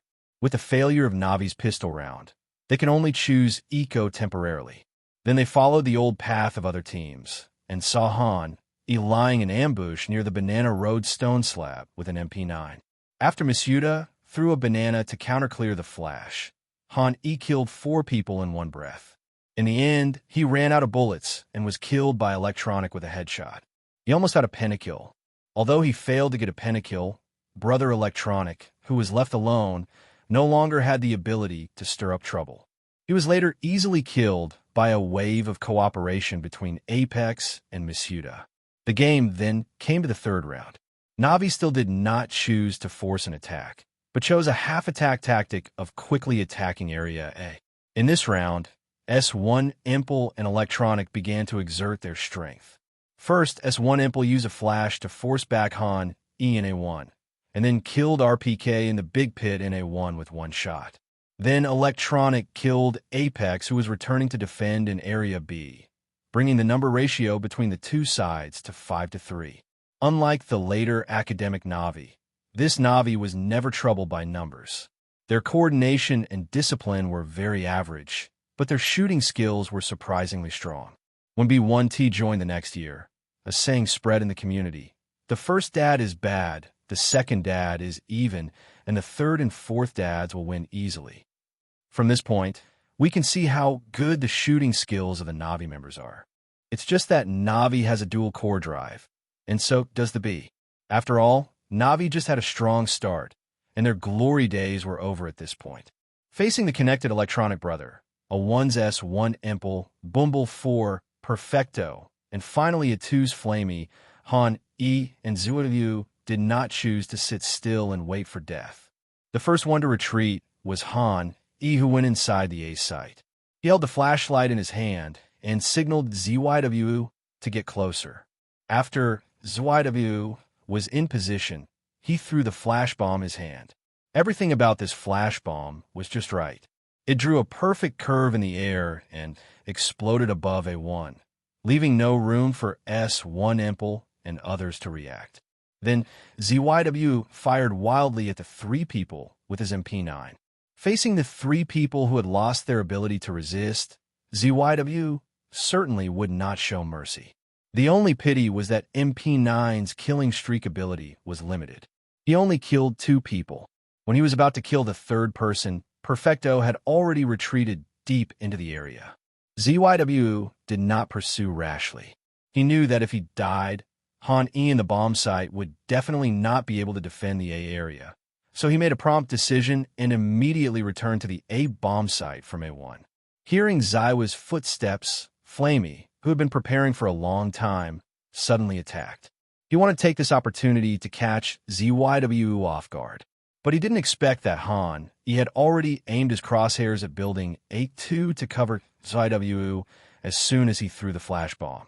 The moment Flamey was pulled out, he was attacked fiercely by Han E, who shot him in the head and several times in the body. Flamey only had time to fire 1 shot before he was killed by Han E. In an instant, the situation reversed. After Vitality's dual engines took effect, the balance of victory once again tilted towards Vitality, and the situation changed from 3 versus 5 to 3 versus 2. Currently, it is a 2 versus 2 situation in Area A, and Misuda is moving towards the connection direction from Area B. After a brief communication, Electronic and Perfecto reached a conclusion. They decided that instead of dealing with Misuda, whose exact location was still unknown, they would fight to the death and first deal with Han E and ZYW, who had already exposed their information in Area A. All 4 of them knew each other's positions, and a battle was about to break out. ZYW listened to A1's footsteps getting closer and closer. Before he even opened his mouth to dodge, Han E already understood what he meant. Han E cut out the flash bomb again and threw it at A1, cooperating with ZYW to complete the counter-clear of A1. Then Han E pulled it out from Bun A again and turned around to look at the connection. Gunshots rang out from both sides almost simultaneously, and then the victory message appeared on the screens of everyone in Vitality. Since Cologne, this Vitality team can be said to have brought too many surprises to the machine players, including this time. There are a total of 4 star players on the field, and the feast of taking turns to perform is a visual impact for everyone. Hai and ZYW played a perfect combination at the A site. Their movements were so close and intimate, it was really fun to watch. The 2 A1 counterattacks and the mutual support made everything look so pleasing to the eye. With this kind of cooperation, they deserve to win this round. At the same time, I can't help but feel a little sorry for Na'Vi. They had a very good start, a half-armor eco game, and they were able to play like this. But unfortunately, we still fell short in the end. I can only say that Vitality is too strong, but you can't say that Na'Vi is bad. After all, given the current situation, if those 2 little bees were to stand inside the A site, even if you count all the teams in the world, it would be hard for any one team to pat their chest and guarantee victory. Take turns, Dot. It's all heads. This match is really too intense. Luckily, I managed to hold on. S1 Impel and Dienge can still kill like this when they're together. A battle between the 2 strongest CSGO teams. This game was really exciting. Go Na'Vi. Amidst the discussions in the barrage and commentary, the game entered the 4th round of the spear game. This time is different from the last time. Everyone in Na'Vi is fully equipped with guns and bullets, and no longer has a gun disadvantage. On the Vitality side, because Han Yi's economy was not as sufficient as before, he prioritized his own gun and armor, did not give ZYW a sniper to trigger the same points. In addition, the MP9 in his hand and the MP9 in Zywa's hand were handed over to RPK and Misuda. The 2 of them tacitly picked up 2M, 4A, 4S to fight against Na'Vi's 5 AKs. 3 MP9S and 2M, 4A, 4S versus 5 AK, 47S. It can be said that victory has already tilted towards Na'Vi before this round even started. In this round, Bumble 4 still started with the default strategy, and Han E also responded with a default strategy of 3A2B. He still had all the Vitality players defend the back and close points, intending to use the advantages of the submachine gun to offset the disadvantages of the gun. Han E and Zhuoyu are still the goalkeepers in middle lane, one on the left and one on the right, one connecting and the other guarding A1 tightly. After several previous failures, Bumble 4 has now vaguely realized one thing. That is, the defense intensity of Vitality's A zone is too high, and Han Yi's command is too strong. He can always create a police station for them to jump in. So there is no way to defeat Vitality?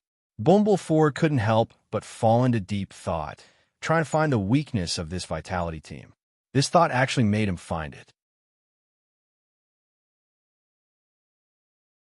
Vitality has an ironclad A zone, but the strength of their B zone is generally not that good. Whether it is Apex or Misuda, they can only be regarded as the bottom among the first-line professional players. So using explosive bombs to hit B is the best choice Bumble 4 can think of at the moment.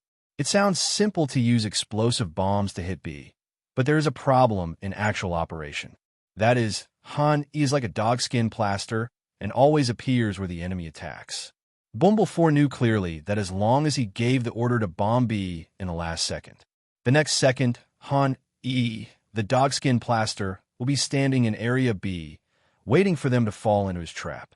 Therefore, it is impossible to defeat Han E by just attacking area B. What he wants to do is attack A and B at the same time. There is only one Han E and only one ZYW. As long as they find their positions, the rest of Na'Vi will immediately attack another point. Wouldn't all the problems be solved? Thinking of this, Bumble 4 slapped his thigh and praised himself. I'm too smart. Han E, who had heard all of Bumble 4's thoughts, had a strange look on his face. He had to admit that Bumble 4's idea sounded reasonable and seemed like a good solution. But the problem is, who stipulated that he and ZYW must be conjoined? Wouldn't it be enough for him to have one A and one B? However, this round was not going to work. After all, their disadvantage in firearms was too great, and their separate firepower was somewhat insufficient. Secondly, the defense has already been deployed, and it is too late to change positions.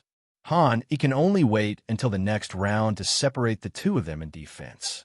At the same time, Bumble 4 on the other side also started his plan. He commanded Perfecto and Flamey to gather in the middle lane. Then Perfecto threw out a connecting smoke, plus a flash in the middle lane, and Flamey launched an attack directly from the middle lane.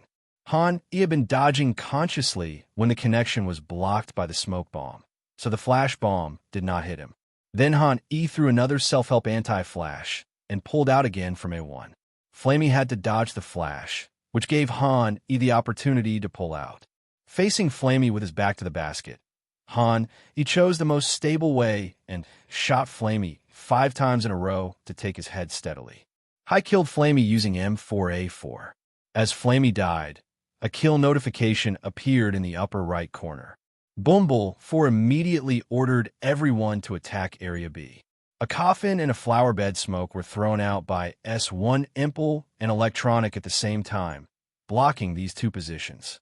Then another high flash shot up into the sky, completely covering Apex and Misuda in Area B. Apex and Misuda are not bots, so they certainly have countermeasures. They immediately threw a cigarette, followed by a fire, in an attempt to delay Navi's attack. But the two of them greatly underestimated Navi's determination to attack Area B. The Navi team didn't care about the smoke and fire at all. S1 Impel and Electronic stepped on the fire and pulled out one after another. S1 Impel decisively shot and took out Apex directly. Misuda also quickly followed up with a shot and took out S1 Impel immediately. Just when he was about to strafe and kill Electronic, another flash exploded from the sky, and Misuda was completely white. Electronic took this opportunity to complete the sanctions on Misuda. Navi launched a strong attack, and Vitality's B zone was defeated. Han E had anticipated losing this point, so they didn't put up any struggle. They had already made a good profit by defeating 2 of Navi's spears. He first threw his M4A4 to RPK, then picked up the AK-47 dropped by Flamey from the ground, and then the group went to the second floor of the bandits' house to protect the guns. With the sound of a bomb exploding, the score between the two sides reached 3-1. Back to the birth point, this time Han, he ordered everyone to use all guns and bullets, and asked Masuda to give ZYW an AWP. ZYW then handed the M4A4 to Masuda, and the two completed a gun exchange. Then Han E asked ZYW to go to area B to grab the banana road, and he continued to guard A1. As for the connection, he gave it to the RPK who was originally guarding the big pit and A2 floor. This is a common position in the game, a classic heavy B defense. While Han E was adjusting the formation, Bumble 4, who had just won a point, was full of pride on his face. He had fully understood Vitality's tactics and found a way to restrain Vitality. The score just now is proof of that. Then Bumble 4 planned to repeat the same trick. He stayed at the bandits' entrance with his bag, and then let the other 4 people split into 2 groups and tentatively attack Vitality. Once they found the position of Han E and ZYW, they would immediately attack the other side. The first to take action were still the duo of Perfecto and Flamey, who were close to area. Area A was also the default position guarded by Han E and ZYW, so exploring area A first was more in line with Bumble 4's tactical concept. Then Navi once again started with the formulaic props, a connecting smoke and a high flash in the middle, trying to pressure Han E and send Flamey out. Han E did the same thing as last time. He kept peeking from small position at A1 and successfully dodged the first flash. Then he once again set the timing to catch the Flamey. But this time, Flamey, who had suffered a loss, did not pull out when the first flash came.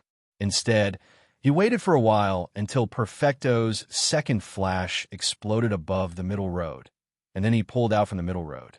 Hani was hit by a flash and had no choice but to run towards A1. Flamey heard Hanyi's footsteps and immediately chased after him, refusing to let Hani leave. One covered his eyes, the other had a clear goal, and the distance between the two was getting closer and closer. When the Flamey was about to catch up with Han, he began to gradually recover from the complete white of the flash bomb. At this moment, he heard a very crucial piece of information and heard RPK speak. "There are footsteps heading towards you in the middle lane. Be careful." When Hani heard this, he took a look at the distance between himself and the 8 bunker and found that it would take at least 2 or 3 seconds to hide inside the bunker. It was probably too late, so he had to stop where he was and turn around to set up A1. One side was caught off guard, while the other was well prepared. Logically, the result should have been no surprise, but the result surprised everyone. Because even in this situation, Flamey, one of the 3 lucky treasures, still failed to defeat Han E. When facing Han E, he made a very serious mistake. The first and second shots missed, and it was not until the third shot that he hit Han E. But by this time, Han E had recovered from the flash bomb. He raised his hand and fired a shot, completing a counterattack. Hai killed Flamey with a headshot from an AK-47. Bumble 4 originally didn't expect Flamey to beat Han E. He looked at the ID prompted by the system in the upper right corner and instead felt relieved. He chose to launch a wave of bombs to directly attack the B area. But the next second, a gunshot was heard from Banana Road. ZYW kills Electronic with an AWP. Looking at the newly appeared ID in front of him, Bumble 4 finally realized where he had missed something, and only one thought remained in his mind. Looking at the scene in front of him, Bumble 4 had to admit that he had never thought about the possibility of Han E and ZYW breaking up. The main reason is that these two people were inseparable most of the time in previous games, as if they were wearing the same pair of pants. This made Bumble 4 think that the two would never be separated. But when the two of them really separated, Bumble 4 realized that they were not powerful as a team, but that the strength of both of them was strong in themselves, so they were powerful as a team. Although he realized that he had made a mistake, the order to attack had already been issued, and Bumble 4 could not withdraw the order to attack, especially since Electronic and Flamey had already died on their side. It was even more impossible for Navi to retreat. I saw S1 Impel quickly climbed up from the top of Banana Road and tried to use radical moves to kill ZYWU with a finishing shot, thus making up for the disadvantage in kills. On the other hand, Zywa's style is that of a sniper who doesn't act too aggressively, but tries to make everything as reasonable as possible, so he naturally won't let S1 Impel get what he wants. ZYW decisively threw out a smoke bomb, blocking the area just in front of the stone slab, and then he was about to evacuate from the parking space. Hearing that ZYW was leaving, S1 Impel naturally refused. He decisively chose to rush into the smoke, trying to keep ZYW in this radical way. One is reasonably conservative, the other is radical and wild. These are the labels of the two strongest players in CSGO, and also their unique styles. However, S1 Impel's plan to stop ZYW was doomed to fail. After all, a spur-of-the-moment action could never compare to a carefully planned one. The next second, Miss Yuta's flash bomb shot up into the sky and exploded right above Banana Road. S1 Impel was directly eaten by a full white and did not dare to continue chasing ZYW. He could only helplessly retreat from the smoke behind the stone slab and gave up the plan to kill ZYW. But just because he let ZYW go, it didn't mean that ZYW let him go. ZYW heard all of S1 Impel's movements. ZYW thought for a moment. Then he aimed and fired a shot at the back of the stone slab. A bullet passed through the stone slab and hit S1 Impel's head accurately. This scene once again shocked everyone, including ZYW himself, who did not expect that he could kill S1 Impel with just one shot. Looking at his slowly falling figure, S1 Impel's face turned a little red. Some fans who knew him clearly knew that this was how he behaved when he was angry. After S1 Impel's death, Navi, with only 2 people left, could no longer organize an attack. They returned to the bandits' house and chose to live in Baojia. At the beginning of the game, Vitality's economy was not good. So he did not choose to kill them all. He happily let the 2 Navi players go to protect their guns and accumulate some economy for his own side. Because of the rewards for losing streak and the victory just now, Navi can still make a comeback this time.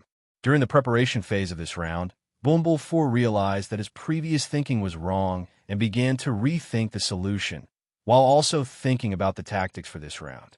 Soon, with his efforts, a new tactic was conceived.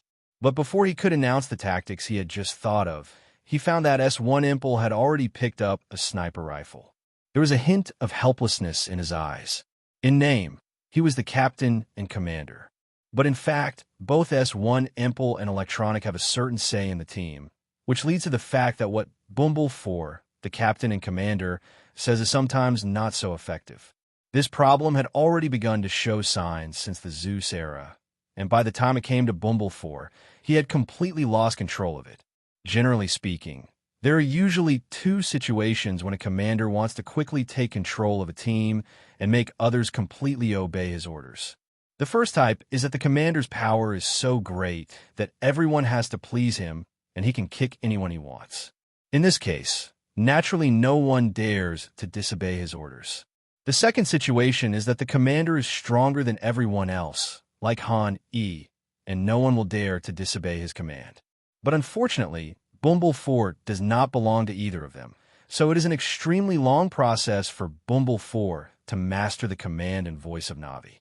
He needs to slowly get used to the team and let S1 Impel and Electronic slowly trust him. Now Bumble 4 has achieved more than half of its success. With the support of management, Electronic and S1 Impel will still listen to Bumble 4's orders most of the time. But sometimes when Electronic and S1 Impel get carried away, they act on their own, like they're doing now, and completely disobey orders. In this state, Electronic and S1 Impel would not listen to his orders, not even to the orders of Coach B1-3. Sometimes, S1 Impel would even openly defy the coach. Bumble sighed helplessly. He didn't want to have any unpleasantness with S1 Imple, so he temporarily changed his mind and asked everyone to force themselves and prepare for the next round of attack. But before that, Bumble called a tactical timeout and decided to let S1 Imple calm down first. When Bumble compromised with S1 Imple, Vitality had already completed their own equipment change. The lineup of 3 AK-47s, an M4A4, and a sniper rifle was extremely luxurious for the CT side. Seeing the opponent's tactical pause, Han concentrated on listening to Bumble's thoughts, but he soon scratched his head. Because Bumble didn't think about any tactics, he only had one thought in his mind, which was to calm S1 Imple down. From this point of view, it seems that Zaiwa's shot just now did have a significant impact on S1 Imple's mentality. Hani thought about it and reminded ZYW, "Be careful, that old pig over there might want to attack you." He does not approve of S1 Imple's character. After all, he has done too many annoying things, including but not limited to giving the middle finger to taunt his opponent after losing a game, stealing other people's accessories, cheating, racial discrimination, etc. But in contrast, Han absolutely recognizes S1 Imple's strength. It is precisely because of his strong strength that he can cover up all the bad things he has done and make a large number of fans like him. ZYW didn't say much about Han Yi's reminder. Instead, he looked at Han and smiled, then spoke. "Don't worry, I'm not afraid of him. Just be careful in Area A." After hearing what ZYW said, Han realized that ZYW on his side was a sniper who was no weaker than S1 Imple, and he could handle the situation by himself. So Han said no more. As the game officially began, both sides were still scattered, and Na'Vi and Vitality once again chose to default. Even the default formation and focus are similar. All are 3B2A. This time, ZYW did not try to seize the banana road, but chose to stand under the flower bed and snipe, cooperating with a box of Misuda and a coffin apex to play across defense. As for S1 Imple, who was already in red temperature, he decided to attack the B area and was determined to get his ground back. Of course, S1 Imple is not stupid. He knows the danger of sniping against ZYW, so he will not rush forward blindly. That would be no different from committing suicide. He first stood at the entrance of the bandit group and stayed in the middle lane for a while. After making sure that no one ran from the connection to A1 and ZYW had no intention of coming out to fight, he began to call his teammates to seize the banana road. Looking at Vitality, after Han realized that Navi's main attack direction this time might be Area B, he took the initiative to change positions and came to the connection, allowing RPK to push to the second floor, leaving A1 in an open state. There's only one purpose for doing this. Once Area B is attacked, Han can immediately return to defend Area B at the first possible moment. If the opponent blocks the connection, it doesn't matter if they attack A1. As long as the RPK in A2 is not dead, they will have a chance to fight. Besides, Han was not worried about this happening. As long as Bumble started thinking about attacking A1, he would immediately go back to the ace site through the connection. With a flash of Na'Vi, S1 Imple pulled out from the enemy's mouth, drove straight to the parking space, and tried to snipe. But ZYW did not come, which dashed S1 Imple's hopes. He took a look at the position of his teammates and began to call them. "I'll help you set up the parking space. You stay close, and we'll take control of Banana Road." No one in Na'Vi objected. After hearing this, Bumble and Electronic tacitly followed their usual training, and both of them moved behind the stone slab. Then S1 Imple canceled the gun setup and threw another slate to flash, sending the two of them to deploy slates. With Vitality deliberately retreating to the back point, Na'Vi easily took control of Banana Lane without any effort. But S1 Imple was not satisfied with this. He slowly moved to the parking space, ready to continue attacking the B area, and spoke directly to Bumble. "Let's play B this round. I feel like we can win." Only S1 Imple himself knows how much of his words were out of anger and how much of his seriousness was in them. But Bumble still nodded. For him, There was actually no difference between attacking A and attacking B. What was more important for Bumble 4 was to stabilize S1 Imple's emotions and let him calm down and perform normally. So Bumble 4 started to deploy this round. Everyone, come to B. We're going to bomb them. Perfecto, you stay in the middle lane and see if the CTs in area A will come out. If someone comes out from the middle lane, you kill him. If not, go around from area A and go to the police station to steal their A asterisk asterisk. When Bumble 4 called people to Area B, he had already started moving quietly from the connection to Area B. By the time Navi's attack preparations were complete, he had already stepped on ZYWU and reached the flower bed. One of them was standing upright below, while the other was waiting on the flower bed to steal someone. In this era, without waterfall smoke, the double stand in the flower bed is a commonly used stealing point. Soon, Navi's attack began, and they chose a set of the most common props. The 2 cigarettes were sealed under the flower bed and in the coffin respectively. Then there were 3 more fires. The first fire fell between boxes 1 and 2. The second fire was thrown into box 3, and the last fire was thrown at the dead point. This set of props covers all aspects, and it is obvious that Navi wants to capture Area B in one go. It seems like perfect prop coverage, but there is a flaw, and everyone knows this flaw. That is, all the CT props in Area B must be used up so that this set of props can be effective and enable the attacking side to gain an advantageous gun position. But Vitality's duo in Zone B obviously would not make such a low-level mistake as using up the props in advance. They quickly prepared props to counterattack and block Navi's attack. Under normal circumstances, as long as the counterattack item is used, Navi will not be able to continue fighting. The Navi team is of course aware of this, so they have to launch an attack quickly and not give the Vitality team a chance to throw out counter props. At the same time, this also means that their offensive props have not been fully exploded. Bumble 4 rushed out first, jumped high, and drew the gun line for the people behind him, but Zywu's reaction was not slow. He didn't give him any chance to show his skills. He fired a shot and knocked him to the ground. Bumble 4's jump was an open conspiracy. If ZYW didn't kill him, he could have easily expanded from the left side and rushed into the B area before the defender's props exploded. If ZYW killed him, Navi's backup plan could have been implemented. Listening to the sound of the sniper rifle, S1 Imple smiled. No matter how careful you are, the shot will have to be fired eventually.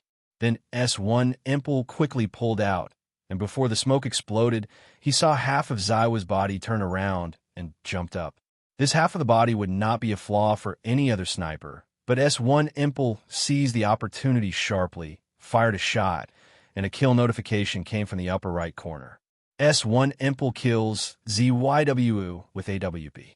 The back and forth between the two also confirmed a saying circulating in the CSGO community at that time. Top 1 lock, top 2 penetrate.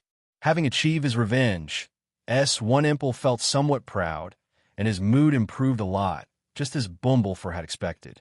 Then the Navi team fired another high flash and launched the final general attack.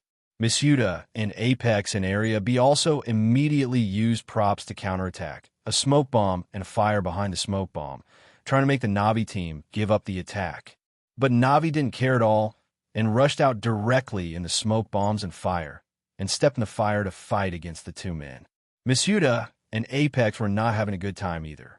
Navi gave them props at their original positions, forcing them to come to an open area to fight with the Navi team. Hani looked at his position, then at the fire and smoke inside the bomb site. There was no place to hide. S1 Imple must have known this news through his teammate's death perspective, so he very tactfully came down from the flower bed and hid in the smoke of the bandits' attack. On the other side, S1 Imple was indeed wary of the flower bed. Currently, the flower bed was the only place that could be used for setting up a base in Area B. So when S1 Imple heard the sound of someone jumping down from the flower bed, a trace of disdain flashed across his face, and he thought to himself, "You're pretty fast." After rubbing the flower bed and making sure that there was no one there, S1 Imple picked up the bomb from the ground and placed a world pack. Then he gave the coffin another cigarette, and then he went to the side of the 3 boxes near the banana road and placed a cigarette directly on the flower bed. It can be said that in this endgame, when Hani was not clear about S1 Impul's specific position, the advantage was on S1 Impul's side. He looked at the smoke bomb in front of him. He really didn't know the specific location of S1 Impul. In this kind of endgame, he basically relied on instinct to play and would not be distracted by thinking about other things. But just because S1 Impul doesn't want to, doesn't mean He can't take the initiative to ask. He slowly typed a few words on the public screen. "Hi, S1 Impul, where are you?" Looking at the line of words typed by everyone on Navi, including S1 Impul, couldn't help but think about S1 Impul's current position. It's like 2 people are talking on the phone, and one of them asks you where you are. Even if you don't want to answer, you will think about your location in your mind. And this is exactly the effect Hani wants. He just needs to let S1 Impul think about his current position.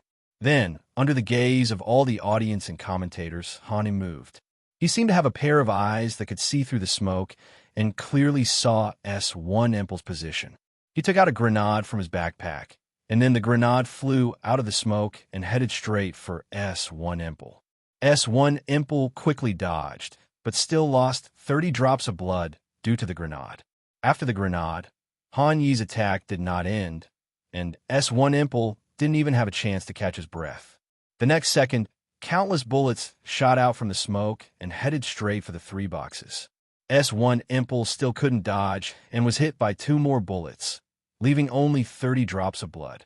Looking at himself, who had no blood left without doing anything, Simple could only feel frustrated, which could be used to describe his mood at the moment. S1 Impul had never fought such a frustrating battle.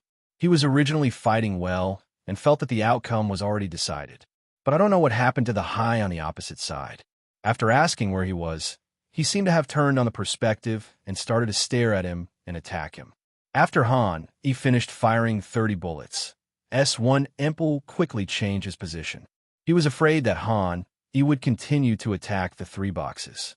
If he really got killed by chance, his death would be too unfair. There are not many places to hide in Area B at present.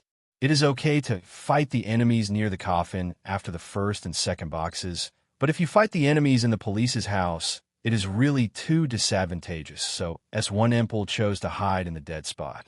He can set up his gun here in a straight line and can hit the enemy no matter where they come from.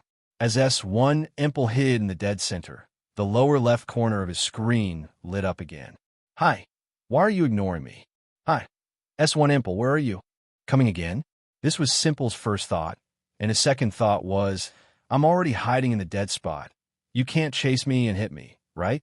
But the fact was that just a few seconds after this thought arose in his mind, a fire flew out from the attack's smoke under the flower bed and hit the dead point straight away, accompanied by countless bullets. Repeating the same package, He gave S1 Impul another try. S1 Impul, who was hiding in the dead spot, looked at the fire under his feet and the bullets constantly shooting out from the smoke. He really felt despair and had a lot of swear words in his heart, but nowhere to vent them. An indescribable emotion began to surround him. If I had to describe it, it would be disgusting. Very disgusting. S1 Impul had never seen a person like Hani before. He hadn't seen since the endgame began. It would not be an exaggeration to describe as a complete rat hiding in the smoke. The key is that this mouse has a good understanding of the game. It can clearly judge its approximate location and can also penetrate points. This kind of ability is really sinister. Seeing his health gradually decreasing, S1 Impul used the sniper rifle in his hand to shoot into the smoke. Unfortunately, the difficulty of this shot was a bit too high for him, and he failed to kill Hani. As the temperature of the flames increased, S1 Impul stopped struggling and fell into the sea of fire. This frustrating death caused Simple, whose anger had just subsided, to explode completely. He let go of the mouse with his right hand and punched the table several times. The camera on the monitor was shaken by his punches, and a deep hole was left on the table. Then he clenched his fists tighter and tighter, and he vowed to get back at the Lord. Hai killed S1 Impul with a firebomb. Looking at the light-up prompt in the upper right corner, Han, he put away his gun and threw an unpacked cigarette, completing the game. The players in the audience were completely shocked as they watched Han win the game again in a way they could never have imagined. No, why did he build a smoke helmet and keep chasing S1 Imple? First, he threw a grenade directly at Simple's face, which was already perverted enough. I won't say anything about him chasing Simple through these 30 rounds. S1 Imple has already hidden in the dead zone. How can he still chase after Simple? Why is this cigarette like it's not there in front of High? Won't the referee check his computer? This ability to chase people and attack them without any logic is really abnormal. Brothers, if you encounter such a person in the ladder, you will not be able to play. There's a cheat. This time I was serious, and he really opened it. Quickly check Han Yi's computer. No. Are you really wearing it? I definitely reported it in the casual game. If this happened in an official match, Overwatch would definitely ban him. Chasing people in the smoke is not even acting. Not only from the perspective of the audience and commentators, but also from the perspective of other players on the field, Han Yi's endgame was far more shocking than what the audience and commentators saw. They saw Han typing in the lower left corner of the public screen and asked, S1 Imple, where are you? Then, regardless of whether S1 Imple answered or not, he seemed to know S1 Imple's location and went through a certain point.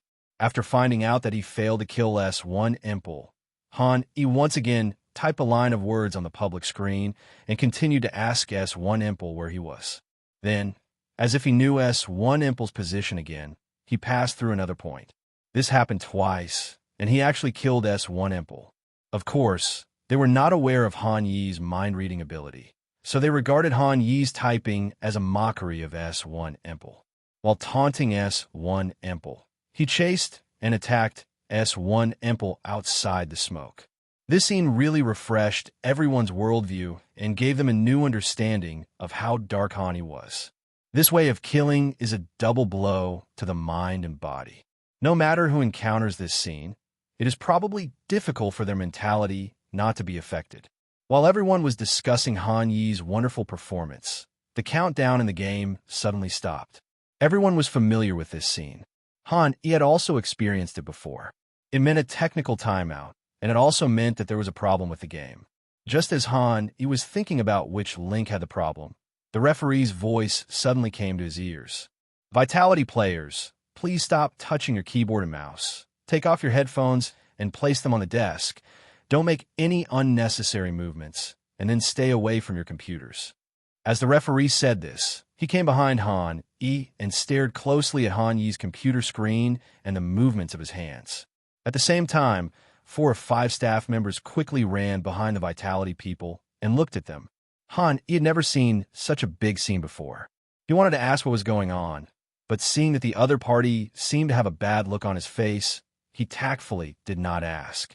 Following the referee's instructions, he let go of the keyboard and mouse, took off his headphones, and threw them on the table. Then he exerted force with his legs and slid backwards, creating some distance between him and the computer.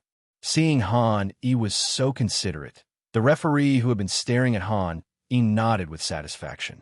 After another 2 or 3 minutes, 2 more technicians came on the stage and started tinkering with Han Yi's computer. Things have come to this point, combined with Han Yi's outrageous behavior just now. Everyone knows what the authorities are doing. To put it simply, they suspected that Han had turned on the computer and were testing Han Yi's computer. The Na'Vi players on the opposite side of Vitality also noticed this scene. They looked at the referee behind them and asked if they could communicate. After receiving the reply that they could chat but not exchange the content of the game, they began to discuss boldly. What's going on? I don't know, it's such a big deal. What he did just now was so outrageous. It's definitely open, he's finished. Indeed, I don't believe there are people who would taunt and chase after others while beating them up. It would be interesting if he was cheating. I was wondering how he could command so well, always setting up a police station for us to attack. I just don't know what kind of hidden cheat he was, but he didn't even notice it during the major, and he kept using it all the way to Cologne. It must be a cheat. When I was driving before, I liked to taunt and hit people at the same time. With S1 Imple's last firm words, the discussion of Na'Vi ended, and they had already sentenced Han E to death in their hearts. Especially S1 Empel. He couldn't understand why Han E chased him before, but if Han E started, then all the problems would be explained. Not only S1 Empel, but Bumblefor also has this feeling. It turns out that it's not that I'm bad, so I always end up in the police station, but the opponent opened it, so I feel like I'm in the police station. When everyone in Na'vi was discussing, the barrage did not spare Han E and started a passionate discussion. This time I'm going to be embarrassed. Is it really open? India has Forsaken, and we have High, so it's the same for us. I can't accept the shame I've suffered in front of the whole world this time. Please don't do that. 1 second he was making a great play, and the next he was caught cheating. It was a truly devastating scene. Looking at the discussion in the barrage, the player who plays the machine did not easily take sides. In his heart, he actually hoped that Han E hadn't opened it, but the scene just now was indeed a little difficult to explain. As a result, he is now hesitant to speak up for Han E to avoid getting into trouble, and can only wait and see what happens. Time passed bit by bit, and the staff kept clicking on Han Yi's computer, slowly checking. Han E laid the chair flat, lay on it, and fiddled with the system panel with his mind in front of the referee and staff. When he clicked on the system prompt, he took a breath. Hiss! The level of doubt is rising quite quickly. Audience doubts the host's cheating value, plus 11. Audience questioning the host's cheating, doubt value, plus 33. Audience members question the host's cheating, doubt value, plus 16. Audience questioning the host's cheating, doubt value, plus 28. This is also the first time that Han E has received so much doubt since his rebirth. From this point, we can see how much psychological shock Han Yi's operation in the game just now and the scene of the staff checking his computer now have caused to the audience. It is no small matter for a player to cheat during a competition. While checking Han Yi's computer, the tournament team was actually discussing how to perfectly handle this incident. There are currently 2 possible outcomes. The first is that Han E did not start the competition, but the commotion caused such a big stir that if someone starts a conspiracy theory and says that the competition committee is shielding Han, things may turn out to be unfavorable to them. The second is that Han E opened it, but the commotion was so big that if someone started a conspiracy theory and said that the event organization slandered Han E, things might also turn out to be unfavorable to them. It can be said that it is a dilemma, so after much thought, there is only one way left for the event team, and only one. That is live broadcast, allowing audiences all over the world to witness it together. In this way, no matter what the result is, with the witness of millions of people, this credibility will definitely convince most players. After reaching this conclusion, the senior management of the event team immediately notified the director. The director reacted immediately. The close-up shots of the contestants disappeared, and Han Yi's screen was cut out instead. At this time, all kinds of messy windows have been opened on Han Yi's computer by the staff, and new windows were opened from time to time. The audience was not stupid. They immediately knew that what appeared in front of them was Han Yi's computer. Even those who were slow to react understood what was going on after being prompted by others. Then the barrage stopped arguing about whether Han Yi had opened the game or not, but gradually quieted down and began to witness whether Han Yi was innocent or whether he would be the next Forsaken. The Cologne event is worthy of the support of the German government. Even if millions of people are watching, no one can find fault with the staff skills. They checked extremely carefully from small things like unfamiliar files to large things like anti-cheating system logs on the computer, and checked every place that could be checked. Even the chat window was checked in the end. Naturally, Han Yi's 2 sentences S1 Empel, "Where are you?" were also exposed to all the audience. This scene caused another uproar. Combined with Han Yi's 2 penetrations and his 2 sentences, all the audience vaguely guessed what had happened in the previous game. They had no idea that what happened in the game was far more exciting than what they saw. This also explains why Cologne officials went straight to search the computer. He opened his mouth wide while playing with the machine. He had wanted to say a few words to help Han Yi before, but now he had no such idea at all. After holding it in for a long time, he only said one sentence. "This is weird, guys. As soon as these words were spoken, they instantly resonated with all the audience. Because it was really too weird, many of Han Yi's fans didn't know how to explain it when they saw this scene. If they hadn't seen Han Yi's two sarcastic sentences, they could still use Han Yi's good awareness to explain his previous actions. After all, penetrating 3 boxes and dead points is a common operation. S1 Impel may just happen to overlap with Han Yi's penetration route and become the unlucky guy. But now, after seeing these two taunting sentences, they can no longer wash away the shame. Killing people while taunting them, if this wasn't on, I'd just eat the big portion. The filial son who was just cleaning the floor, come out and see your master. I wonder what else you can say. Chapter 1. Han Sheng comes out of the mountains. Chapter 2. Eliminating harm for the people. Chapter 3. Han Beast. This Korean B***************** D is so arrogant and uses cheats in the game. Can he please die? ZYWU couldn't even taunt S1 Impel while killing him. If he hadn't gone so far, I don't know when we could catch him. I felt something was wrong when I saw his bet. How could anyone be so accurate? Hurry up and get the results. There's not much to research about a cheater. Don't delay me from watching the next game. The audience's discussion became more and more heated, and there were more and more people making fun of and abusing each other in the barrage, and everyone was waiting to see what was to come. But 10 minutes, 20 minutes passed, the insults and laughter in the barrage gradually subsided, and even voices began to speak up for Han Yi, with signs of a reversal in his reputation. The reason is very simple. After so much time, Han Yi is still safe and sound. In front of millions of people, there is not even a single problem found with his computer. Even the Cologne officials checked Han Yi's keyboard and mouse usage records, and it can be said that they are as green as can be. The only suspicious point is Han Yi's two sentences, S1 Impel, where are you? But can he be convicted based on this sentence?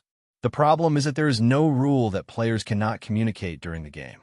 CSGO players have been typing and communicating on the field for many years, and no competition has ever introduced a rule that players cannot interact in the game. Openness and inclusiveness have always been the principles of CSGO events.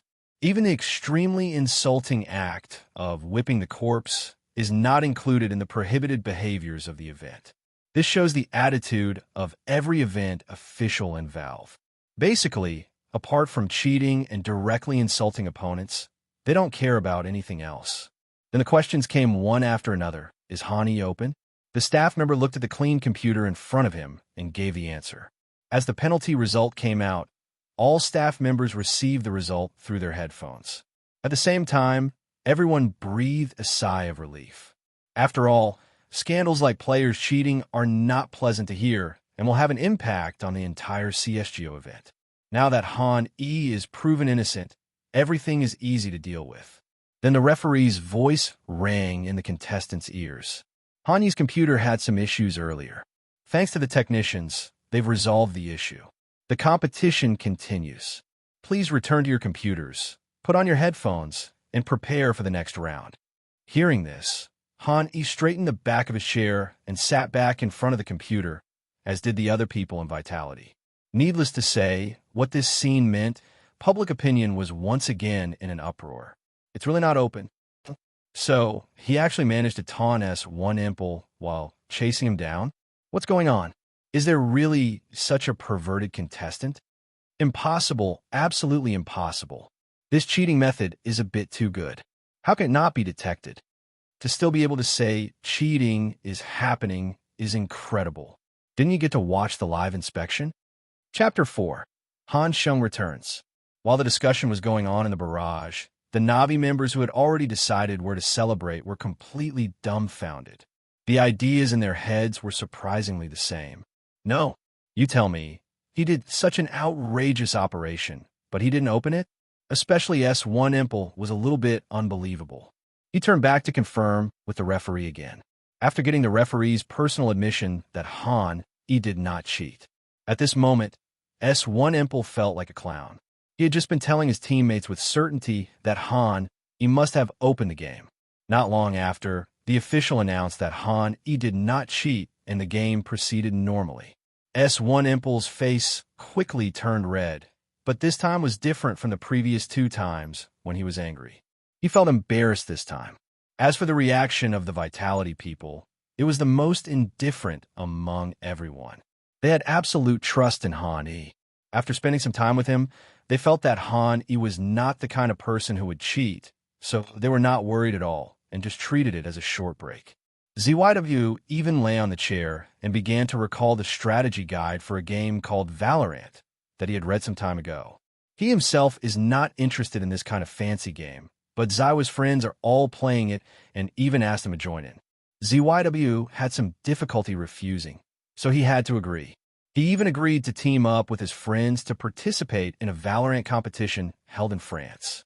The scale of this competition is similar to that of an internet cafe competition, and the prize money is only 4,000 euros. It is mainly for entertainment. Anyway, there are no CSGO competitions in November, so you might as well participate and have some fun. Naturally, ZYW did not forget Han E. When he was forming a team with his friends, he asked Han E to join him, but Han E did not agree and chose to talk about it later. Just when everything was settled and the situation was developing in Han Yi's favor, Han E himself was somewhat dissatisfied. He looked at the question value displayed on the system panel and sighed helplessly. Question value, 102,849. It was just that the official testing in Cologne was too fast. If it was delayed for an hour or two, his suspicion value would probably reach hundreds of thousands in one go, and maybe all his talents and various attributes would be maxed out, turning him into a complete humanoid monster. However, these 100,000 out values were enough for Han E to squander. Before he opened the system panel to draw the lottery, he suddenly had a bad taste in his mouth. Then, everyone noticed that there was another line of information in the lower left corner. Hi, S1 Imple, where are you? On purpose. This is definitely intentional. S1 Imple looked at Han Yi's question, and he really couldn't help but want to curse. It was the first time he saw someone who dared to mock him like that. But he did not taunt back immediately. The reason was very simple. S1 Imple was now a little unsure of Han Yi's strength. Before killing Han E, he would not say a word on the public screen. Seeing that S1 Imple only dared to complain to himself in his heart, but did not dare to shout on the public screen, Han E also felt that it was meaningless. Then he looked at the system panel. 100,000 questioning points were enough for him to draw 1,000 times, which could max out all the attributes. Then he pressed the draw button without hesitation. Question value consumed, 35,100. Increases the host's various stats to 95 points. Han E looked at the prompt in front of him, and he keenly realized that something was wrong. Not 100. As soon as he thought of this, he seemed to suddenly remember something and looked at the sniper rifle that had not moved for a long time. Han E had the impression that this 95-point reaction seemed to have been stuck for a long time. He had never been able to draw it before and thought he was just unlucky. But now it seems that this is not the case. Instead, the lottery system can only increase his attributes to 95 points at most, which is the level of top players. As for the remaining attribute values, Han E looked at the daily task column. The system probably meant that he should practice shooting hard to obtain them. Just as he had thought before, the system did improve him, but it also had to be based on his own efforts. Then came the second question he realized. Why didn't he have talent? Logically speaking, after more than 300 draws, there should be dozens of talents appear. But now it seems that there is nothing except the improvement of attribute values. Han E clicked the lottery button with doubts, and he found that the lottery interface had changed. Previously, it was the same as other interfaces, all light blue. But now, its interface has turned golden, and the lottery button has disappeared, replaced by an upgrade button and a line of explanation. Upgrade cost 50,000 question points. Currently, the primary talents have been extracted. After upgrading, more advanced talents will be opened and new functions will be enabled. Han E looked at this interface. It seemed that he had no other choice. It would be a waste to keep the questioning value, so he chose to upgrade. Besides, the system said that he would have advanced talents, so he would not lose out. This advanced talent does not require the strength of mind reading. As long as it can be comparable to hot hand feeling, he will be satisfied. With a flash of golden light, Han Yi's system panel completely changed. The biggest change was that it changed from light blue to gold. There were some golden lines on the edge of the screen, which looked extremely luxurious. The biggest change is that the questioning value required for the lottery has increased from 100 to 10,000. This also made Han Yi sigh that the rising prices were too deceptive. If he had a choice, he would still prefer the original simple and unpretentious appearance of the system. However, despite all his complaints, Han Yi only hoped that the system would have a good conscience and give him a useful talent to justify his 10,000 outvalue. Then Han Yi pressed the lottery button, and a dazzling light appeared before his eyes. The light became brighter and brighter, and soon completely covered Han Yi's eyes, leaving only a vast expanse of white, making it impossible to see anything. At this moment, a voice came to his ears. The voice sounded a little childish, yet made people feel creepy and chilling. Paimon, so, you are a traveler from another world? Han Yi quickly shook his head and kicked the strange things out of his mind. Then the light slowly dissipated, and everything returned to normal. The talent he had just drawn out was quietly suspended in the air, waiting for its owner to look at it. Death Eye, you may have been the fastest shooter in the West, but beware of tuberculosis. For 10 seconds after activation, the enemy's movements will be slowed down before your eyes. Limited to 2 per game. Looking at the skill in front of him, Han Yi was so shocked that he was speechless for a moment. This skill could be said to be a replica of auto-aim. After opening the Eye of Death, who can beat him? I can only say that this is worthy of being an upgraded system. It gave him good stuff in the first shot. More importantly, this skill can be used twice. Han Yi felt that before the Eye of Death disappeared, he might have a chance to turn around. But whether it can be turned around depends on the performance of the next game. Then Han Yi wanted to close the system panel and test the actual performance of the new talent. But at this moment, he noticed that there was an extra small button in the system panel. This button looks like a contract-shaped icon and is located in the upper right corner of the system dashboard. Han Yi clicked in without hesitation, intending to see what was going on. After entering, he saw the description and explanation of the system and understood most of its functions. Replacement contract. The host can combine any 2 talents into a new talent. The new talent may inherit the abilities of the original talent, or it may be completely new. This function is obviously what CSGO players often call alchemy. Han Yi thought about it and realized that he did not have some talents that he could use at the moment. He might as well take this opportunity to try to synthesize and streamline his various talents. Then he picked out 2 talents that he had rarely used recently and decided to test the waters. They are a bowl of beef noodles and never give it away for free.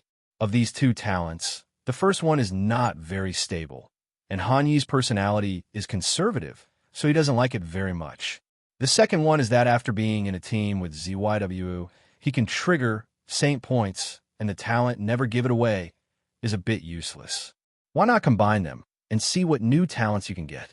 As Han Yi pressed the confirmation button, this time there were no cliches from the original god and no white light, and the system quickly gave him a new talent. Insights. You can view a player's status and various attributes. Looking at this talent, Han Yi was a little surprised. He had never thought about being able to check other people's attributes before. Then he decided to try it on ZYW next to him. Name, ZYW. Age, 19. Attribute, rising period. Status, excellent. Influenced by the host's excellent operation and inspirational skills, this player is in good condition. Pistol, 92 to 98. Rifle, 94 to 99. Sniper, 94-98. Consciousness, 97 to 99. Reaction, 94 to 98. Unlike Han Yi's panel, the panel displayed by Insight is much simpler, but it can still show ZywOo's terrifying strength. Then Han Yi changed the object of Insight to S1 Emple. Name, S1 Emple. Age, 22. Attribute, stable period. Status, angry. Because of the host's operation, it is extremely angry and the gap between the upper and lower limits is further widened. Pistol, 85 to 99. Rifle, 84 to 99. Sniper, 88 to 100. Consciousness, 91 to 98. Reaction, 96 to 98. Looking at S1 Impul's attributes, Han E couldn't help but sigh that the opponent was worthy of being the strongest player in CSGO. Even after being beaten into this state by him, he could still have such terrifying values. Even if his performance was at the lower level, he could be comparable to second-tier players. After marveling at S1 Impul's performance, Han E turned his gaze towards himself. His panel now looked brand new. Hostname, Han E. Age, 18. Rifle. Preview, 95. Positioning, 95. Reaction, 95. Follow gun, 95. Sniper rifle. Preview, 95. Positioning, 95. Reaction, 95. Follow gun, 95. Submachine gun. Preview, 95. Positioning, 95. Reaction, 95. Follow gun, 95. Map understanding. Dust 2. 95 points. Nuke, 95 points. Rice garbage, 95 points. Town, 95 points. Death amusement park, 95 points. Train, 95 points. Building, 95 points. Question value, 3,263. Extract talent, consumption, 10,000 question points. Daily tasks, kill 5,000 bots and gain 2 attribute points. Current, 0/5,000. Talents, mind reading, cold Zera's awareness, strong body, hot hands, second aim, encouragement, luck, sage points, meticulous preparation, heritage, what's this coin, perfect item, peak team, let's duel Deadeye, insight, natural born leader. All attributes have been greatly improved. Even the most important map, understanding, has reached 95 points. Many of the unfamiliar maps were now no different from his own home in Han Yi's mind. Many details that he had not known before were now imprinted in his mind. Han Yi's previous stats were around the first tier, and there was still a certain gap between him and the top players, but with various talents he managed to perform at the top level. And now, after experiencing the big explosion just now, his current stats have officially entered the top ranks. What does this mean? It means that without any talent, if we have to select the 20 strongest players in the world, Han E can have a place just by relying on his basic attributes. If all his talents are taken into account, Han E is now fully worthy of his superstar status. Even when facing S1 Impel and ZYW, he will not be at a disadvantage. It can even be said that he has a slight advantage. After a round of tidying up, Han Yi's panel looked much cleaner and tidier, and a new round began. The Na'Vi team, who had lost the game in the previous round, chose pure eco this time, and 4 of them rushed straight to Area B at the start. As for the remaining Perfecto, he came to the A2 building under the command of Bumble4 and planned to wait until the Na'Vi people started to attack the B area, and then he would secretly plant the bomb in the A area. After Han E learned about Na'Vi's plan for this game, he immediately issued a 4B order, and he himself went to Area A to personally defend Perfecto. After the countdown for the preparation phase reached 0, Han E and Perfecto headed straight for Area A, while the remaining 8 players simultaneously rushed towards Area B. The two sides formed a strange situation of equal numbers. But this balance was soon broken. As the Na'Vi team rushed into Banana Road and came to the parking space, the Vitality team, who had been waiting for a long time, showed their fangs and fired at the Na'Vi team who had no power to resist, knocking them all to the ground. Naturally, everyone in Na'Vi also saw the huge number of people in Area B. In such a chaotic environment, they had no idea how many people were attacking them and could only give a rough number. At least 4. After hearing this, Perfecto, who had originally planned to steal the bag, no longer hesitated and decisively jumped from the A2 building. Then he raised the bag and prepared to bury an A1 bag. But he didn't know that Han E, who was only 1 box away from him, had been waiting for a long time behind the tall box. As Perfecto pressed the left mouse button, The unique beeping sound of a bomb being placed was heard, and he took action. He did a direct spin jump from behind the high box and came in front of Perfecto. Perfecto, who was buried in the bag and unable to move, looked at the leg that suddenly appeared above the screen. He hoped that all this was his illusion. But the red light that kept lighting up above the screen clearly told him that all this was real. Hani used a standard 2 light and 1 heavy move to easily take down Perfecto's head. This scene was naturally seen by the Na'vi people who died earlier. Then they looked at each other and saw the naked helplessness in each other's eyes. What can they do? What can I say? The computer checked it and the referee said he didn't open it. They can't just press the referee's eyeballs onto the computer screen and then loudly question the referee. Are you blind? He's not even acting anymore. You said he didn't open it. The score between the two sides is 6-1. The game came to the 8th round, and Na'vi finally ushered in a rifle round again, but this time they did not have much money, so they could only choose 5 AKs to start, and they could forget about AWP. Then Bumble 4 began to think about the strategy for this game. The score of 6-1 was a result that the Na'vi team could barely accept. If the score difference was a little bigger, they would find it difficult to accept, so this round was crucial for them. Bumble 4 once again called for a tactical timeout to extend his thinking time. He had to come up with a way to score points for Na'vi. As a commander, he could feel Na'vi's tactical disadvantages far more than anyone else. He also knew clearly that if he could not change this disadvantage, Na'vi might really lose the game. The pause was neither long nor short, and it soon came to an end. The beads of sweat on Bumble 4's forehead reflected his true thoughts. He opened Na'vi's tactical book, trying to find a way to change the situation from the tactics Zeus left him, but the result was naturally in vain. It's not that there are no good tactics above, but Bumble 4 feels that as long as he dares to use the tactics above. The next second, Han E and ZYW started to ambush him. This is also the most troublesome point in the battle between Bumble 4 and Han E. He feels that he has done nothing wrong, but in front of Han E, he seems to have flaws all over his body. Seeing that the countdown for the round was about to end, Bumble 4 really couldn't think of any solution. In the end, he had to try his luck and chose 5 people to raise B together. Rushby had no choice but to make this decision because of a word from the community. If 5 of us rush together, we can definitely win a few rounds, right? This is a true reflection of Bumble 4's current mentality.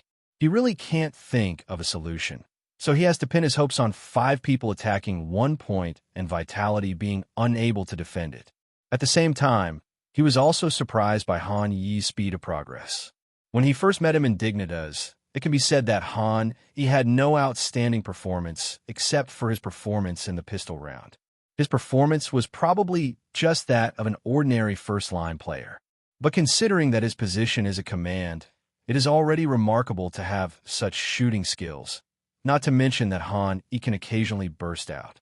Bumble 4 originally thought that Han Yi's performance would be just like this, and this is also the upper limit of most steel gun commanders. After all, there are very few people who can be a commander and play at the top at the same time. But just one summer break later, Han Yi transferred to Vitality, and they met at the Blast Spring Finals. Han Yi's performance once again opened Bumble 4's eyes. Before the summer transfer window, his strength was still that of an ordinary first-line player. But after just one transfer window, Han Yi's performance was comparable to some top-level players.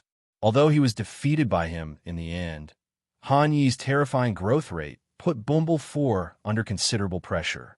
Until today, he realized that he really couldn't beat Han Yi. He is growing so fast. In just over half a year, he grew from a nobody in a second-tier team to the star player he is today. No, Bumble 4 recalled the scene where Han Yi killed S1 Impel. This performance was completely worthy of being called a superstar.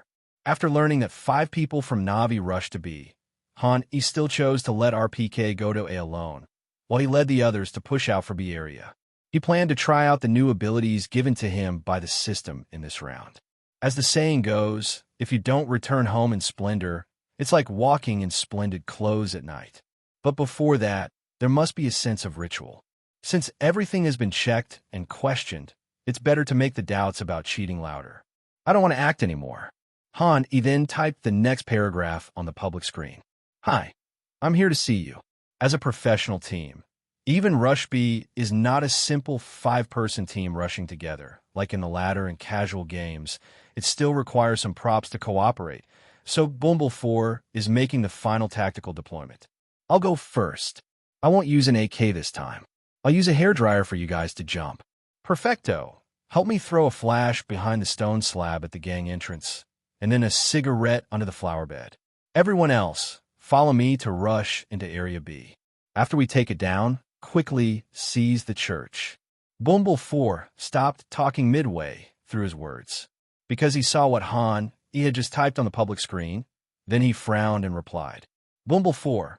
Even though Han Yi's previous performance was so magical, Bumble 4 still didn't believe that Han E could really come to find them. You have to know that when Han E was typing, he had not finished explaining the tactics yet, which means that apart from him, no one, including Navi's coach and other players, knew the specific tactics of this game. So Han E had no way of knowing it. It's impossible that he is the traitor, right? While directing the team, he informed Han E of the tactical arrangements for the next round in advance. Thinking of this, Bumble 4 smiled calmly. How could he do such a stupid thing? As the game officially began, both sides headed straight to Area B again. This time, Han E did not hide in the bun, but pushed out directly. He planned to pull out directly from behind the stone slab and face the Navi people on Banana Road. The other members of Vitality were also prepared. Apex and Misuda prepared throwing objects to cover Han E, while Zuidavu was responsible for following Han E and would be the first to go up and finish him off after he fell. Soon, Misuda, a flash bomb was thrown above the Banana Road, marking the beginning of the Banana Road War. Facing Vitality's Banana Road counter-clear flash, the Navi players were well prepared and dodged. At the same time, Perfecto immediately hit a slate flash, which not only prevented the Navi players from being counter-cleared, but also helped them break through the slate's defense. On the other side, Han E finally reached the closest point to the stone slab. After dodging the flash, he activated the Eye of Death without hesitation. For a moment, Han E felt that the whole world had slowed down, not only other people, but also himself. He could feel that his thinking logic was normal and his brain was not affected by the Eye of Death. But he felt that his body could not keep up with his current thoughts, and the computer in front of him seemed to become unusually slow. When Han E pressed the D key to pull out from behind the stone slab, there was a very obvious lag in the character on the computer. Then, as if it had just received an order, it began to move to the right. Han E tried to move the mouse and found that it also had a noticeable delay. To describe this feeling more specifically, it's as if Han E is pulling the mouse to his left hand. By the time this set of movements was completed, a full 10 seconds had passed in Han Yi's world. But Han E didn't feel that 10 seconds had really passed. He felt that he completed the action in an instant, both fast and slow. This is Han Yi's experience. Immediately afterwards, Han E pulled out from behind the Banana Road stone slab. The first enemy he encountered was Bumble 4, who was trying to draw the gun line for the Navi group. Han E tried hard to adapt to this feeling, moving the crosshairs little by little to Bumble 4's head, while pressing the A button with his left hand to stop the attack. This set of operations is very complicated and requires hand-eye coordination and strong control over the mouse. This operation would be extremely difficult for anyone in the world to perform, and a certain amount of luck is required to complete it successfully. But what if a person could complete this set of movements within 10 seconds? Basically, it can be said that anyone can easily complete it unless they are a novice who has just started using computers. Han E was obviously not a novice in computer science. He completed all this in just 2 seconds and then fired shot. Han E could clearly see the moment the gun fired and the bullet left the gun. Then he confidently put away his gun and pulled it back into the stone slab.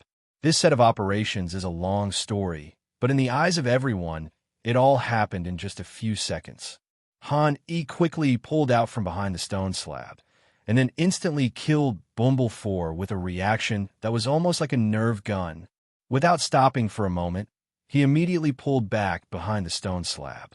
During the whole process, only about a quarter of his body was exposed.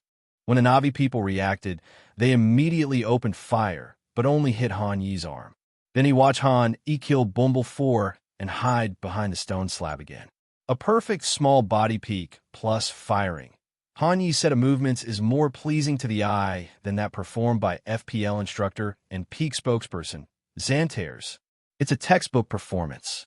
Killing Bumble 4 in front of the other 4 people in Na'vi was enough to make the audience drop their jaws. But what shocked them even more was that Han Yi did not leave after pulling back to the stone slab. Instead, he was eager to try and seemed to want to pull it out again. Han Yi, hiding behind the stone slab, estimated his bullet time, which was about 6 seconds. If nothing unexpected happened, it would be enough for him to peek 3 or 4 times. Then his next action confirmed what the audience was thinking. He didn't seem to intend to leave. Han Yi once again pulled out from behind the stone slab and faced the other 4 people in Na'vi.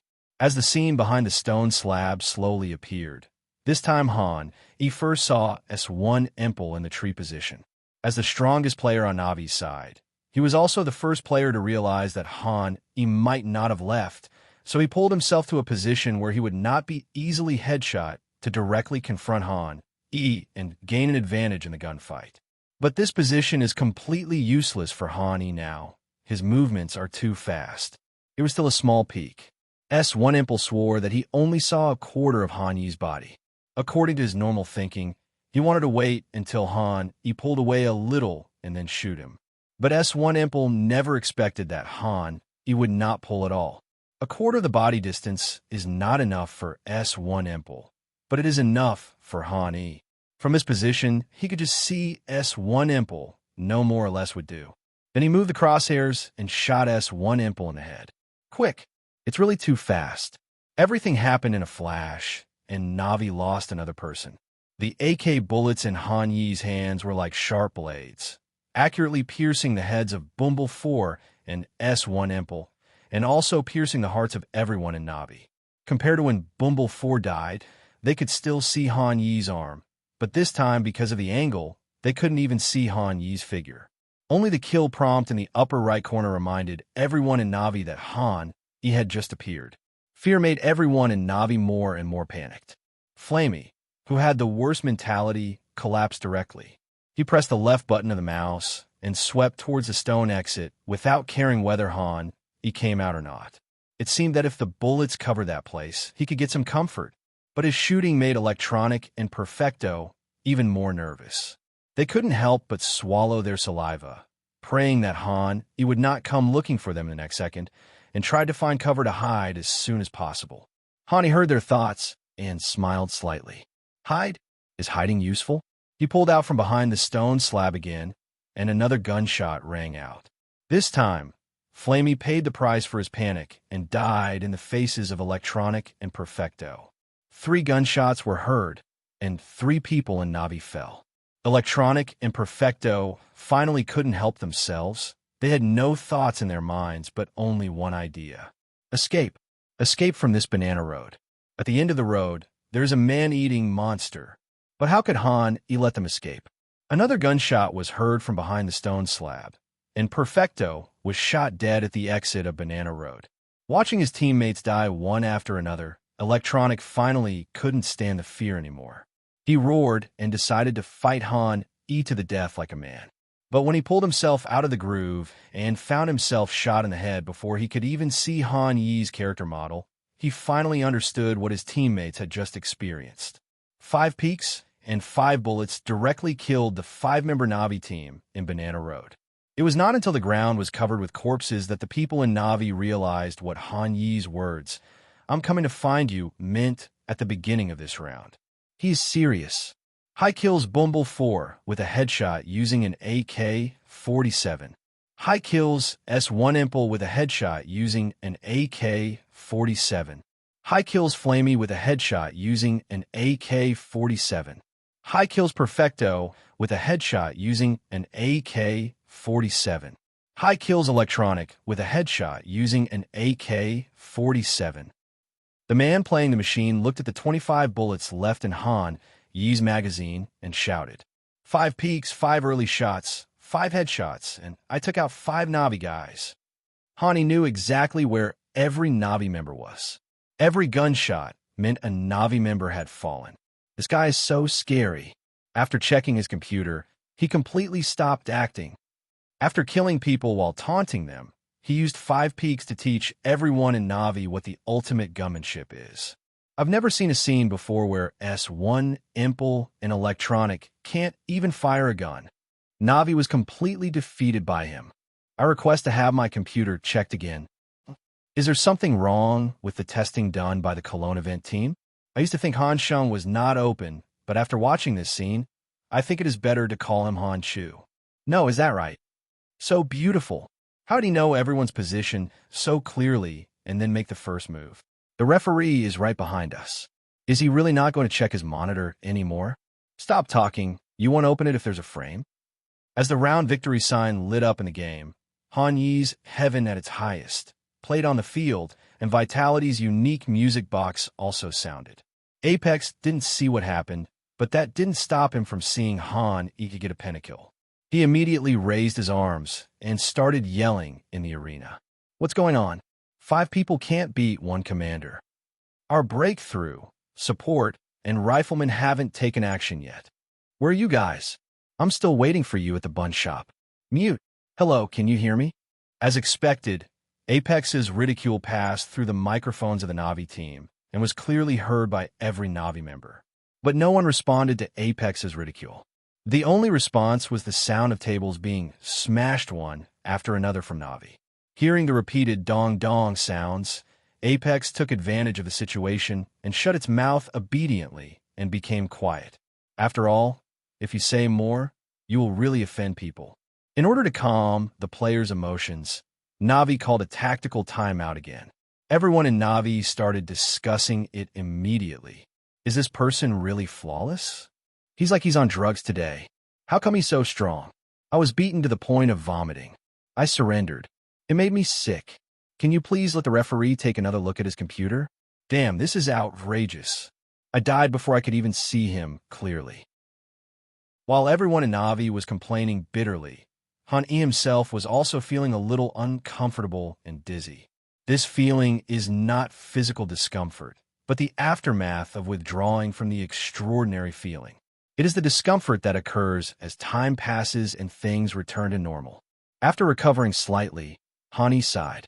It was a pity that this extraordinary ability could not be permanent. If it could become his permanent ability, he couldn't imagine how powerful he would become. In the following first half, Navi had no ability to resist and was bombarded by Vitality. The score between the two sides in the first half was 13-2. 1 part of father's love and 1 part of mother's love were given to Navi.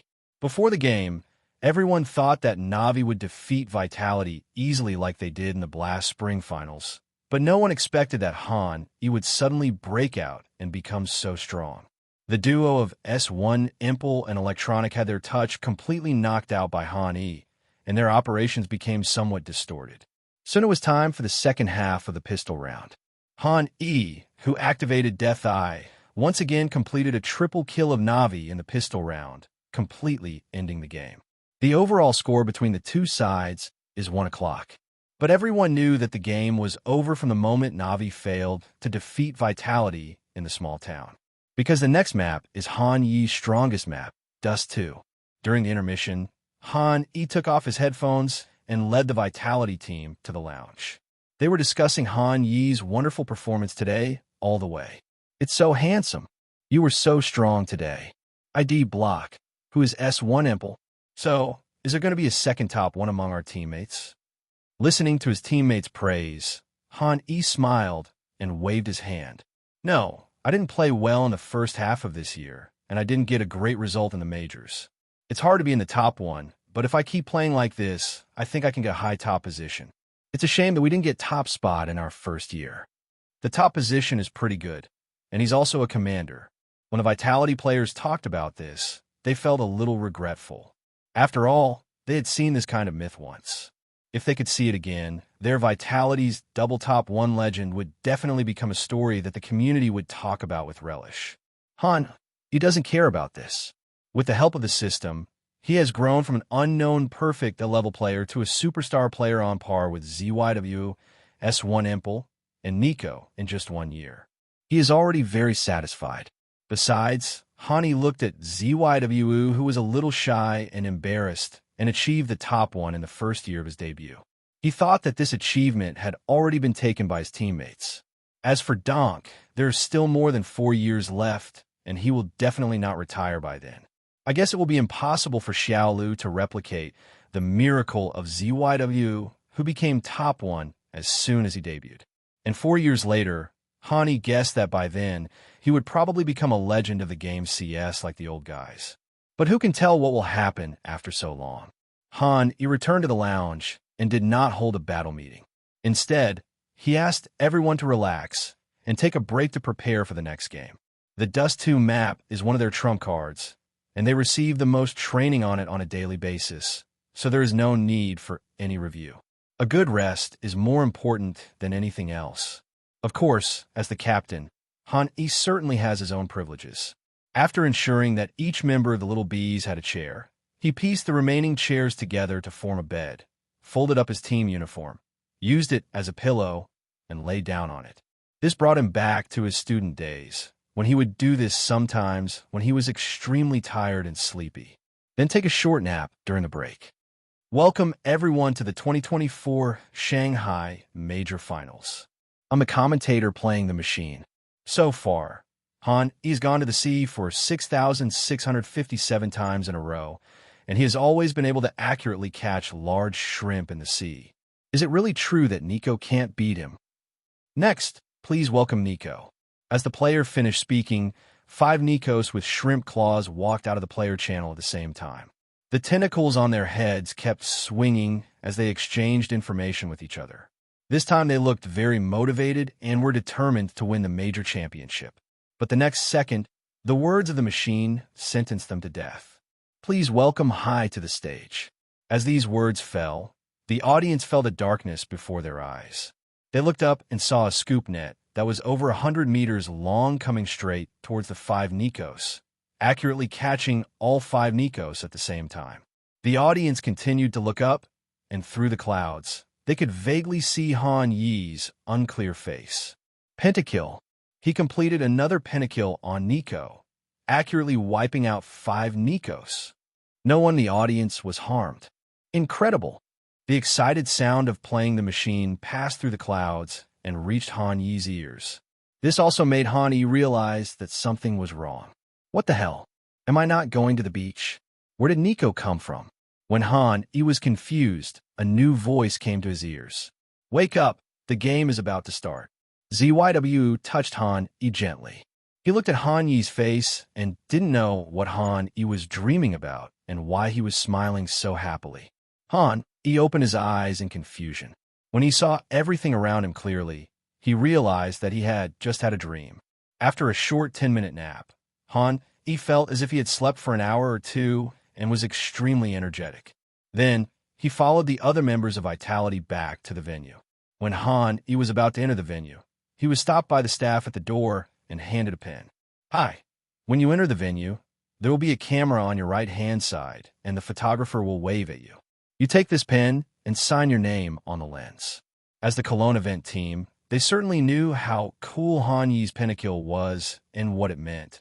So they prepared in advance a privilege only reserved for champions for Han Yi, allowing him to leave his signature on the camera to record this moment. If nothing unexpected happens in the next 10 years or so, as long as the Cologne event is still being held, the exciting footage played during the halftime and pre-match broadcasts will definitely include Han Yi's pentakill scene on Banana Lane. Han Yi nodded, indicating that he would remember this matter. Then he strode into the venue. After entering the venue, he saw the cameras the staff mentioned and the photographer waving at him. Han Yi pulled off the pen cap, leaving the word "Hi" on the lens. But after writing it, he looked at his signature and felt that something was missing. Then he suddenly had an idea and remembered his dream, so he added a shrimp claw next to his name. As the player who respects Nico the most on the entire network, Han Yi swore that he had no intention of slandering Nico. If he did, he would just reward him with 2 shrimp claws to replenish his body. Han closed the pen cap and turned away from the camera. At this time, Nico's memes were not widely circulated in the domestic community, and the nickname weakling was just a derogatory term given by some black fans. The real widespread spread of memes began when Nico transferred to G2 in 21-22. It was at that time that various shrimp-style memes gradually emerged. Han feels that about a year or two later, when a lucky audience member suddenly sees or remembers this scene, he will definitely be surprised by the Easter egg Han left at this moment. After the autograph signing fun, Han sat back in the middle of the Vitality team to prepare for his second game. This time, the Na'Vi team came back earlier than the Vitality team. After the halftime break, they started discussing how to play Dust 2 this time. Although there is a losers group in Cologne, if given a choice, no one would want to go to the losers group and go home. They must try their best to win the game.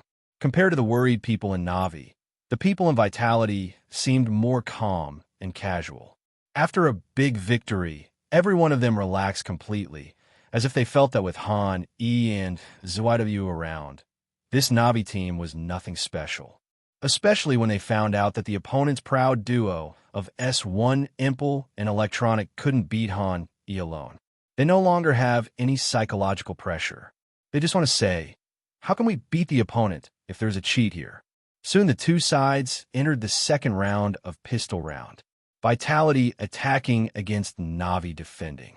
This round, Bumble 4 played a default of 1B, 1C, and 3A. This is a defense that is more inclined towards Area A, and it is also a very common default position in the CSGO era. One of the 3A players stayed on the platform to defend A small, while the other two CTs went to seize A big. The three-person team in the A area was naturally Bumble 4, S1 Impel, and Electronic.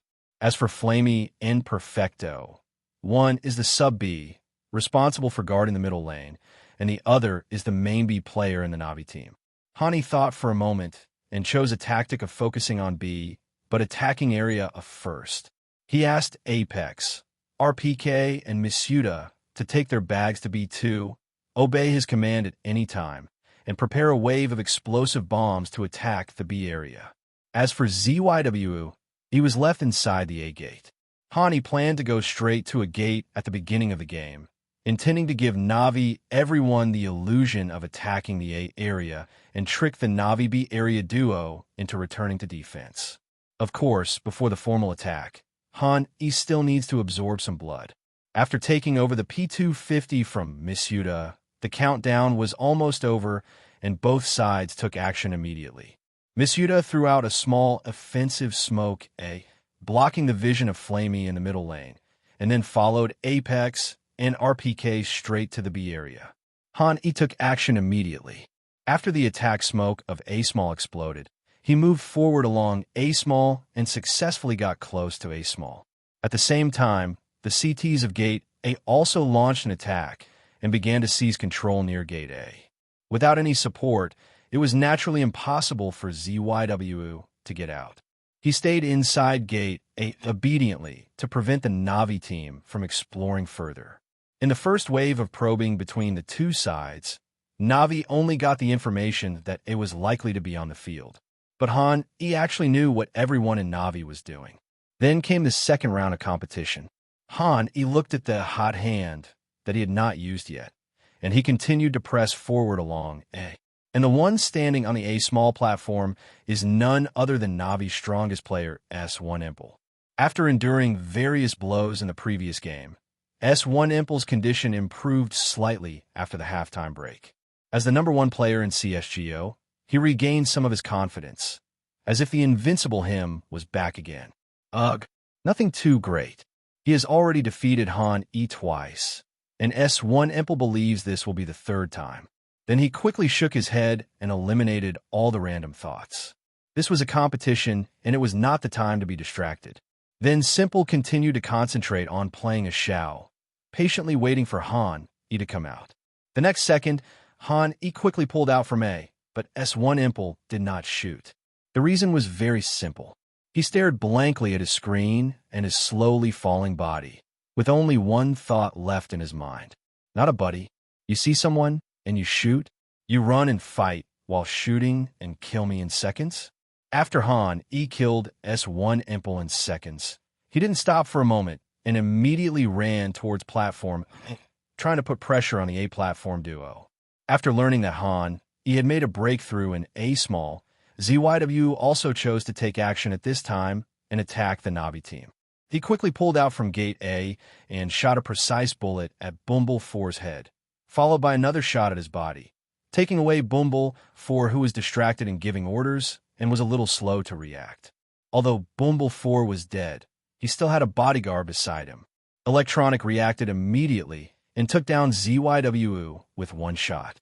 The two sides clashed in area A and won 2-1.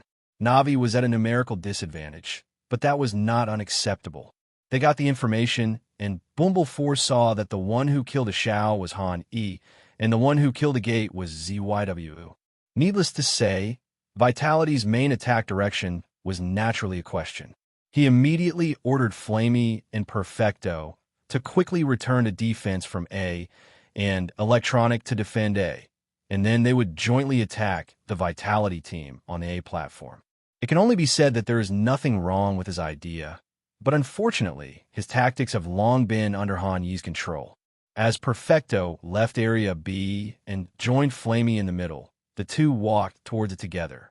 Han Yi estimated that the time was about right, so he gave an order to advance to area B, while he himself stayed in area A to deal with the encirclement and suppression from the Navi team.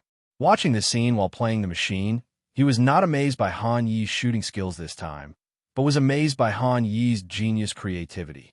After all, Han Yi's strength in pistol games is obvious to everyone, but the terrifying nature of his tactics is something that most players cannot directly see.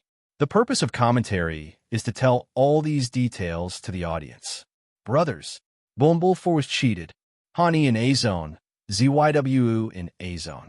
No matter who comes, they will think that Vitality's main attack direction in this wave is A-zone. But Han Yi, in this wave, did the exact opposite. He ambushed all three of them in B2, while he and ZYW chose to attack A. Who could have guessed that Vitality's A-zone was a fake fight? This attack is too real. Not only did his shooting skills crush Navi, but even their tactics were the same in this round. This player really needs both brains and brawn right now. When the Navi team realized they had been tricked, it was already too late. They could only carry out their current plan first, counter-clearing Han Yi on Platform A, and then consider returning to defend Area B. After continuous communication, the three Navi players prepared to perform a synchronized three-pull against Han Yi on the A platform. Han Yi hid in the goose position of the A site, which is commonly known as the sniper position. Here he can avoid the sight of a Shao and go straight to a Da. Soon, A's footsteps were getting closer and closer, but Han Yi remained as steady as a rock, aiming the crosshairs at A without moving an inch. Han Yi was waiting for Electronic to show up. He didn't believe that Electronic could still hold back when A's duo was almost walking right in front of his face. The fact is, Electronic really held back this time.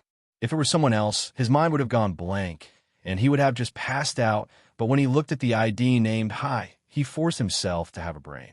After a brief analysis, Electronic decided that as he was on the weak side, he must pull back to make up the damage and let his teammates sacrifice for him. Hearing A's footsteps almost reaching his face, and A's Electronic still not moving, Han Yi knew that his plan to kill Electronic first would fail. He then aimed the crosshairs at the side closer to a Shao, waiting for Zhao's enemy to come out first. The Navi trio hurried back to defense and did not let Han Yi wait too long. Soon a figure came out and jumped like a god of war, flying in the air and trying to pull away from Han Yi's gun line. Seeing this move, Han Yi fired the first shot, but the shot missed slightly and only hit Flamey, slowing him down a bit. The first shot failed to kill the Flamey instantly, and Han Yi's crosshairs immediately followed up. He waited until the Flamey landed before firing another shot, successfully taking it away. Then Han Yi moved the crosshairs, trying to kill the second CT at a closer point. But at this moment, on the other side of the screen that Han Yi didn't notice, Electronic took the opportunity to come out, Facing this once-in-a-lifetime sideways opportunity, he did not make a mistake and fired a shot, and a prompt popped up in the upper right corner. Electronic killed Hai with a headshot using USP. With Han Yi's fall, playing the machine was far more exciting than when Han Yi had just made a brilliant tactic. Since Han Yi came to Little B, we have almost never seen Han Yi fall in the pistol round. This scene is really too rare. The player took a deep breath and then roared. That man, he fell down. This scene is so rare since Hai transferred to Vitality. Electronic did it. He successfully stole Hai's back, and he defeated the god of the pistol round. But time is running out for Na'Vi. Can they successfully win this game after killing the gods? Can they beat B in a pistol round? Hai Zi is talking. Has Han Sheng fallen down? Prove your innocence. Han Sheng is innocent. Pure green play. Korean animal. I won't allow you to fall, crying. Hi, you can kill me instantly or sneak up on me from the side, but when I turn your back, don't yell or you'll disturb me. I'll kill you all with 5 shots. Wash. While the players and audience were amazed at Han Yi's fall, Han Yi himself did not realize how much of an impact his fall would have on the players and audience. He just felt sorry that Brother Electronic had a brain at the critical moment and failed to act according to his script. As for the talent, Eye of Death, Han Yi did not choose to use it in order to save the number of skill uses. The reason was that the pistol round required hot feel and a second aim, which he initially thought would not be necessary, so he wanted to save it. And the other 3 teammates are still alive, guarding area B of Dust 2. There's no reason to lose, so save as much as you can. But as Perfecto and Electronic returned to defense, Han Yi realized that he had overestimated the other 3 members of the Little Bees. Even though they had a defensive advantage, their shortcomings in shooting were immediately exposed after they left him and ZYW, not to mention facing a player like Electronic. Perfecto and Electronic came to the outside of B. At this time, there were less than 20 seconds left before the bomb exploded. The 2 did not hesitate. One pulled out from the dog hole, and the other chose to go through the B door. The first unlucky guy was Misuda. He chose to hide in the dead spot below the dog hole, with his head raised directly facing the dog hole. But his position was too conventional, and because he was shooting from high up and low down, his head was completely exposed to Perfecto's gun. Misuda wanted to hit Perfecto's head, but it was difficult because Perfecto's head was blocked by his legs when he looked up from below. With the help of various conditions, Perfecto was quickly pulled out of the dog hole and fired a pre-shot at Misuda in the dead point. Misuda was completely unable to resist and was shot in the head and fell down. RPK, who was hiding behind the parking space in Area B, looked at Perfecto, who had just emerged from the dog hole, and immediately pulled the trigger in his hand. A bullet went through Perfecto's head, leaving him with little health. At the same time, the Apex behind the pillar immediately followed up with a shot and took Perfecto's head. Then Apex turned around and tried to hold the B door, but he only then noticed that the RPK in the parking space had fallen down at some point. Then he heard RPK's somewhat irritable and uneasy voice. B gate, Electronic is right behind me. I was killed instantly. By the time Apex had analyzed the information in this sentence, Electronic had already pulled out from behind Gate B, and a bullet had passed through Apex's head. Na'Vi completed this amazing counterattack. Electronic killed 3 people in this round. When Na'Vi was at a disadvantage in guns and S1 Impel fell first, he once again demonstrated his top-level marksmanship and reversed the outcome of this round. Playing the machine is also very exciting. It is rare to see the Little B lose the pistol round. Electronic Tyrant. He first killed the Pistol Emperor with a sneak attack from the side, then instantly killed the French Heavy Artillery RPK outside B, and finally killed the Bee's Mouth Apex, completing this amazing comeback. He added a touch of suspense to this game. It seems that this time, the Bees, who have a new look in cologne, are not invincible. Come to think of it, it was Han Yi's exceptional performance that led to Na'Vi's crushing defeat in the previous game. But once S1, Impel, and Electronic start to get their feel back, Na'Vi might be able to strike back in Map 2. The Dust 2 map is a map that tests marksmanship. Na'Vi's marksmanship isn't necessarily weaker than Vitality's, etc. Vitality chose to force a comeback this time. No, only one person forced it. Hani directly used a fully armored Desert Eagle, while the others only had a few items. What's the meaning? I've seen a lot of heroic AKs, but what the hell is a heroic Desert Eagle? Are you sure I didn't click it by hand because of trembling? In Vitality's internal voice chat, ZYW looked at the Desert Eagle in Han Yi's hand and persuaded him. How about I give you an AK? Need not. Han, he was very confident. His failure in the last round was purely accidental because he was too arrogant. But this time, he would not show mercy. Then he began to eavesdrop on Bumble4's thoughts and found that this time Bumble4's idea was very simple. He planned to continue using a 2B3A formation, leaving the middle lane open and using double BS to prevent rushes. His way of thinking was also very simple. Although Na'Vi won the pistol round in the previous game, Vitality had planted a bomb. The economy in this round was good, and it was possible to force a comeback and launch another fast attack. Therefore, Bumble4 had to place all his firepower points inside the bomb site to avoid being rushed by the Vitality team and taking down the bomb site, which would then turn into a defensive game.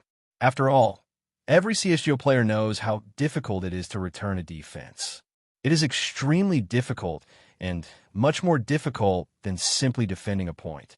After learning about the plan for this round, Han Yi also had a preliminary idea. He immediately asked all the little bees to wait until the start of the round and then go to B2 to listen to his command. Han planned to go to the bandits' slope to see how disciplined Na'Vi was. As the game officially began, both sides dispersed at the same time. While the other members of Vitality headed straight for B2, Han Yi also followed the plan and immediately arrived at the bandits' slope. Then he stared at the middle door and began to count the seconds silently. Han Yi's action was certainly not intended to instantly kill the CT that passed the point. His current attributes are not bad, but he still cannot kill the enemy jumping over the middle door with just a Desert Eagle. He stands here to observe the situation of the person passing by and lighting a cigarette. As a professional team, the mid laner will usually give the cigarette at the beginning of the game, otherwise they will not give it again. It will not be like in a casual game, where they will hesitate for a long time before blocking a cigarette. So Han Yi took advantage of this point. If Na'Vi did not light the smoke explosion within 3 seconds after the start of the game, he would activate Eye of Death. This middle door Na'Vi doesn't block the smoke today, so just don't go through it. On the other side, the Na'Vi team did hesitate for a moment about giving Gua a cigarette, but after a brief discussion, they came up with the answer, which was not to give Gua a cigarette. The reason is very simple. Knowing that the bandits cannot use sniper rifles, the danger of this middle door does not seem to be high. Leaving the cigarette, there are so many things they can do, including defending B pass, throwing it outside B to prevent B from being sandwiched, etc. As the most important prop in CSGO, the value of a cigarette is far beyond that of a bomb or a flash. Everyone in Na'Vi thought this answer was reasonable, so they didn't go into any in-depth discussion, such as Han Yuan's Desert Eagle situation. Soon, the game started. Perfecto and Flamey went one after the other and headed straight for Area B. Although no cigarettes were given, there were still some details about the two of them. When they were approaching the middle door and were about to be seen, Perfecto, who was walking in front, jumped up and made a leap. In this way, even if the other party really wants to collect a toll, it will be very difficult to shoot and not easy to be hit. After all, it's impossible that someone is so perverted that he can kill someone in midair even if the person jumps up, right?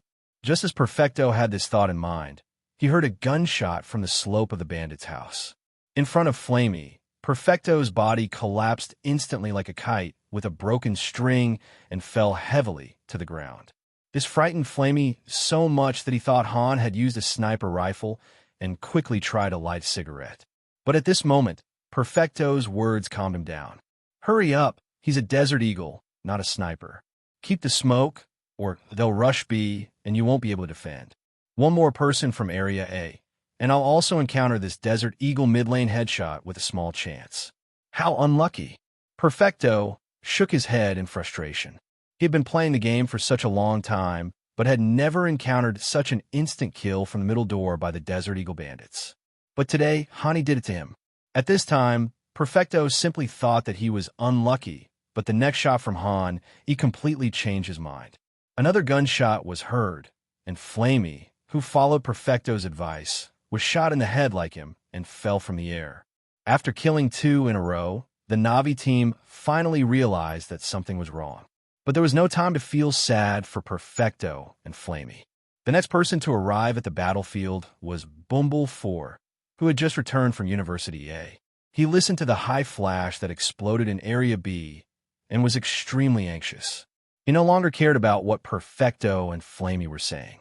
Bumble 4 now has only one thought in his mind, which is to quickly go to the B area to block the smoke and stop Vitality's attack. But he also noticed the dead positions of Perfecto and Flamey, so he moved closer to the middle door and jumped again.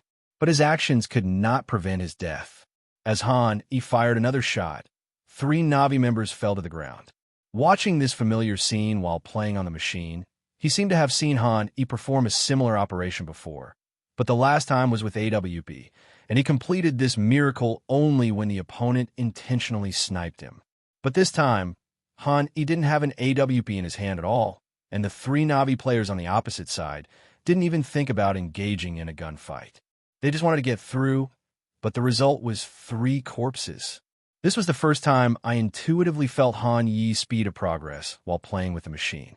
F***K. High 3 bullets took out 3 people from Na'vi. How did he manage to make every shot from the Desert Eagle hit the head? What's the difference between this and cheating? Brothers, think about it. When you encounter cheaters in a ladder, does this scene often happen? However, Han, he actually brought this scene to the competition. If I tell you that you won't act anymore, will you really not act anymore? Han Chu, I knew you couldn't help it. Stop pretending. You pretended in the pistol round and got sidestepped. You didn't even bother pretending in the second round. You're such a Korean idiot. Chapter 5. The Tale of the Korean Animal Dot. Why does talking? How do you wash? What a beast. Please check again, please. I can't stand seeing this kind of cheating system showing off in the competition. My worldview is about to collapse. How could someone cheat at a match in Cologne? Where's the referee? Honshu, anger, Honshu, anger, Honshu, anger, Honshu, anger. Compared to the audience and commentators who had a more intuitive sense of what had just happened, Swan, Impel, and Electronic stood in Area A with a look of confusion on their faces. What happened? Where am I? Isn't it supposed to be the default? But the game has only started for 10 seconds. Where are my teammates? Should we still play this game? In 1 minute and 50 seconds, Navi's situation had collapsed. They had never encountered a player as strong as Hai before. His Desert Eagles 3-shot stunned not only the audience and commentators, but the 3 Na'vi players who were killed were the ones who were truly shocked. The 3 of them looked at each other and saw extremely complicated emotions in each other's eyes. There is disbelief, numbness, and despair. But no matter what kind of emotion it is negative. Any team that has 3 kills by a 3-gun Desert Eagle will inevitably collapse. It can be said that the momentum that Electronic just showed was completely wiped out by Han Yi's Desert Eagle in the next second. After 10 seconds, Han Yi's death eye effect ends. He first came to the B area to meet up with everyone, then shot a counter-clear outside B, picked up the guns dropped by the 3 Na'vi players, and finally led the Vitality team to retreat calmly. Electronic and S1 Impel in Area, it chose to stay on Platform A and did not dare to move. And Han, he had no intention of surrendering. With an explosion, Vitality completed a comeback in the pistol round. After winning the pistol round, they lost the next round. Navi's economy collapsed. If they wanted to get the rifle, it would take at least 3 rounds. However, in Bumble 4's eyes, Navi's situation was not too bad. The combination of Electronic and S1 Impel still has weapons and armor, and Na'vi still has the strength to fight. But Bumble 4 obviously overlooked one thing. That is, if the 2 of them can fight, it doesn't mean that the other 3 members of Na'vi can also fight. Bumble 4 chose to force a move in this round, with 3 FN-57S defending the B area, while Electronic and S1 Impel, 2 CTs with guns and armor, guarded the A area. This plan is relatively reasonable, as it allows the defensive strength of A and B to be averaged. Hani thought for a moment and finally decided to attack the B area, but not rush. Instead, he chose a middle B. After giving 2 CT smokes and blocking the position of CT in the box, the 5 players of Vitality launched an attack on Navi's B area together. Navi had been prepared for this attack, but they still couldn't ignore the gap in weapons. They only managed a 3-for-2 exchange, and then Electronic and S1 Impel returned to defend. S1 Impel burst into a burst of shooting skills in this round. First, he killed Apex, who was hiding in the parking space outside B, and then pulled out from the B gate and killed Han E behind the pillar. But at the critical moment, ZYW held off Electronic, who was pulled out from the dog hole, and defeated S1 Impel in a one-on-one battle, successfully covering the bottom line once. By this point in the game, all the spectators had already noticed something. It was said to be a match of 10 people, but in fact it was only a match of 4 people. Basically, the 4-star players on both sides took turns to perform, but the degree of performance of each person was different. The star player Han, he performed a little too much, which led to Vitality's repeated victories in the game against Navi today. Both S1 Impel and Electronic were suppressed by him. As the game progressed, the next scene further confirmed the audience's thoughts after Han. He once again performed a series of wonderful operations. The Navi team completely lost their spirit, and the score between the two sides continued to widen, resulting in Navi being unable to hold on before Vitality even used the double sniper tactics.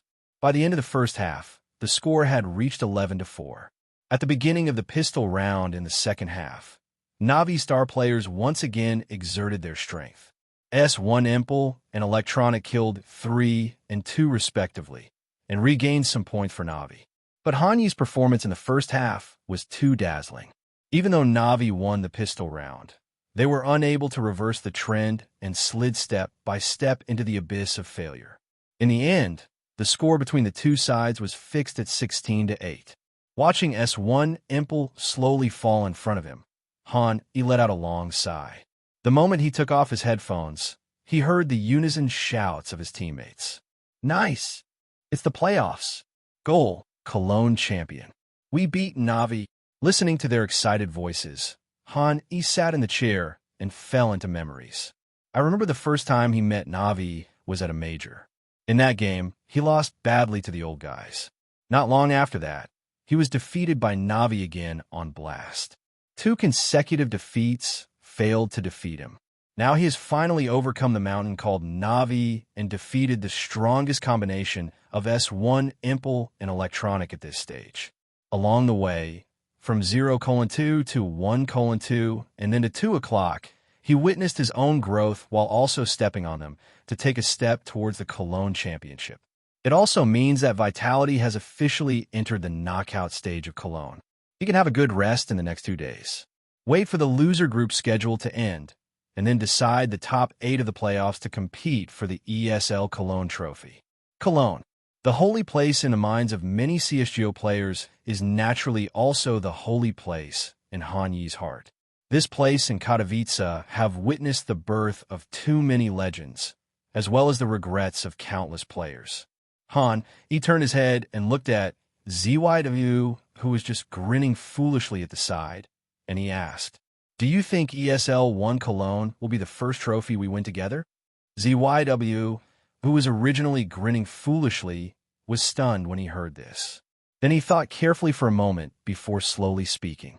"I don't know if this is our first trophy together, but I know it won't be our last." Hani laughed after hearing this. "Of course, this won't be our last trophy." After shaking hands with everyone at Navi, Vitality officially ended today's game, and they set off to return to their hotel.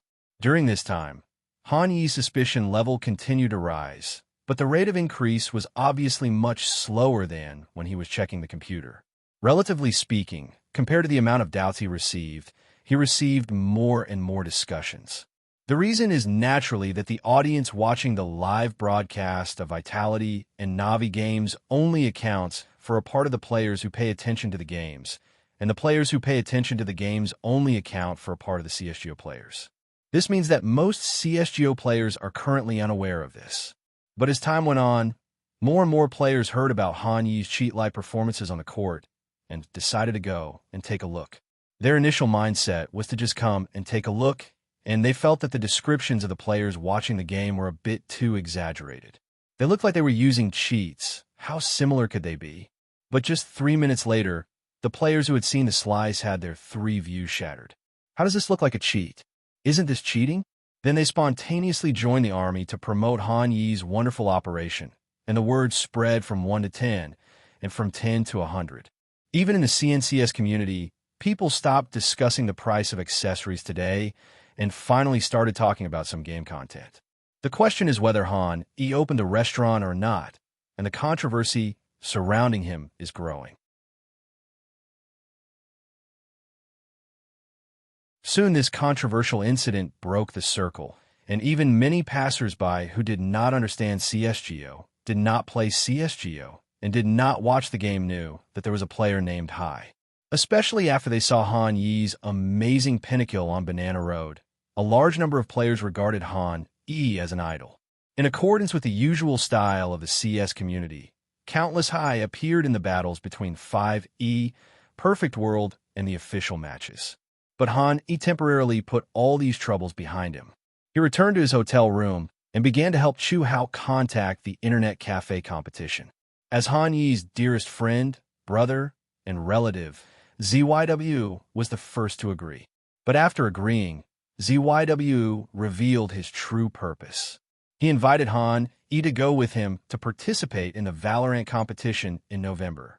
To be honest, Han Yi wanted to refuse, but ZYW had already agreed to participate in the internet cafe competition with him.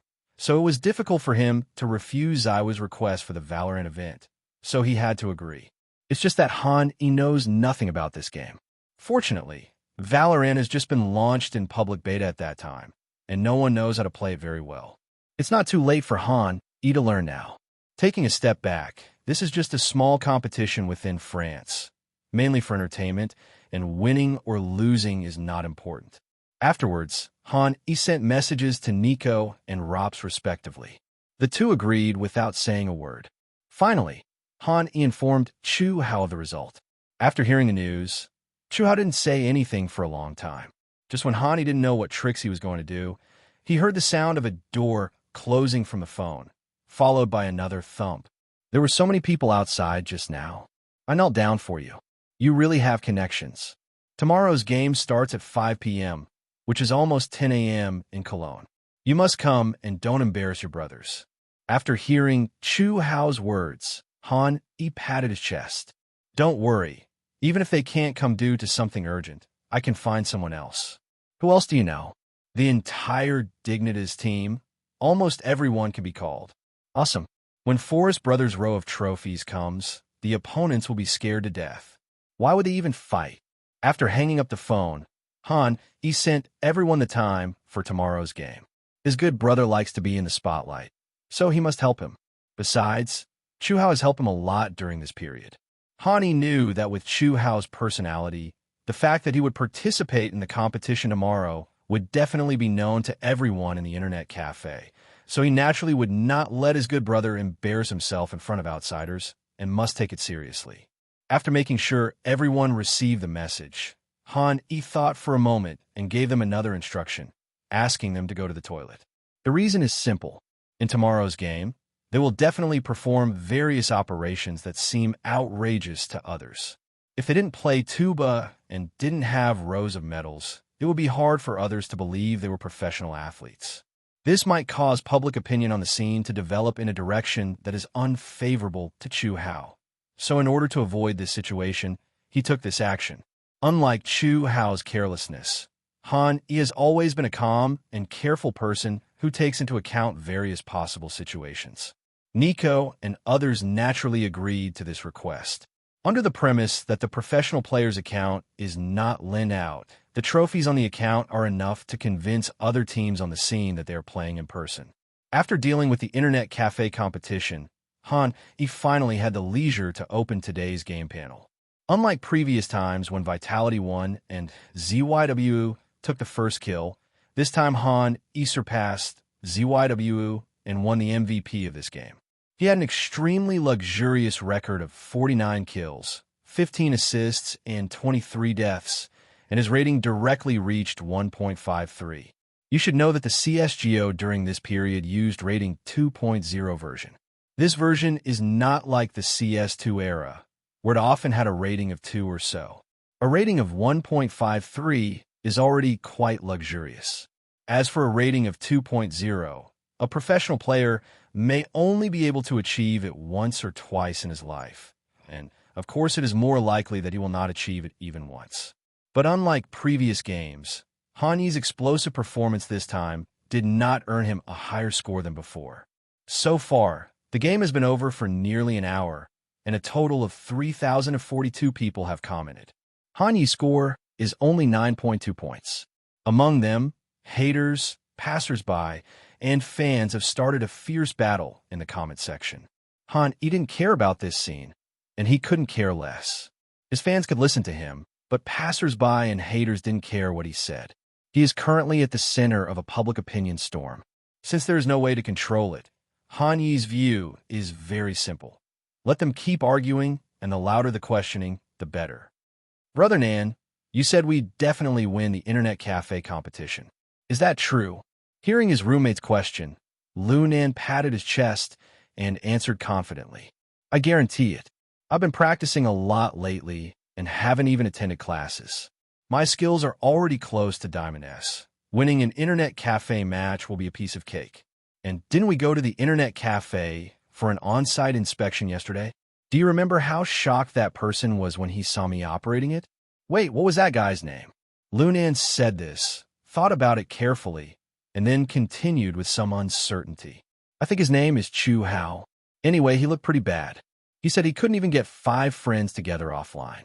How good could such a person be? He was shouting and screaming when he saw my operation.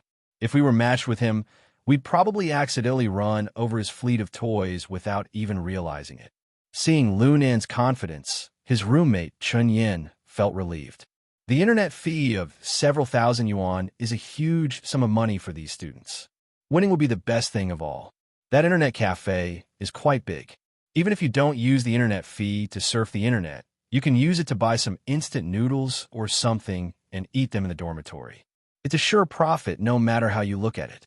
At this time, the voice of another roommate came over. Did you see what I did? What's wrong? It's just like a cheat. It's so perverted. If you haven't seen it, check it out. I posted it in the dormitory group. A few minutes later, F***CK.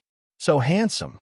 Lu Nan looked at Hanyi's operation with his eyes full of envy, and then he couldn't help but praise him.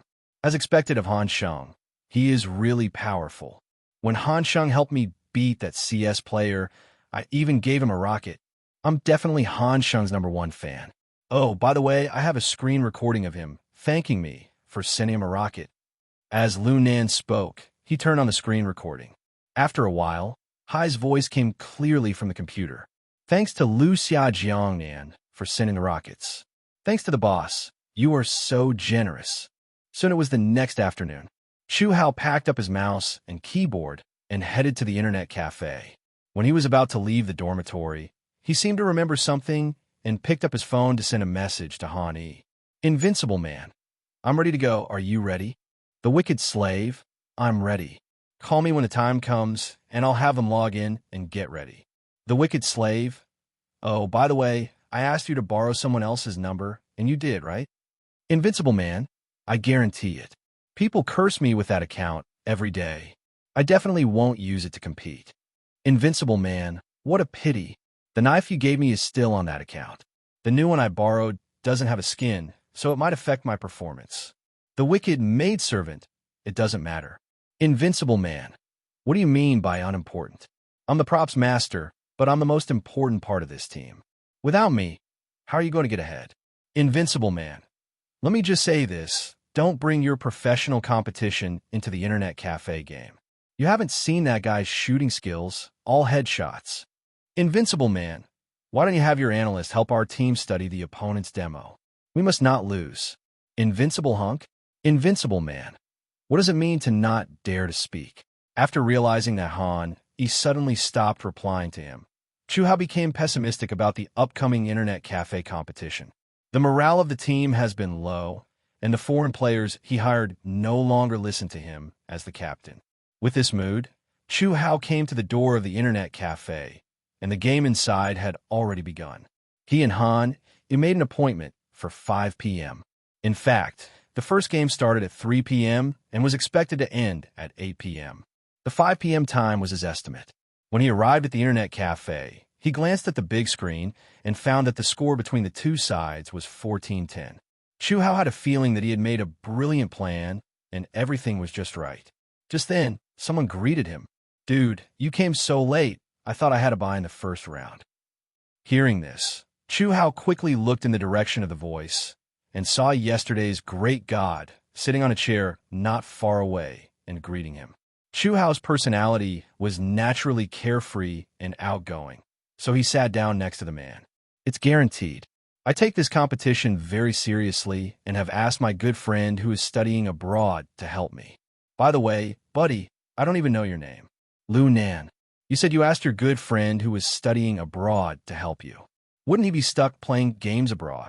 As soon as these words were spoken, Chu Hao's face changed, and then he slapped his thigh, wondering how he could have forgotten about this. Then he looked a little worried. "That's it. That buddy of mine is pretty good. I think his strength is about the same as yours, but with the network card, I don't think he can beat you." After hearing this, Lu Nan nodded in agreement. "I'm almost Diamond S, and I'm in the top 5 in our school. Your buddy is about the same as me, so he's really strong. By the way, why did your buddy go abroad? Is he studying?" Chu Hao shook his head and continued. "No, we were roommates in college, good buddies. Then one day, he ate the braised chicken and rice I brought him and had an epiphany. His skills started to improve by leaps and bounds, and then he became a professional player." "Is he a professional CS player? Which academy is he in?" "Then he's better than me." Lu Nan's expression was a little surprised. He didn't expect Chu Hao's buddy to be so powerful. Having said this, seeing Lu Nan taking the bait, Chu Hao smiled slightly. Of course, he knew how strong Han was. After a year, he was no longer the newbie he was before. The reason he went through so much trouble was simply to show off. As for what he said to Hani before, it was just some random nonsense between brothers, and neither of them took it to heart. Chu Hao acted as if he had connections, but couldn't talk to ordinary people like you, and he spoke slowly. "My buddy is not very famous. His name is Han Yi, and everyone usually calls him Han Sheng. He is a relatively average and ordinary professional player. His team is not very famous. It is a French team called Little Bees. He doesn't have many connections, so he just plays games with ZYW." As Chu Hao finished speaking, things did not develop as Chu Hao expected. The incident that made Lu Nan drop his jaw did not happen at all. After hearing this, Lu Nan slapped his thigh and laughed out loud. "Dude, you tell a good story." Silence. Chu Hao obviously did not expect such an outcome. "No, I'm serious." "Haha, brother, I know you're under a lot of pressure fighting me, but there's no need to make up such a story. Then, can Han Sheng come with you to play the internet cafe game? Do you think I haven't seen the game? He is playing against Cologne now, and he beat Navi yesterday. How could he come here today to help you play a 2,000 yuan internet cafe game? 2,000 yuan is a lot for us, but for others, it may not even be as much as their hourly wage." As Lu Nan talked more and more, Chu Hao became anxious. "Hani is really my buddy. He also called ZYW, Nico, and Rops to join me." "Okay, man, that's enough." Lu Nan patted Chu Hao's shoulder, not believing it at all, as if to say, "I have seen through you a long time ago." After that, Lu Nan stopped talking to Chu Hao and turned to look for his roommates. When several roommates saw him coming, they hurriedly asked him, "How's your strength?" Lu Nan showed a hint of disdain. He was so frightened by my skills that he started talking nonsense. Do you know what he said to me? "What?" "He said hi, ZYW, Nico, Rops, and himself are coming to play a PC cafe tournament with us." As soon as Lu Nan finished speaking, the others burst into laughter. "No, this guy can't even make up a lie. If he had picked a second or third tier professional player, I would have believed it, but he still went after Hai. Doesn't he know that Hai is playing in Cologne? Why would he bother with him?" That's hilarious. Lunan shook his head, interrupted his roommates, and then laughed. It's even more outrageous. He said he was his college classmate, and after eating the braised chicken he brought, he had an epiphany and decided to become a professional gamer. Don't you think that's outrageous? Haha. Indeed, he's good at making up stories. Amidst the crowd's laughter, the internet cafe's network administrator turned on the loudspeaker to announce the next game between the two teams. An invincible player and his 4 weak points versus NB team. Players, please take your positions. Hearing the loudspeaker calling him, Chuhao straightened his clothes and came to the bar counter of the internet cafe. I am the captain of an invincible player and his 4 crack players. We are here. The other 4 are abroad and will compete online later. The network administrator nodded and then shouted again. Who is the captain of the NB team? Here. Lunan, who heard the call, arrived late and jogged over.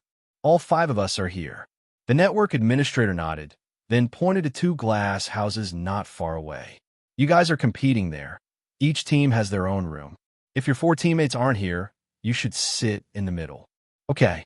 Chuhao followed the network administrator's instructions, walked quickly into the glass room, and sat in the middle seat. Lunan and others sat opposite Chuhao.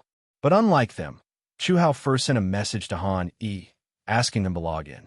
After receiving Han Yi's okay emoticon, Chuhao finally felt relieved that his brother was reliable. If he is unreliable and doesn't show up to stand him up, God knows how much he will lose face today. Chuhao first logged into his account, and then asked the network administrator for the password to the competition room. Then he entered the room, added Han Yi as a friend, and invited Han Yi in. When Han Yi entered the room, he naturally caused a burst of laughter from everyone. Ha! He actually dragged a high? That's hilarious. No, so the high he was talking about is this high.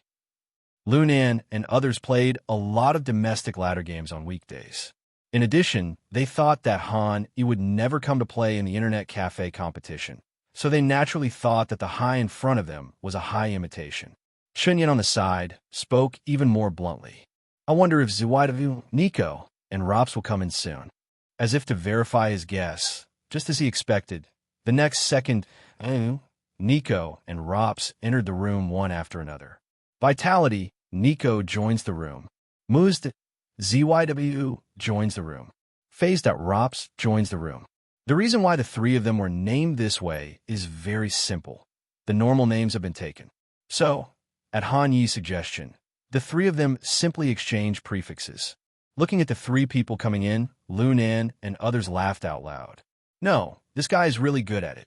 I misunderstood him. It turns out he came here just to make trouble. He really wasn't lying. Hi, Nico, ZYW Rops, plus himself. There's really not one more, not one less. I apologize to that guy. It's not something that ordinary people can come up with. Not only Lunan and others, but even the audience at the scene burst into laughter. They had previously wondered why Chuhao would come alone. Now the truth is out. It turns out that this was just a big show for them. Amidst the laughter of the crowd, the 10 people took their positions, and after the network administrator pressed the start button, the competition officially began. The competition adopts a BO1 format, and one of the 7 maps is selected. As the captain of Team A, Chuhao was the first to ban the map. He is not good at English, so he communicates with Han Yi in Huxia characters and asks Han Yi how to Bampic.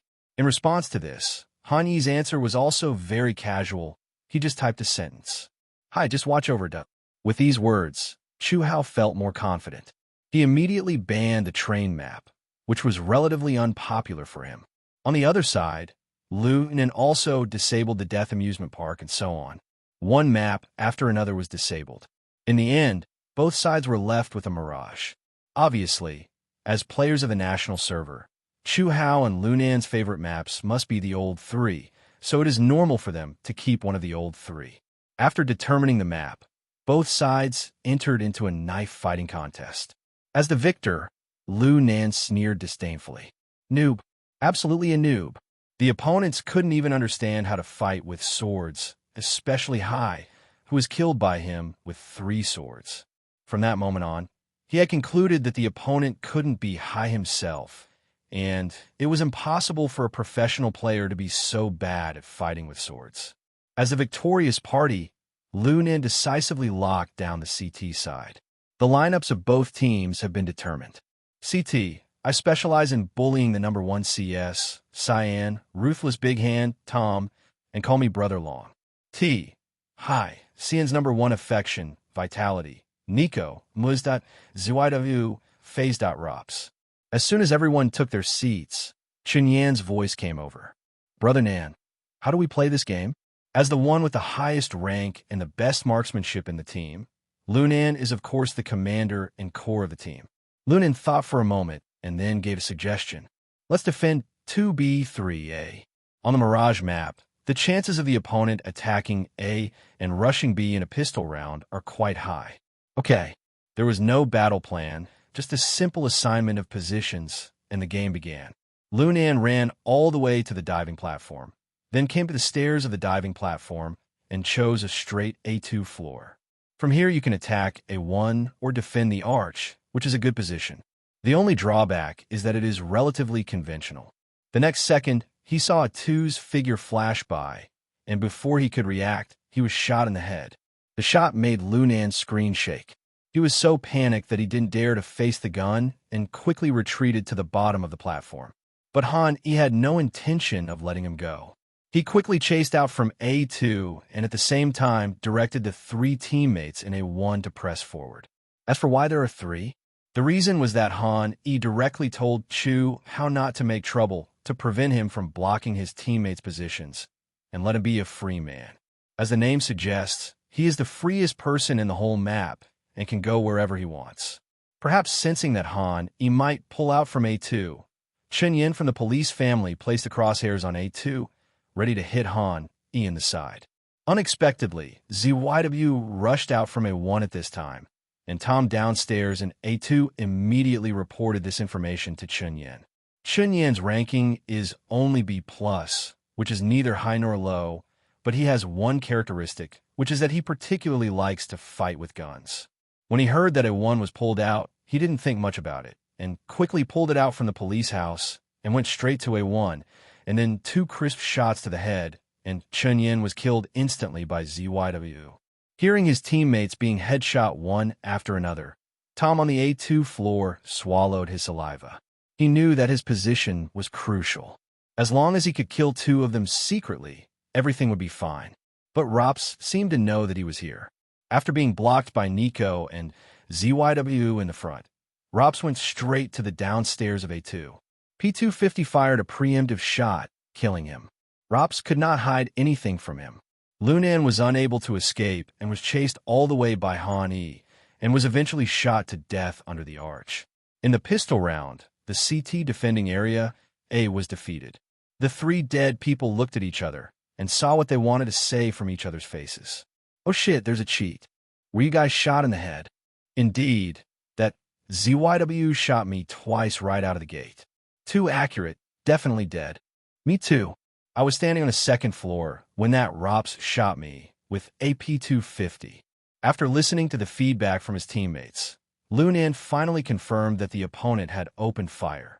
He just wanted to ask one question now. No, buddy. Just because you have a professional ID, do you really think you are a professional?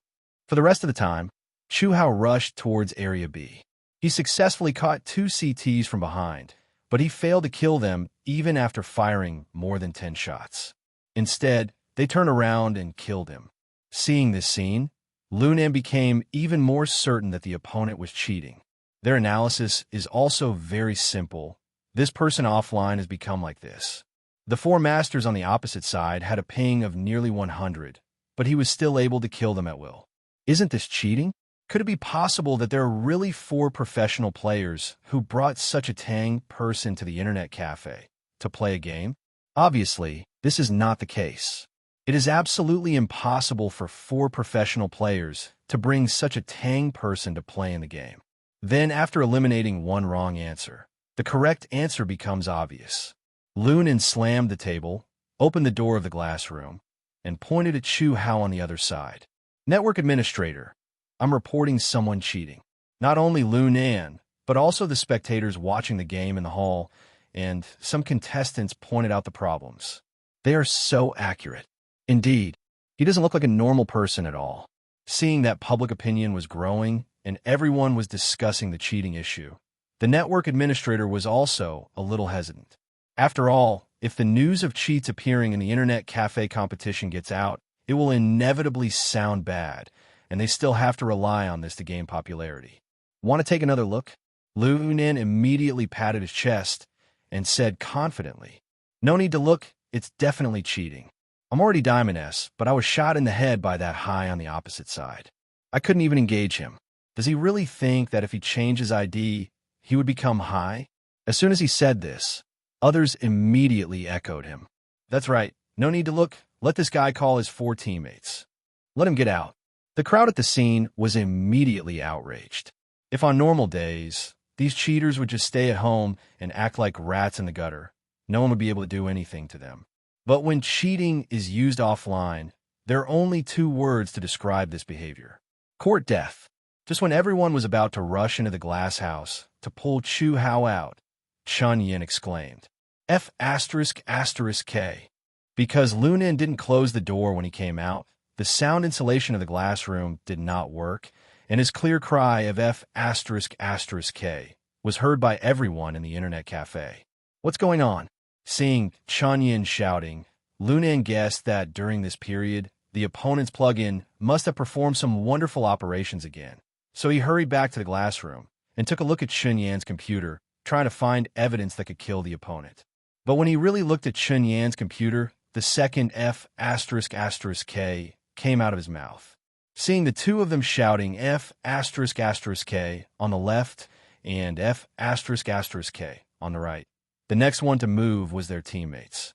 The other 3 stood up and looked at Chun Yan's computer. Then a third F***K came out from inside the glass house. Seeing that Lunan and Chun Yin didn't even play in the game, but just gathered around the computer to watch, and then let out bursts of wow, this scene was really too weird, which aroused the curiosity of the audience outside. There was a spectator who didn't care about the game at all. He boldly stepped into the glass room, glanced at Chun Yan's computer screen, and then he also said F***K.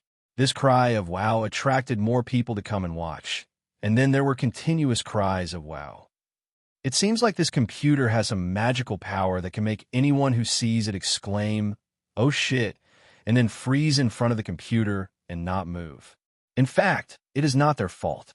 When Chun Yin casually opened the panel of the high opposite and wanted to see the other party's level, the first thing that caught his eye was not the level or service medal, but a shining trophy. Chun Yin looked at this strange thing with some curiosity. "What's this? How come I haven't seen it before?" Out of curiosity, Chun Yin moved the mouse over the trophy, and soon a line of small words appeared on the trophy. 2020 Rio Major Quarterfinals Trophy. Seeing this line of words, almost every CSGO player knows what it means. Taking into account the opponent's ID and the trophy, the identity of Hai is obvious. No, buddy, did you really find Hani? Since Han E is real, how can the other 3 be fake? Thinking of this, Chun Yin exclaimed for the first time, F***K. Next, everyone repeated Chun Yan's mental journey, and then the scene of everyone being frozen in time happened. After a brief surprise, Chun Yin opened the second person's homepage, followed by the third and fourth homepages. Every time someone opens their homepage, everyone exclaims F***K in unison. Looking at the game that was suddenly paused in front of him, Chu Hao was a little dissatisfied. He was wearing headphones in the soundproof room and could not hear what was happening outside at all. He looked down at the time and became anxious. Chu Hao didn't know how long Han Yi's connections could keep these professional players fighting, so he just wanted to end the battle quickly. Now, pausing, isn't that a nuisance? So he put down his headphones, pushed the door open and walked out, only to find that the hall, which had been full of people, was now empty. Everyone crowded into the glass house on the other side. Seeing this scene, Chu Hao vaguely guessed something and sighed. "I told you not to cheat. Now you've been caught. No wonder I missed so many shots in the pistol round. Turns out you were cheating and dodged my bullets." Just as Chu Hao was thinking this, The F***K sound in the glass room finally stopped and turned into various cheers, and everyone finally recovered their language system. These people are actually real. Can you guys play in a major finals now? Even if we bring all 5 members of Team A, they still won't be as strong as the opponent. That's awesome. After confirming Han Yi's true identity, Lu Nan and Chun Yin completely lost the arrogance they had when they were trying to catch the cheater. Instead, they became like fans chasing their idol, with excitement in their eyes. They are willing to compete with their idols even if they get beaten. At the same time, the attitudes of other teams were roughly the same, and they began passionate speeches. Brothers, listen to me. We must persevere until we face Han, E, and then be eliminated. We must not let losing the game become a regret in our lives. It's guaranteed. This is an all-star event. Who wouldn't want to try it? If I win, I can upload the demo of this game online and make it into a QR code to be engraved on my tombstone. Wait, why did you come out? At this time, someone turned around and saw Chu Hao, who had already walked out to watch the excitement. His voice also made others look towards Chu Hao. So-called star chasing is one thing, but asking 4 professionals to play a game in an internet cafe and treating them as Japanese is another matter. No, man, you called 4 professionals to play in the internet cafe game. How can you be so awesome? You treat us like Japanese, and you just enjoy watching us get abused. Just wait. If I can't beat the 4 of them, I can't beat you. I've got a big pineapple ready. If you dare to die, I can whip you for a minute. Looking at the sudden change in style, Chu Hao was a little dumbfounded. No? Why is it different from what I thought? Shouldn't I be the protagonist today? Can Han E steal my limelight, even if he doesn't come? Han E in Germany was unaware of the reaction in the internet cafe. He only knew that after the game was paused for a few minutes, he heard Chu Hao come back in a somewhat depressed tone. What's wrong? Fine. Seeing that Chu Hao didn't say anything, Han E didn't intend to ask any further questions. Just when he was about to arrange tactics, Chu Hao's voice came from the headset again. This time, can you let me go with you? I'll help you throw the props. Although Han E didn't understand why Chu Hao insisted on going with them, Han E thought about it and didn't refuse. He just asked him, "Are you sure you can throw the props?" In Han Yi's impression, Chu Hao had some basic skills at this time, but he could only play the Sha air map. He didn't play the Milejiu and small town maps much, and he didn't know any props. His familiarity with the maps was limited to the level of reporting points, so he asked this question. When Chu Hao heard Han Yi's question, he wanted to say that he would not lose the props, but when he thought about what everyone said just now about whipping his corpse, he didn't dare to continue walking alone, so he lied. I can. I've learned a lot of props recently. Compared to Chu Hao's tough talk, he was not as confident in his heart as he said. He just thought about Hai, ZYW, Nico, and Rops on his side. Even if the props he gave them were not good, they should not lose. After hearing what Chu Hao said, Han E felt a little doubtful, but because of his trust in his brother, he did not doubt what Chu Hao said. In Han Yi's opinion, it was just an internet cafe competition, so just play casually and there was no need to take it too seriously. As long as the props were not thrown in their faces, it would be acceptable. Then Han E calmed down and began to read Lu Nan's thoughts. In this round, Lu Nan chose to force a move and also played a default. After learning the news, Han E issued an order to attack Area A. On the other side, Lu Nan and his men were holding 5 Nejivs in their hands. Now, their mentality has changed a long time ago. After learning that there are 4 star guys on the opposite side, they have changed from coming to win the championship in the beginning to having fun and enjoying the game. They don't want to lose, but the gap in strength is so big that they can't resist. So under this premise, they now just want to have fun. With the preparation phase officially over, Han E commanded everyone to attack Area A. He walked in first place, and behind him were Nico, ZYW, and Rops, which was a perfect positioning. Chu Hao was left behind by Han E to be the last one to give them the flash. Just give me a 1-high flash, and I'll throw it when I want you to. It's that simple, right? It's covered. Just get out. Okay. Seeing Chu Hao agreed readily, Han Yi's last bit of hesitation disappeared, and he trusted him completely. Then he gave an order. Attack. The first flash was a one near-point instant explosion thrown by Rops, which helped Han E to rush out of a one smoothly. Han E is also a good guy who is good at dodging. He saw Tom trying to come out of the A2 building at first sight. He decisively pressed the left button of the mouse and killed him instantly with 2 consecutive shots. Seeing Han E use the hairdryer to make a breakthrough, the 3 people behind him no longer hesitated and rushed out from a 1-1 after another. Lunan from the diving platform and Chun Yin from the police family also pulled out and started to defend A1. Seeing that they dared to face off with their guns, Han E and the other 3 smiled. Just when they thought it was going to be another massacre, a flash bomb was thrown from behind them. The trajectory of this flashbang was extremely short, and none of the 4 people had thought that a flashbang could be thrown from behind them, so they were not prepared. By the time they realized it was a lightning bolt, it was too late for them to dodge. In an instant, Chu Hao flashed all 4 of them in white. But Chu Hao didn't care and continued to throw his high flash. Then the high team ate another Quanbai. At this point, even if Lunan and Chun Yin were weak, they could easily kill the 4 Quanbai men who were powerless. When a message that was flooding the screen lit up from the upper right corner, the 2 of them looked at each other and saw disbelief in each other's eyes. Are you saying that the 2 of us defeated Hai, ZYW, Rops, and Nico? I watched as I used 2 flashes to kill 4 of my teammates. Chu Hao also knew that he had caused a big disaster. He tried to escape, but was still discovered and beaten to death in the bandit's house. For people used a large pineapple to severely ravage his body. Han, he listened to Chu Hao's screams in the headphones and said only one word. Should. One flash could wipe out the 4 of them. Apart from Chu Hao, Han E really couldn't think of anyone else who had this ability. But this little funny incident only happened once, and Han E learned his lesson. He asked Chu Hao to watch their butts at the beginning and didn't give them any props. Everything soon returned to normal. The 4 top professional players rushed out with their heads in the air, and Lunan and Chun Yin were completely unable to resist them. Even though they were abused, they still enjoyed competing against professional players, unlike when they couldn't beat others in the ladder, when they felt extremely angry. Time passed by little. The first battle ended quickly, followed by the second and the third. In less than 2 hours, everyone drove their dump trucks and, led by Han, knocked down all the teams that blocked their way.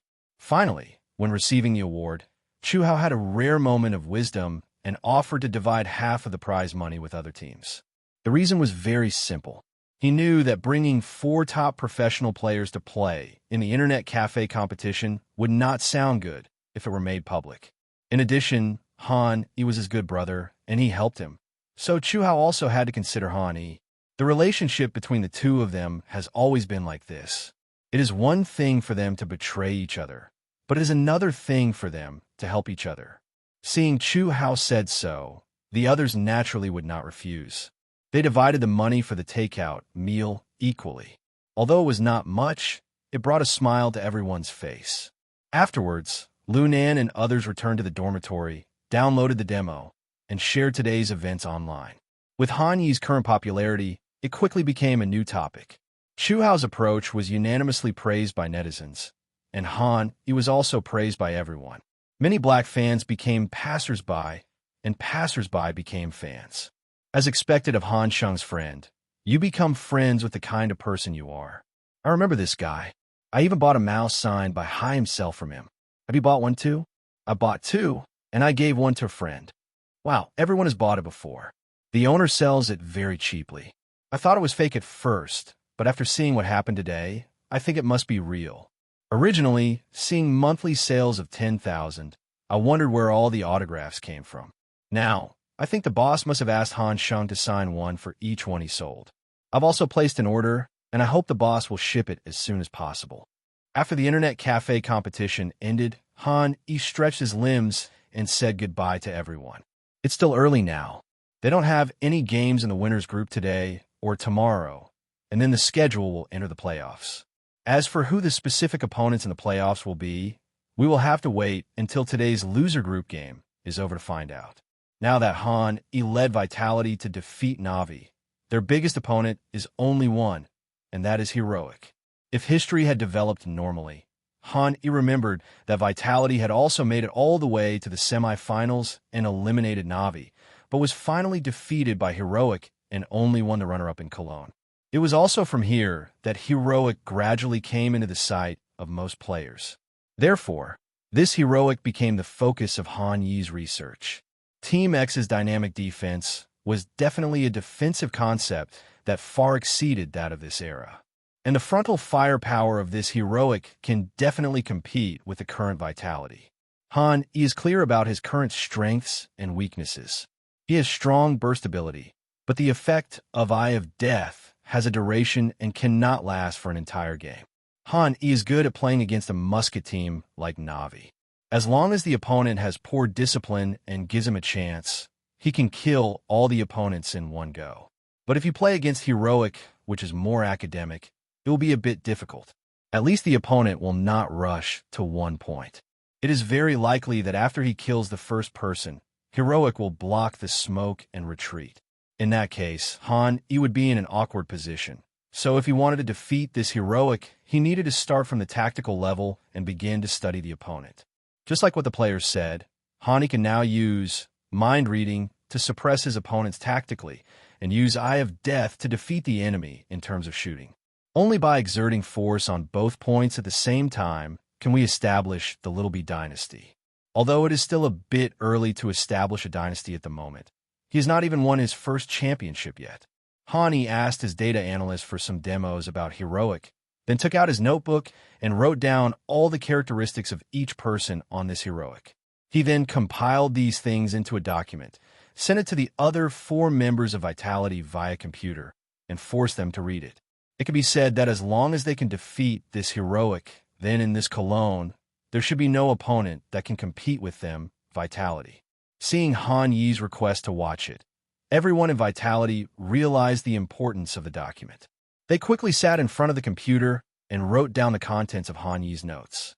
Today's CSGO teams are gradually moving towards becoming more and more professional, but they have not yet become as particularly professional as CS2. One of the biggest differences is that professional players often have their own habitual movements, and many viewers have also noticed this. Sometimes, even the audience knows what some professional players will do next second based on their positioning and operations. But by the CS2 era, these habits were gradually changed under the leadership of a more professional team. Different teams will use different tactics in each game, making it extremely difficult for opponents to guess a team's layout. It is very likely that in the previous round, this team was still pushing forward on the banana road, but by the next round, this team had already begun to retreat to the back point. Therefore, during this period, being able to understand your opponent's playing style and tactical habits will give you an advantage in the game. Why his team is so strong? This is because they're the first team to seriously study their opponents and the game, from the economic system to the various habits of their opponents. This is also why in 2019, everyone thought that Liquid's shooting skills were better, but they couldn't beat Team A because Team A knew Liquid too well. Of course, Han Yi's opponent habit is not just from the demo. KDAN is Han Yi's favorite player. Han Yi watched a lot of Heroic games before traveling through time. It can be said that in the whole world, apart from the Heroic members, the person who knows them best is Han Yi. When the Vitality team got the experience summarized by Han Yi, they were all surprised. They knew the strength of their own analysts. They had certain strength, but not much, and it was even more impossible for them to conduct such in-depth research. After all, the analyst's job is not to conduct in-depth research on a particular team, but the top 30 or even top 50 teams in the world will be included in the research targets. The main job content is to provide a large number of data samples, and the content in the document is obviously beyond the scope. Therefore, this report could only have been written by Han Yi himself. This also made everyone in Vitality realize the strength of their own commander from another perspective, especially XTQZZ, who even had a hint of relief in his eyes. A commander who can study his opponents, almost never makes mistakes in his commands during games, and can lead everyone in training new tactics, and whose shooting skills can be compared to S1 Impel and ZYW. This is Han Yi's current strength. He can be said to be the dream commander of all coaches in the world, and the commander that all teams in the world most desire to get. By the time the little bees had finished reading the information compiled by Han, it was already dark outside.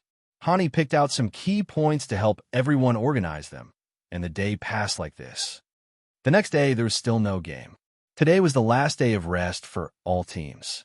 At the same time, all the group stage matches were completed yesterday. The event team quickly prepared the match schedule and sent it to XDQZZ's mobile phone, and XDQZZ immediately forwarded the information to Han. Han clicked on the match list prepared by the tournament team, looked up Vitality's name, and then looked at their opponent for this round. All I can say is that their opponents in the quarterfinals were somewhat unexpected, but also reasonable. This team is COL. Han calculated the time and thought that OBO's emotions had already exploded. It was likely that both sides would be destroyed, so he would leave tonight. When the playoffs officially start tomorrow, OBO will probably be in the United States and has just got off the plane. Ultimately, this talented young man failed to heed his own advice and ruined his career. Just as Hani expected, the COL was in an uproar at this time. When Blame F woke up, he was surprised to find that OBO had disappeared. Not only did other people disappear, but also his luggage and various daily necessities disappeared. Considering OBO's recent words and actions, Blame F immediately guessed what had happened. So he immediately called his boss. Soon COL's boss answered the phone, and then he learned that OBO had returned home. I suddenly felt like the sky was falling. They were going to play against the second-tier team, OBO, tomorrow and run away. But now they're going to play against the Little Bees tomorrow. We were already losing, and now one of our main forces has run away. Smash it! OBO missed home, and this event that changed the timeline of CSGO broke out a few months after the end of the major. CSGO teams are different from those LOL teams. For example, LOL teams may have 2 junglers and 2 mid laners, and then rotate them alternately. Everyone's hero pool and playing style are different, which will lead to the team's playing style being completely different.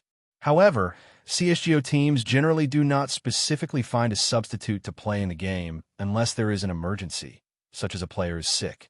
The reason is very simple. Unlike League of Legends, a game that relies on ideas, operations, and hero pools, CSGO is a game where victory depends on shooting. No matter how brilliant your tactics are or how exquisite your cooperation is, in the end, everything depends on shooting. The simplest analogy is that even if you have killed all 5 opponents, but your marksmanship is not good after you move out, you cannot kill any one person or can only kill 1 or 2 people, then you're not as powerful as if you just rushed out and killed 3 people. Generally speaking, the substitute's shooting skills are definitely not as good as those of the regular team members, so there is no need for substitutes. In addition, for the same team, there are dozens of different tactics for each map. The substitute players have not had much training time with others, and their tacit understanding is not high, so it is easy for various mistakes to occur, which may cause the team to lose the game. Therefore, most CSGO teams adopt another type of substitute. That is, the coach himself takes the field. Those that can be coaches are either retired players or have rich gaming experience. Their shooting skills are generally acceptable, and they have a deep understanding of the team. They are considered the most suitable substitute candidates. But the coach is not a player after all, so he will definitely have a great impact on the strength of the team. But things have come to this point, and the COL team currently has no other remedy plan. They can only choose to let the coach play in tomorrow's game against Vitality. Of course, all of this still needs to go through the process and wait for approval from the event team in ESL Cologne. By the time all the procedures were completed, it was already afternoon when Han received the news. He looked at COL's new roster of participants, a hint of regret flashing in his eyes. Han is quite looking forward to seeing how OBO would grow up if he hadn't gone astray. Unfortunately, becoming famous at a young age is not a good thing. When people are immature, they are most likely to do wrong things and then fall into the abyss. At this time, XTQZ pushed the door open and came in. He came to discuss something about the competition with Han. Who do you think our top 4 opponents will be? When Han E faced a complete COL in the major, he was still able to lead 3 old men and a caregiver to defeat them, not to mention the current Vitality battle without OBOCOL. Therefore, the meaning of XTQZZ is very clear. There is no need to study COL, and you can directly start studying the opponents in the top 4. Han thought about the opponents in the quarterfinals and the current strong teams. Among them, Na'Vi was in a sluggish state after being defeated by Vitality and failed to enter the quarterfinals. The 8 teams in the quarterfinals are Vitality, COL, OG, Sprout Seed, G2, Team A, Team X, and NIP. According to Han Yi's prediction, the next semifinals should be Vitality versus OG, Team A versus Team X, and the final should be Vitality versus Team X. Pay attention to OG. Their command and team coordination are getting better and better. Although they haven't achieved any results yet, they have some star players. And XTQZ nodded, picked up the notebook and wrote it down, then continued. Then I'll go get the data from the analyst and give it to you. Okay. In the following time, Han E played FPL solo for a while. After his strength was greatly improved, his ranking also improved significantly. In just one afternoon, he went from several thousand to the top 100. If it weren't for the lack of time, Han E estimated that he could definitely break into the top 10, and with more effort, he might be able to get first place in FPL. During this period, he also ran into Nico on the opposite side, but the course of the battle surprised Han E a little. Even with all his talents now, he only had a slight advantage against Nico in the battle. In a pure rifle confrontation, the odds were about 64 to 65. His main lack was experience. Han E could clearly feel that despite all his talents, Nico's marksmanship was not as good as his own. But he would often stand in positions that Han E would not expect, or make some advanced aiming at his position, so that he could have the upper hand in the gun battle. After the game was over, Han E couldn't help but think of the battle between Donk and Nico in CS2. Especially in 2024, Donk emerged and became very popular, but the Green Dragon had a mortal enemy, which was G2. The reason is that Donk often loses to Nico, even though everyone knows that Donk is the stronger one. He just can't beat him. Now that Han E has experienced it himself, he knows the reason. The biggest reason is experience. Although Nico's mentality was not good and he became soft in the finals, he was indeed very strong and was recognized as the world's top rifleman. Some of his position choices were the result of long-term training. Finding a problem and then learning from it is Han Yi's usual habit when playing games. After discovering the next direction for improvement, Han E began to carefully study Nico's various positions and analyze why he made such choices. He planned to learn from Nico and transform his experience into part of his own strength. At the same time, Han E did not intend to miss out on Zywa's position selection experience. But compared to Nico, who was not yet a teammate, it was much easier for him to absorb Zywa's experience. Why did you choose to stand here? Which one? Here? I was thinking. Soon after a day of study, Han E watched Nico's videos and Zywa's explanations, and he vaguely understood something. Han E currently has the strength of a supergiant, but he always feels that he is still a little short of these supergiants. But he couldn't clearly explain where the difference lay, and it seemed that it was not just a matter of experience. This thing is extremely mysterious. Han E has only vaguely sensed it at the moment, and can sense that this thing is probably possessed by every supergiant. Whether it is Nico, ZYW, S1 Impel who was just defeated by him, or Donk who emerged later, they all have it. He thought about it for a while, but still couldn't figure it out, so he simply stopped thinking about it to save himself the trouble. Anyway, there will always be a way when you reach the mountain, and the boat will naturally go straight when it reaches the bridge.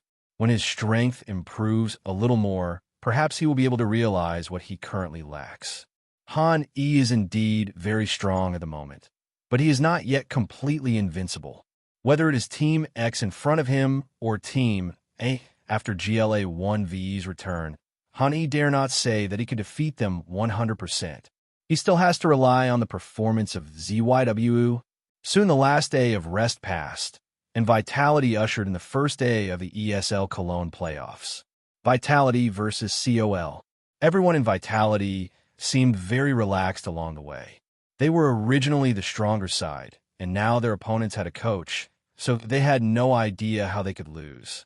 After arriving at the lounge, they formed a sharp contrast with the COL people who arrived earlier. One side seems to be determined to win, while the other side seems a little lifeless. Han E, who had accumulated a lot of competition experience, immediately saw that this was a sign that the team was about to lose the game and had lost all their spirit. When he was in Dignitas, sometimes when he encountered strong and invincible enemies or suffered major setbacks, he would show such worry and look a little depressed and down. But if you think about it carefully, it's not surprising. The people most affected by OBO's departure from the team are probably his 4 teammates. I watched the team finally rise from the 20th place in the world ranking to the 10th place, and it showed signs of improvement. But their most trusted teammate betrayed them in such an important competition as ESL Cologne and returned home alone. No matter who it is difficult to bear such a blow. Han even put himself in Zywa's shoes and thought about it. If it was ZYWU who returned to France without saying a word, he would probably be furious. But fortunately, ZYW has been very emotionally stable since his debut in 2016 and became teammates with Nexa, and he would not do something as immature as OBO. The Vitality team waited in the lounge for a while, and then the referee came and called both teams out.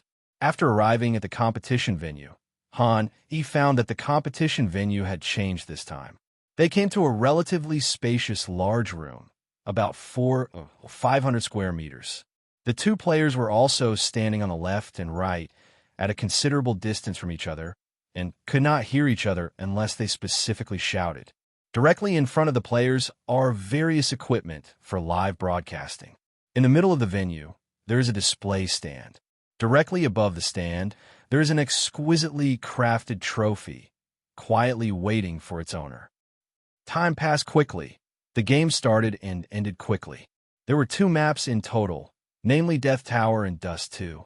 Vitality easily defeated this COL with scores of 16-5 and 16-3. COL lost its star player and was almost powerless to resist. The Vitality team also felt that today's game lacked some passion. Han E was the first to stand up and lead the Vitality team to shake hands with the opponents. After that, he simply packed up his keyboard and mouse and led the Vitality team outside. Before leaving, Han E looked back at the trophy for some unknown reason. It can be said that all the teams came for this trophy. But in the end, only one team can hold it. On the way back to the hotel, everyone still smiled. No matter what, they were one step closer to the trophy.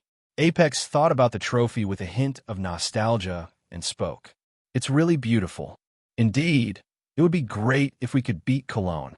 However, we still need to defeat 2 more opponents. It would be great if they were all the same as COL. You wish. I looked at Heroic's tactics and found that they are far more powerful than we imagined. I even feel that they are stronger than Na'Vi. The 3 of us just need to work hard and not hold the other 2 back. After Misuta said this, everyone in Vitality laughed and then looked at Han E and ZYW. The 2 waved their hands to indicate that it was okay. They never felt that their teammates were a burden. That's how team games are. Everyone needs to work together to win the championship. Even the worst teammate has a role to play. Then Han E looked at the scenery along the way. If possible, he hoped that this Cologne championship would not become his regret. The reason is very simple. There is a saying in the CSGO circle that when a young professional player enters the professional circle, the first group of teammates he meets will have a profound impact on him. The most intuitive one is M0 Nisi, who will join G2 in the near future. Basically, every teammate who partnered with him, whether it was Nico, his cousin, or Breathing, or JKS, left his own mark on this 16-year-old boy. The same is true for Hani.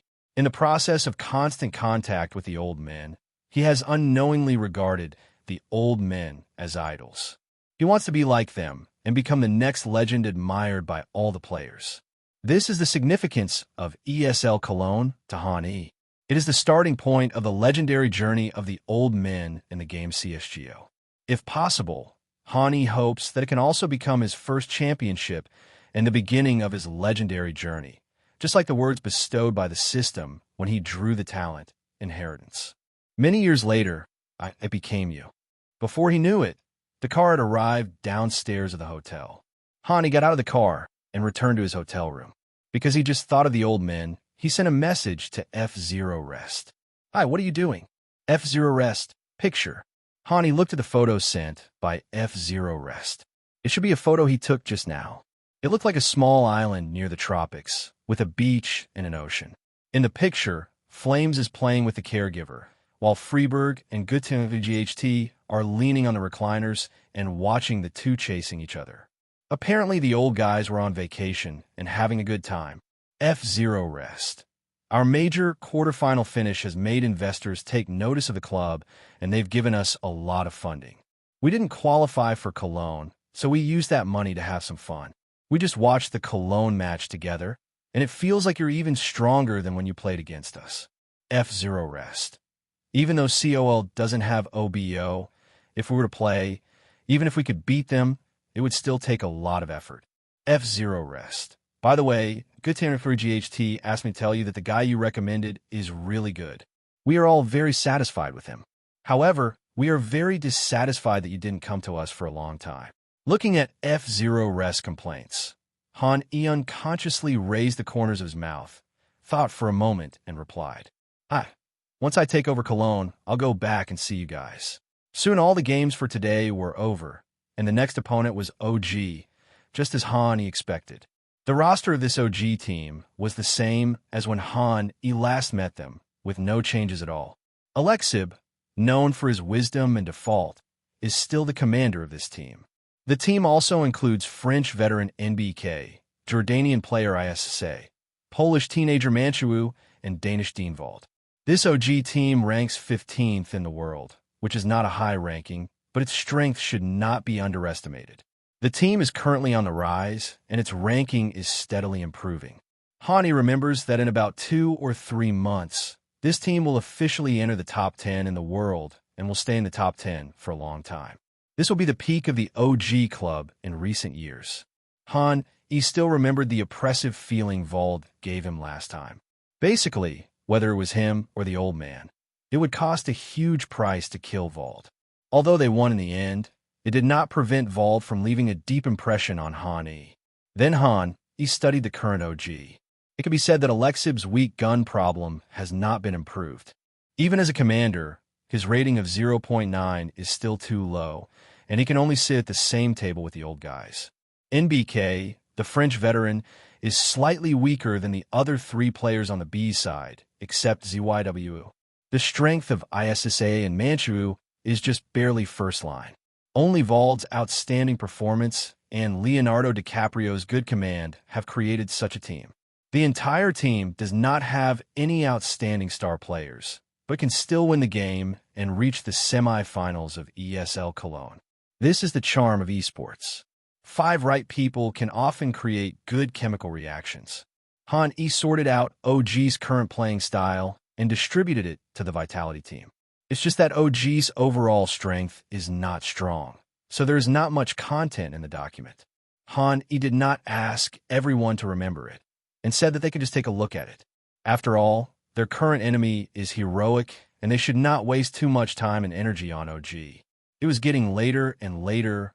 Han yawned, and he was still planning to read a novel before going to bed. However, some of the more famous novels in later generations have not been written yet, and most of the novels on the market in the past 20 years are too old-fashioned for Han, a novel lover. After searching for more than 10 minutes, he finally found one that he could barely watch. After watching for an hour, his eyelids kept fighting each other, and he finally fell into a deep sleep. The next morning, Han had breakfast and went downstairs to exercise. With the blessing of strong body, he can be considered a person with relatively good athletic ability, especially in long-distance running and jogging, where his performance is extremely outstanding. He even thought that once he made enough money, he would use the talent given to him by the system to become a marathon runner and win glory for his country. After some simple exercise, Han returned to the room, took a shower, and then sat in front of the computer to practice shooting. After he got into the groove, he looked at the time and saw that it was almost time for the game. So he gathered the entire Vitality team and headed for the venue. They soon arrived at the entrance of the venue. The two cars stopped almost at the same time, and the Vitality and OG players opened the doors and got out together. Han-E also met Alexib. The two had met once before, and there was no unpleasantness between them. So Han-E took the initiative to say hello, and Alexib responded. Han-E thought that was the end of it, so he went back to pack up his things in the car and prepared to enter the venue. But who would have thought that Alexib would actually move closer to Han-E and speak? After I lost the last game, I studied a lot of your demos and learned a lot from you. I won't lose this time. Hearing this, Han-E no longer wanted to pack his things. He looked at Alexib in front of him. Compared with the best commander in 2024, Alexib at this time was a little younger and did not know how to restrain his edge. There was only the desire for victory on his face. Han-E did not object to Alexib learning tactics from him. After all, he had learned his commanding skills from well-known commanders of major teams. The worst that could happen was that he would return these tactics to them 1 or 2 years in advance. But Han-E remembered the last time Alexib said he wanted to learn from his unconventional ways, so he gave him a proper reminder. Being unconventional is useless in front of me, especially if you learn something unconventional from me. I have a way to counter it. Hearing Han-Yi's words, Alexib's expression froze noticeably. He never expected that Han-E would see through his little thoughts in an instant. However, he certainly wouldn't admit it. He just said, "We won't use unconventional tactics in a game later." But what he was thinking about was how to win the game by relying on unconventional means. Before the game, Alexib made a comprehensive analysis of Vitality. He knew that the win rate of unconventional strategies against Han-E was pitifully low. OG's coach also advised Alexib not to use unconventional strategies. But Alexib only said one sentence and changed the coach's opinion. "Do you think we can beat Vitality if we play normally?" After hearing what Alexib said, the OG coach chose to shut up and then agreed to Leo's risky approach to defeat Vitality using unconventional methods. As the first professional commander to play against Han-E, Alexib was also one of the first few people to realize how strong Han-Yi's command was. Ever since losing to Han-E in the last minor, Alexib has been studying Han-Yi's tactics and learning his various ideas over and over again, and this has really helped him make some progress. Alexib found that Han-Yi's unconventional and counter-unconventional abilities were terrifyingly strong, which happened to be his own weakness. Then Alexib thought of the Na'Vi coach B1-3 recommended to him by Han-E, saying that he was a perfect match for him. So Alexib also took the opportunity to study B1-3. After taking a look, he found that what B1-3 was best at was also unconventional. It's just that the current Na'Vi lineup is very stable. Even if he wants to join Na'Vi, Na'Vi may not necessarily look down on him. So Alexib decided to rely on himself to fill the gap in the unconventional part. He is indeed a genius commander and the founder of the mid-lane props on the CS2 Mirage map. After he made up his mind to fill this gap, he actually came up with some ideas, modifying and innovating many of Han-Yi's unconventional features to make them more suitable for OG. In this way, Alexib took advantage of Han-Yi's unconventionality and his own acquiescence, and actually defeated many strong enemies and made it to the semi-finals of ESL Cologne. Until here, he met that man again. Ugh. Just like Han-E longed to fight Na'Vi again and take revenge on Na'Vi, the same was true for Alexib. He also longed to fight Han-E again and take revenge on Han-E. He once had better teammates than Han-E, but failed to win the game, and everyone said it was a command victory. Now Han-E has better teammates. As long as Alexib can defeat Han-E, he can wash away his previous shame and prove to all players in the community that he is no worse than Han-E. After a brief conversation, the two teams went to the lounge together, waiting for the referee to notify them of the game. During this time, Han-E was sitting in the lounge playing with his phone, looking very relaxed. It was true that Alexib's smart default play restrained him, but it also depends on the overall strength of both sides. If Han-E were to face Na'Vi from 24 years ago, he wouldn't dare to say that he would definitely win the game. But if facing this OG, Han, he has a 90% chance of defeating Alexib. He might lose to OG unless his teammates collectively lose their touch, including ZYW. After another 20 or 30 minutes, the door of the lounge was pushed open and the referee looked serious. OG and Vitality players, get ready. The game is about to begin. When Hani heard this, he checked his keyboard, mouse, and headphones. After confirming that there was no problem, he led the Vitality team and followed the referee to the competition venue.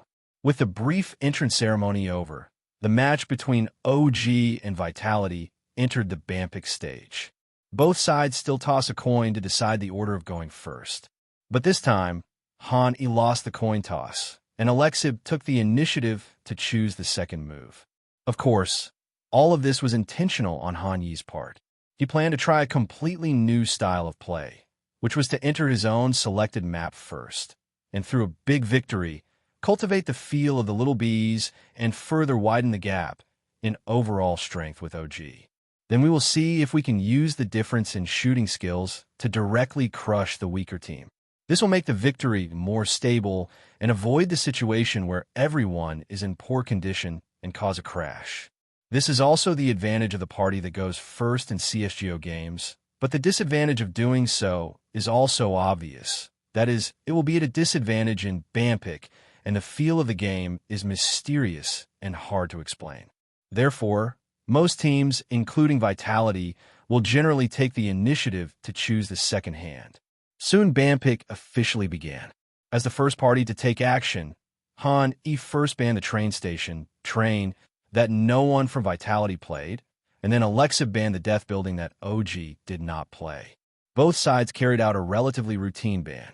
Then it was Han Yi's turn to choose the map. This time he did not choose Dust 2, but chose Nuke. With his current strength, it is easy for him and ZYW to control the outside field. They can directly defeat OG from the outside field. In addition, there are many tactics that he has not used on this map, so Nuke is currently a better choice than Dust 2. Alexib was obviously a little surprised to see that Han did not choose Dust 2. After thinking for a moment, he locked on the Mirage map. This map is his traditional strong map. When Han was in Dignitas, it was also Han Yi's traditional strong map. But according to Leo's recent observations, he found that Han Yi's frequency of playing this map has significantly decreased, and he will give priority to Dust 2 more often. So Alexib boldly guessed that Han has gradually begun to give up this map, which is also the reason why he chose this map. All we can say is that Alexib has always had a keen sense of smell. Otherwise, he would not have become one of the strongest commanders in CSGO in the future. Afterwards, Han banned Overpass, Death Amusement Park, a map that could potentially trigger the power of carrying. If the power of carrying is really triggered, ZYW will kill 1 or 2 people in just half a game, and the final consequence may very well lead to their upset elimination in Cologne. Therefore, in order to prevent any problems from happening, Han decided to ban this map. Finally, Alexib banned the Dust 2 map, leaving only the Purgatory Town. At this point, all 3 maps have been finalized. Figure 1, Nuke, Nuclear Crisis. Figure 2, Mirage. Figure 3, Inferno, Purgatory Town. Because map 1 was chosen by Vitality, OG is the defending side and Vitality is the attacking side. After 5 minutes of warm-up time, the competition in Figure 1 officially began. At the beginning, Han still used mind reading to eavesdrop on Leonardo DiCaprio's inner thoughts. What surprised him was that this time Leonardo DiCaprio did not choose to default, but chose an unconventional and most classic ego. I can only say that playing the pistol round like this is indeed very creative. Hani remembers that Apex seemed to have been played this way, and the B won that round. But unfortunately, Alexa didn't seem to listen to his advice.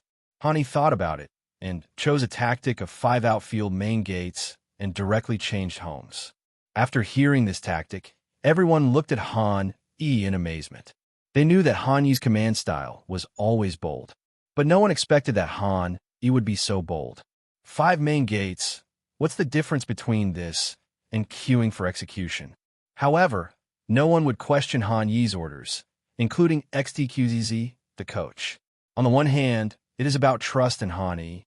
On the other hand, even if there is a mistake in command, it can be left to be resolved in the post-match review instead of being questioned now. Only one person's ideas are needed on the field. When the countdown ended, the audience saw a magical scene. As soon as the game started, the OG members split into 3 groups and rushed straight to the bandit hall from the Iron Plate, the Yellow Room, and the Yellow Gate respectively. Looking at Vitality's side, everyone lined up in a row and climbed up the stairs to the second floor one by one. Then one after another jumped onto the water tower, and without delaying for a moment, they jumped onto the main gate, and finally arrived at the main gate and launched an attack on Area A. By the time the OG team heard the sound and wanted to return to defense, it was too late. Miss Yuta decisively threw a Yellow Gate cigarette, blocking the OG team's nearest route back to defense. Since they couldn't return to defend the Yellow Gate, the OG team wanted to return to the A site from the Yellow Room. But at this time, Han had already rushed all the way and came to the A site, blocking them. When NBK, who was the first one on OG's side, came out of the Yellow Room, he was already prepared and took him down easily with one shot. On the OG side, Alexib was walking in second place. When he saw NBK being shot dead by Han, as soon as he came out of the Yellow Room, a trace of confusion flashed across his face. I felt quite a loss and even wanted to ask a few questions. Who I am? Where am I? Am I not a CT? Why does it feel like I'm attacking a minefield? Not only Leonardo DiCaprio had this feeling, but even the OG and Vitality players had this feeling. At this moment, they all felt that their identities had been swapped. No one knows why the CTs are all in the bandit hall, and how the 5 bandits were able to enter Area A smoothly. It seemed as if everything was under. It's easy to get out, but hard to get back in. This is what everyone in OG feels now. Looking at the bun shop, which was just separated by a wall, and which he could never go back to, Alexib's face showed confusion and pain. He couldn't understand why anyone wouldn't go to the inner court during the pistol round. You have 5 main gates, so I assume that you won't blow them up, right? Have you studied me? Don't you know that I like to fault the most? Alexib's mind was full of questions at this time, but he didn't want to answer him. He led the Vitality team to quickly set up shop in the inner field and occupied the entire inner field. Afterwards, he felt that it was not safe enough, so he called ZYW to the Yellow Room. The two of them used a double frame on the Yellow Room and successfully sent to the 3rd floor. This unexpected operation shocked many viewers. They never thought that the Yellow Room could also reach the 3rd floor without having to go around a long circle from the outer field. Then he completely handed over the inner field to his 4 teammates, and he himself came to the ladder on the 3rd floor and focused on guarding the 3rd floor. Since they couldn't get out of the Yellow Room, Alexib decided that he and Vald would take a detour along the Iron Plate and go back to the defense from the 3rd floor. As say, in Manchu, one stayed in the Yellow Room and the other stayed at the Yellow Gate, intending to cooperate with the 2 people who were preparing to go around to the 3rd floor to launch a 3-point simultaneous attack. As a professional player, Alexib certainly knew that one could carry someone straight up to the 3rd floor of the Yellow Room, but generally no one would do that.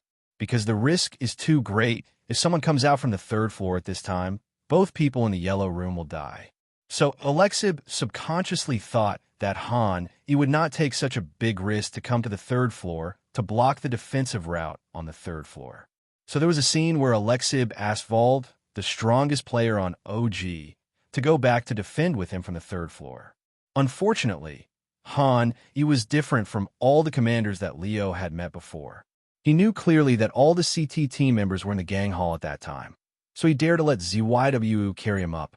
Preventing the enemy from coming up on the 3rd floor is much easier than defending the 3rd floor in the A site. Soon, there were only 20 seconds left before the bomb exploded. All the OG members were in their positions. Alexib and Vald successfully reached the bottom of the ladder. Calculating the time, it was time to launch the final attack. At this moment, the commentator who was playing on the machine keenly noticed a detail, that is who was originally standing straight, seemed to have a feeling in his heart. he suddenly started moving and began to retreat, all the way to the terrace outside on the third floor. Han Yi's action exposed his entire body to the outside, but he did not look back at the outside, but continued to stare at the stairs. What's going on? Why did he choose such a strange location again? What if someone from OG comes around from the outside at this moment? Won't you be stole by the back? What on earth is going on in your head? According to his habit of playing the machine, before commenting on a game, he would do a very detailed study of both teams, or have a certain understanding of both teams. This also leads to the situation where when the player playing the machine is commenting on other teams' games, he can often know what tactics the two sides want to use in this game through one or two smoke and the enemy's position, and then comment on it in advance. But all of his experience is of no use to Han Yi. 1 second while playing the machine, you might think that Han Yi will play the same strategy as in previous games, using a default strategy or a synchronized strategy of the yellow room, yellow gate, and main gate. But he didn't expect that Han Yi and 5 other people would rush the main gate together the next second. For example, when playing the machine, I thought Han Yi would set up a staircase on the 3rd floor, but the next second Han Yi came to the outdoor terrace on the 3rd floor and chose a darker and more unreasonable location. To be honest, this move is completely incomprehensible to the player playing on the machine, because 20 seconds have passed since OG Sabi Geo, and it is entirely possible that CT appeared in the outfield. But Han Yi seemed to know that CT could not go to the outfield, and he never looked at the outfield from beginning to end. Han Yi's position, which went against common sense, naturally produced extremely terrifying results. Alexib climbed up the stairs to the 3rd floor without even glancing at where Han Yi was. Instead, he took a quick look at the entire 3rd floor. Then he informed Vald that there was no one on the 3rd floor. Vald, who was 1 step behind, naturally did not look back at Leo to confirm that there was no one around, so their backs were completely exposed under Han Yi's eyes. Seeing this scene, the player felt his breathing quicken. Only a player with a big heart like Han Yi could perform such a scene of letting people go one after another. He let 2 people pass again. Alexib, what are you doing? You're facing the darkest contestant in the world. You have to search for something. It's over. Alexib is about to pay the price for his carelessness. Han Yi looked at the 2 CTs in front of him, and after making sure that everyone had come up, he fired a shot at Vald, who was closest to him. A gunshot rang out, and Vald fell to the ground instantly. Without Vald's reminder, Alexib immediately turned around and fought back. Unfortunately, after Han Yi killed Vald with 1 shot, he pointed at Alexib's head. Although the first shot missed, the second shot hit the target steadily.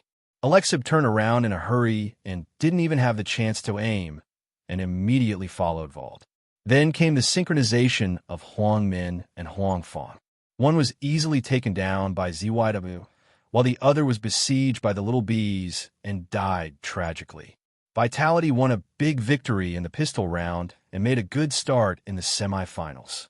All I can say is that this game, in the eyes of all the spectators and commentators, was a typical case of failure against Han Yi. It was unconventional and there was no search for points, so all were collected. This person is so shady that you have to search for him and find him. I can't bear to watch. No. Are you really not afraid of people outside? I hate this kind of plot the most. Can someone come and kill him too? Crying. Don't play unconventionally. Come on, OG. Come on, Alexib. I like you since. So dark it's creepy. Then in the second round, OG chose Eco. They chose unconventional moves in the pistol round, so they would naturally not default in the Eco round. Leo thought for a moment and chose a 5A move to defend the infield. Han Yi once again played a spiritual command. The other 4 members of Vitality all took the iron plate and went to B, while he stayed in the outfield. With the successful bombing in Area B, OG split into 2 groups. Alexib and Vald chose to return to defense from K1, while the other 3 chose to separate from them and return to defense from the pipeline. As expected, when Alexib and Vald were about to get off K1, gunshots suddenly rang out behind them, making them very annoyed. How could someone plant a bomb in Area B and not go to defend B, but instead watch the outside field? Is this not a pure tumor? Unfortunately, the 2 of them couldn't do anything about Han Yi's tumor. after losing their commander and star player near K1. The remaining 3 felt a little alone, and it was definitely impossible for them to return to defense. So Alexib thought for a moment, and he decided to get the rest of the people together, rush out of the main gate again, and arrest Han E in the outer field. Han E had the cheapest hairdryer. After learning about Alexib's plan, he didn't plan to leave. Hearing the footsteps getting closer and closer, he rushed out and killed 2 people, leaving only 1 left. He completed the game with a quad kill and made a lot of money.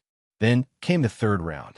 Hani decisively threw a sniper rifle to ZYWU, took the hairdryer from him, and gave himself a half armor, choosing the most classic yellow door and yellow room synchronization tactics. This time, the OG players who chose Eco were still unable to resist and were defeated by the Vitality players with an offensive like autumn wind sweeping away fallen leaves.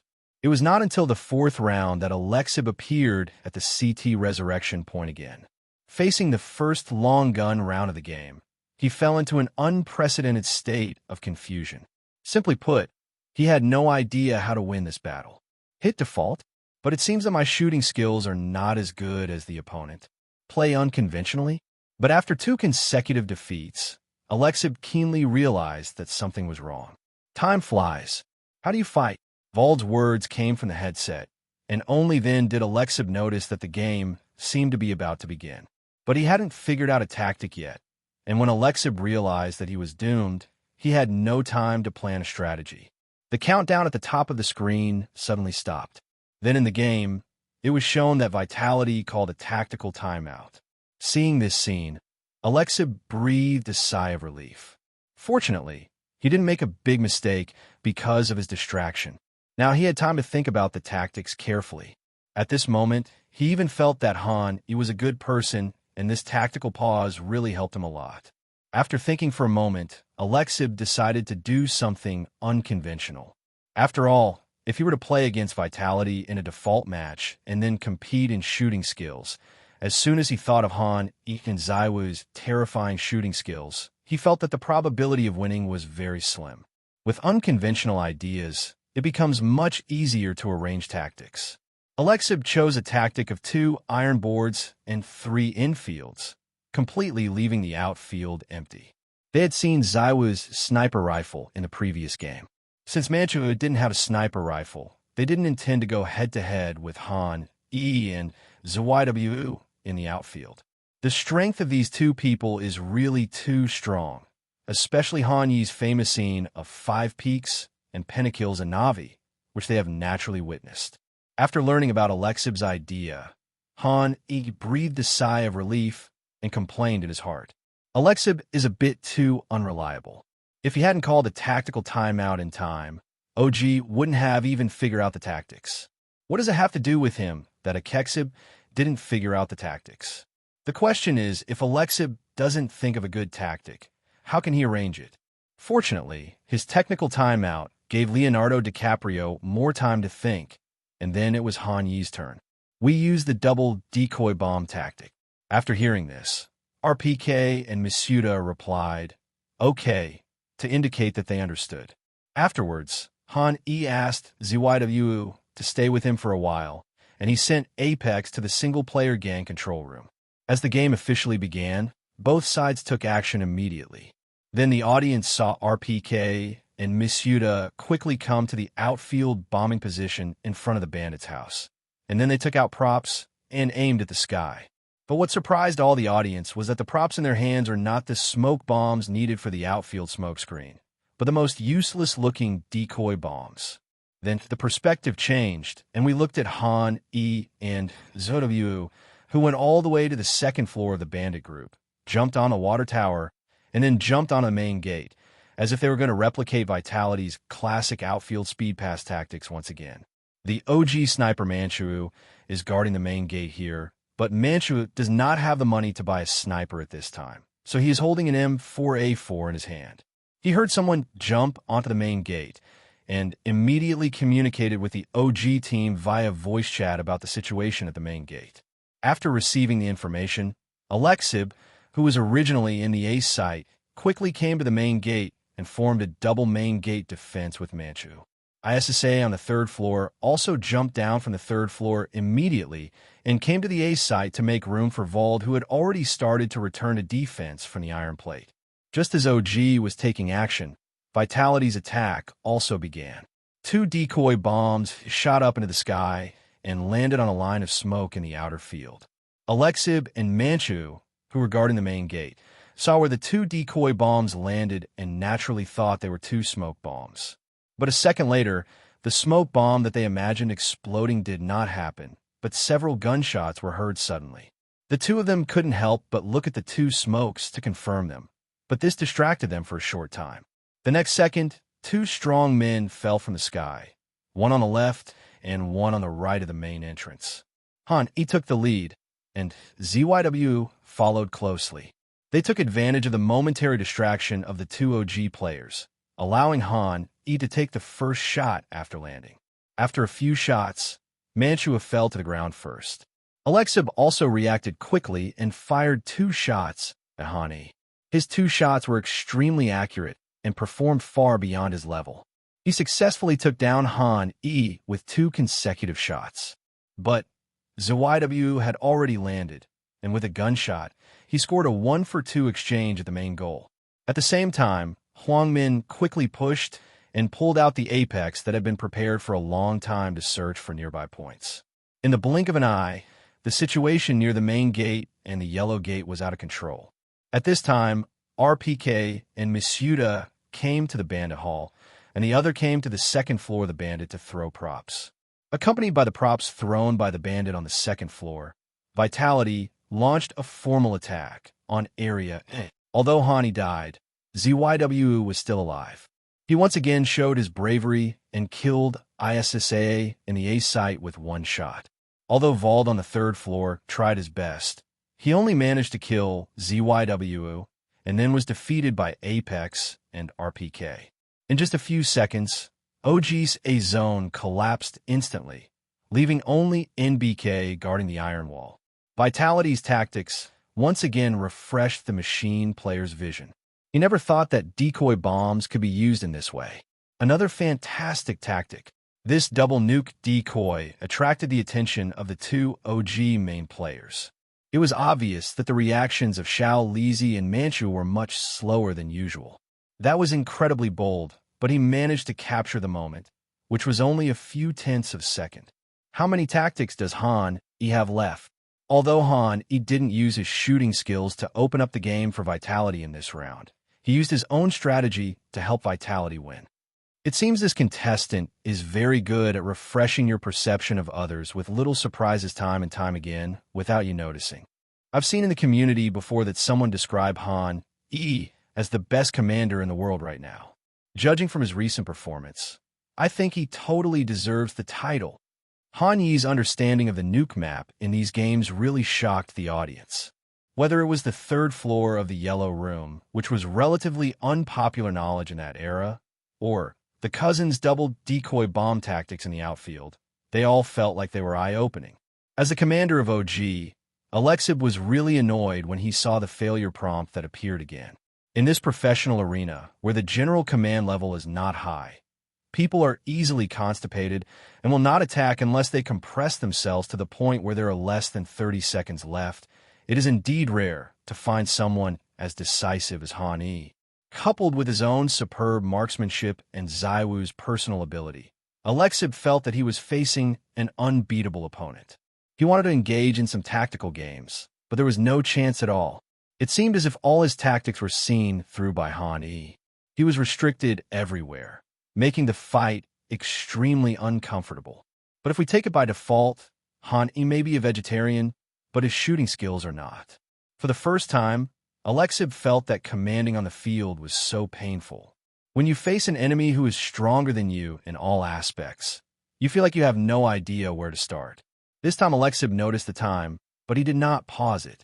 Considering that their economy had collapsed and could not recover in this round, he simply called a default and used the default time to think about tactics. Several consecutive unconventional situations have already made the OG players bloody, and their will to compete has been greatly dampened. As the commander, Alexib realized that this cannot go on. But the problem is that he couldn't come up with a better solution. In the first-line competition, all the commanders have a consensus. That is, when a weak team plays against a strong team and wants to score points, they should try unconventional methods. As long as the unconventional methods are successful, the weak team may be able to turn defeat into victory. But for Han E, unconventional methods are ineffective, so the only option left is to follow the default method. The problem is that this Vitality team, with Han E and ZYWU, is not afraid of you acquiescing. Once you start collecting information by default, Han E will suddenly concentrate its forces to attack you at one point. There is no need for the other 3 Vitality players to perform. Just relying on Han E and ZYWU is enough to form a sharp blade, accurately piercing the enemy's defense, allowing Vitality to successfully plant the bomb and turn the game into a defensive game. It can be said that both paths to victory were blocked by Han E. After a thorough analysis, the despair on Alexib's face grew stronger and stronger. He realized that with OG's current strength, facing Vitality, there would be no solution unless all 5 opponents were out of shape. In other words, they simply can't win the game. But Alexib is not the kind of commander who gives up easily. Even if he realizes that he cannot win, he will still try his best. While Alexib was thinking about tactics, the situation on the field had changed. The Vitality team had already entered Area A and planted a bomb.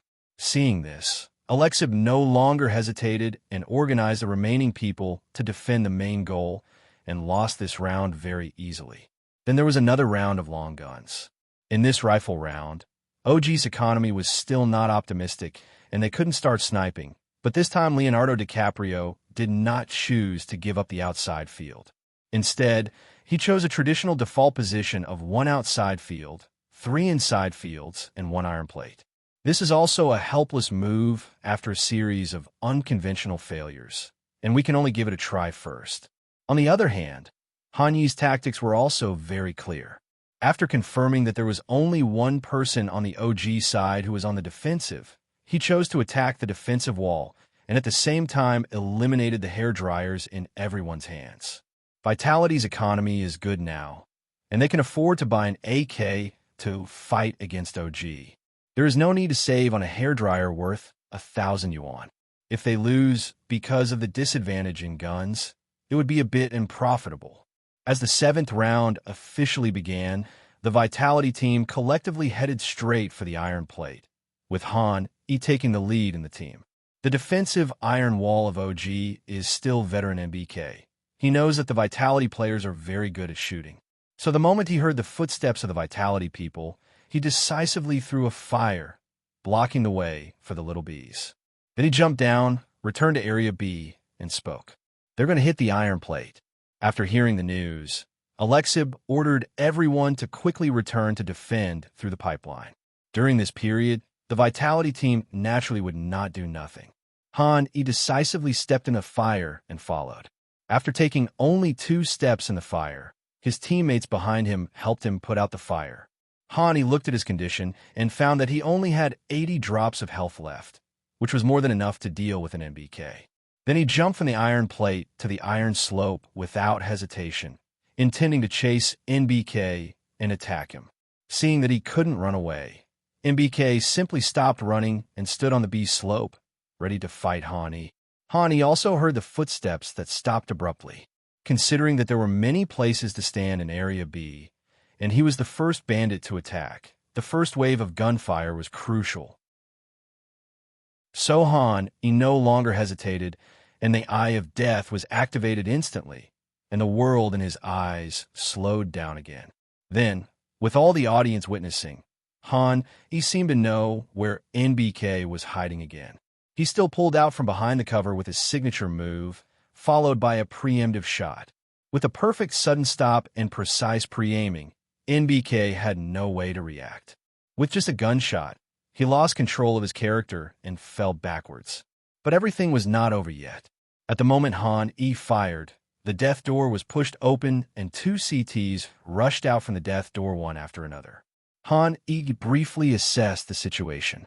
The double doors on the iron plate were different from the stone slabs on the banana road. Because of the angle, after he pulled out to kill NBK on the slope, he could no longer hide behind the cover. Since he couldn't leave, he might as well not leave. He made up his mind and aimed his sights at the two people coming out of the death gate. At this distance, he looked at the crosshairs that had not yet recovered and knew that he could not replicate the famous scene of killing two people with one shot. He simply chose the second plan and killed them with one shot. To be honest, it is a bit difficult to kill the enemy at the door by shooting from the iron plate, but it is not impossible for Hani now. He slowly moved the crosshairs to the head of the first CT that came out and then pressed the fire button. As expected, the AK's bullets were already inaccurate at this distance, and the sight hadn't fully recovered yet, so his shot naturally missed. The bullet went a little higher and hit above Alexib's head. Hello, everyone. As we wrap up this video, I want to share a quick note. I have a Patreon account. If you'd like to support me and enjoy on-demand audiobooks, you can become a Patreon member. Alternatively, you can check out my Google Drive link, which has 500-plus novel audiobooks available through my Ko-fi or Patreon shop. I appreciate your support.